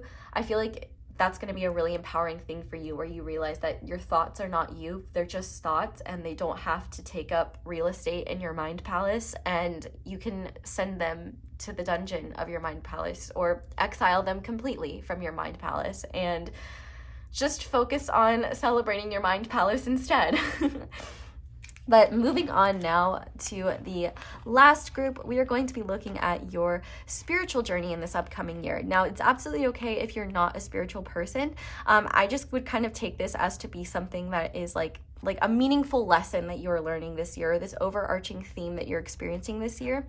Though there is a figure that will come through that will be watching over you this upcoming year. And it's okay if you don't believe in them. It's okay if you're uncertain of them, but just know they love you anyway and will be watching over you. So if you do want to pray to them, or if you are spiritual, just know that they will be watching over you and guiding you this upcoming year. So to start, we have creation with the root chakra. We have Mother Mary, purity of heart, conception, faith. And we have cracked cup, dissatisfaction with life. Okay, so I definitely think that this upcoming year is going to be one where a lot of the lessons are about, it's kind of a few things. So the biggest thing that I'm seeing is that there could definitely be a lot of healing around your relationship with, it doesn't necessarily have to be like your biological mother, but your relationship to motherly energy in general. There could also be a lot of healing around recognizing that you don't have to accept things the way they are just because other people told you that that's how they should be. I feel like there's kind of an overall awakening happening this year where you're recognizing where your dissatisfaction is something that either can be fixed with change and action, or it's something that you're recognizing is within you, which it could be both. Like you could find at times, like for example, in your workplace, you're really dissatisfied with how, you know, the bureaucratic systems are running things. So you might create a solution or start advocating for a different way of doing things. You might start writing letters. You might start coming up with plans. You might start trying new things and creating solutions, or even advocating for change in your field because you recognize that these systems aren't serving anyone. Whereas maybe in your personal life, you know, maybe you're really dissatisfied with your apartment, but you're locked into a lease or something like that. So you create decorations, or you make the most of your space so that it's something you truly love. I feel like no matter what though, the overall theme here is kind of just manipulating your environment in ways that show you that you can create solutions, that show you that you can lead from your heart more. I feel like this is a year too where you learn that your faith in yourself and faith in the unconditionally loving workings of the universe are something that help you move mountains and achieve things that you never thought possible. I feel like this Mother Mary card also is just a sign that you may be creating a lot of foundations this year for future years that is going to really help you with even bigger and better projects. I also just feel like you're going to be reconnecting to what truly matters this year. And I think that you may have a lot of experiences that show you the kind of kind of life you want to create and the kind of life you want to leave behind. I also think too, I know there's like particularly like there's a Japanese art style, I can't remember what it's called, but it essentially takes broken things and puts them back together and uses this like gold to make the piece good as new, and it transforms. It's like the same cup as before, the same piece of ceramic as before, but now it's even more beautiful because it's filled together with this gold. And so I feel like you might be pulling yourself back together this year and almost realizing that the things that broke you, the things that hurt you in the past, like are things that not only can you heal from, but they can create a version of you that you never thought possible, or a version of you that is so powerful that you make changes and create solutions that other people would have never seen. I definitely think Mother Mary is going to be watching over you, nurturing you, but if you are connected to other emanations of the Divine Mother, I would say those apply here as well. I definitely just think, though, that this is going to be a year where you learn to nurture yourself and learn to create solutions, or learn to ground your ideas into reality so that you can create change. I feel like this has total being the change you want to see, rather than like complaining about the fact that things aren't different. Like, you're someone who is bold enough and brave enough to not be okay with the status quo and say, you know what, I'm not going to accept this, or you know what, I'm not going to allow this dissatisfaction to be my truth. I feel like you are moving boldly with your heart and your head this year in ways where you are putting yourself first, you are prioritizing your needs, but also, you know, you are recognizing where the general collective needs help, and where maybe you can play a role in helping it. I just definitely think that this is a beautiful energy of healing your feminine energy in certain ways, healing your yin energy, but also finding a deeper purpose when it comes to creating change in the world. So like, it's not just change for yourself, but change for the generations after you, change for the people that are going to be stepping into your shoes later. I feel like also, though, I feel like a big lesson here is just going to really center around trusting your intuition and trusting your heart, even when you don't know where things are going to lead you. I feel like the fact that you're not accepting dissatisfaction in certain areas of your life is going to lead you to very powerful realizations, very powerful epiphanies, and very powerful opportunities to fundamentally change your environment especially at work, within yourself at home, and with your relationships. I definitely think you're creating your reality this year and not allowing lack mentality to hold you back, not allow what you don't like about your life that you can change to stay the same. So I'm going to pull another guidance card now for this. So Spirit, what guidance do you have for Pile 4 around their spiritual path this upcoming year?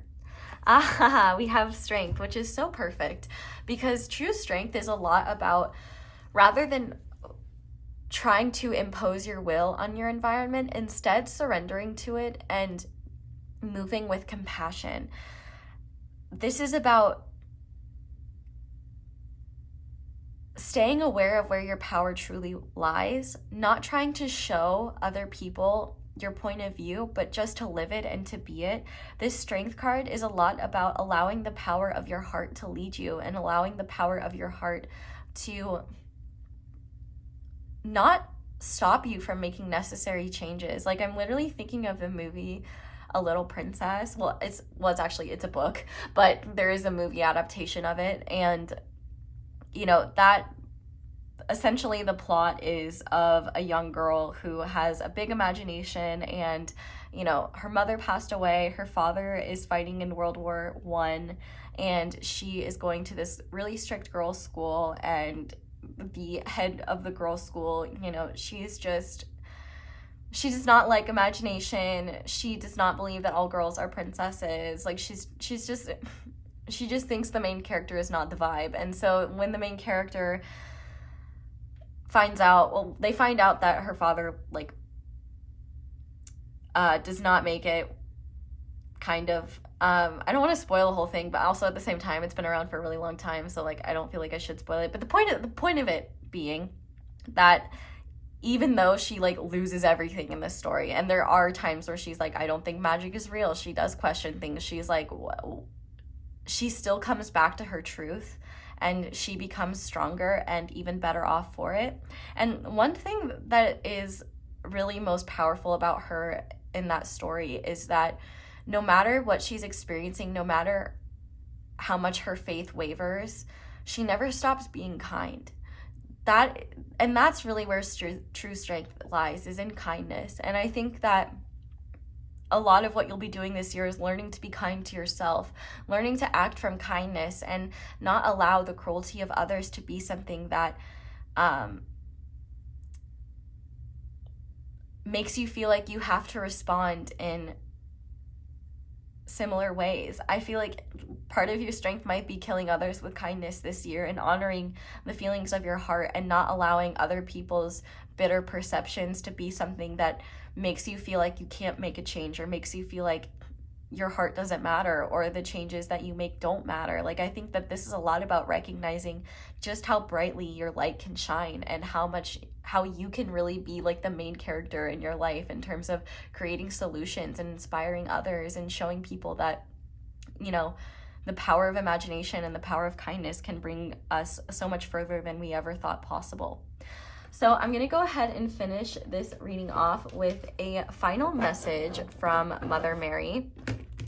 So I'm just going to ask her for guidance and an overall message about this upcoming year for you. So Mother Mary, what would you like to leave pile 4 with? What do they need to know about this upcoming year, and what would be most helpful for them? Oh, this is beautiful. We have Our Lady of Quiet Blossoming, and I kind of noticed that doves seem to be like a theme. So I do feel like you're creating more peace, and I feel like doves, or just white birds in general, could be a sign. I'm also thinking of Home Alone 2, where there's the turtle doves with Kevin and the pigeon lady. But let me move this. And also 21 is the World card in tarot. So I do feel like this is going to be a year where you're closing out a lot of cycles. That was the word I was looking for. So it says, I hear the inaudible, see the invisible, and feel the intangible. I sense the signs of growth before you can do so, beloved. So believe me now as I say to you, you are growing, and you must trust, for the seed needs all its strength to push up into the weighty soil that provides nourishment. It must find its way with absolute intent. Even with the most loving gardener tending to it, great focus is required for the seed to burst open so that the plant may grow. So that may be a great reason as to why you're really focusing on yourself this year. Signs of spiritual growth are subtle at first, and yet eventually evidence of our inner work becomes so obvious that our world is transformed. Before the transformation bears fruit, however, we must labor with great trust when we have no sense of our growth happening. We may indeed worry that we are deluding ourselves about any progress being made at all. We might fear that our spiritual practices, prayers, meditations, or study might be little more than a passing fancy or a foolish hobby. Do not let such sabotage enter your heart, beloved. And I definitely think that is an energy that you could be experiencing personally, where you're even talking down to yourself about the changes that you're making. The mother brings you a message that you are indeed growing, and you must guard your faith vigilantly. It is one of your most powerful assets on the spiritual path. It is during those times when we are yet to see evidence of our growth in the physical world that we can feel most uncertain, most tested. Yet we simply must choose trust and faith no matter what. It may be weeks, months, or years before we feel we have enough proof in the physical world to justify our spiritual beliefs, but it matters not. What matters is trust. The Divine Mother comes to you in this oracle telling you that she can see, hear, and feel your growth. She knows you are going to succeed spiritually, and you can trust her, even when you cannot trust your own senses. In time, your growth will have demonstrated itself in the world through your manifestations, and this will inspire you with even more trust to continue on your path. For now, have faith. This oracle comes with a special message. Do not give up. Do not let go of your dream. Stay at it. Keep working on yourself. If you are struggling to have faith, do the healing process in this oracle at any time. Soon enough, your uncertainty or tentativeness will be replaced with great confidence, certainty, and knowing. Until that moment, and even then, trust without condition. This oracle also brings this message to you. You are asked to trust your inner senses or feelings about a person, opportunity, or situation. Sometimes what doesn't seem promising on the surface of things can hold tremendous promise and will be the foundation of your divine success. Likewise, sometimes what appears to be wonderful is actually not much more than a glossy surface, which will do little to support or nourish you. In actual fact, you are being asked to have the courage of your inner convictions and to trust your own sense of intuition about what is happening in your life or soon to be. It takes a brave soul to rely on the feelings of the heart to guide the way, rather than relying on logic, the opinions of others, or the expectations of how things should be done. Do not be afraid to trust the quiet voice within that may tell you to wait where others say jump, or may tell you to dive in where others say that cannot be done. Trust your heart and pray. Through your faith, the way will be shown and your blossoming will be protected and nurtured through the Divine Mother's grace. And I really love that, because I definitely think that this may be a year where you are really setting the foundations for beautiful manifestations. And obviously, like, nobody's ever super psyched about doing that work, but it's so worth it. And I feel like, you know, a year is a lot quicker than we realize. And I feel like you'll just be so impressed at how much you've grown this year. And I feel like there's just a lot of beautiful messages here that you're going to be supported on your path as you do so. So I'm going to go ahead and hold up the healing process here. So if you want to screenshot that and hold on to it, I definitely would, especially when you're just really struggling at times to trust yourself and have faith in yourself. I also think with the Seven of Swords here, when you're really struggling with your mentality and really putting yourself down and putting your dreams down, this healing process could be useful for you. But I'm also going to put back like the front of the card if you want to screenshot it, so that you have this message for you. And just know that you are sprouting seeds this year that are going to help you just blossom in incredible ways. But pile 4, that is where I'm going to leave this reading. So thank you guys. Oh, and I also wanted to mention, this is the Ascension Tarot. So you are ascending this year in really powerful ways. Thank you guys so much for watching, and thank you so much for letting my ads play in the background while you do something else. That is one of the simplest and easiest ways to support me and my channel, so thank you very much to anyone who does that. But if you would like to support me in other ways, you can like this video, you can comment down below, let me know how it resonates. You can subscribe if you haven't already and click that little notification bell to be notified whenever I upload a new reading. You can also check out my merch, which is linked below, as well as my social media, though do be aware I have tons of scammers pretending to be me, so just know I do not offer personal readings, and I will not slide in your DMs offering you a personal reading. That is a scammer. So I really hope that everyone has a wonderful 2023. I hope that you are ready to blossom, and I just really hope everything is good, and I hope you come back and visit me in 2023. Bye!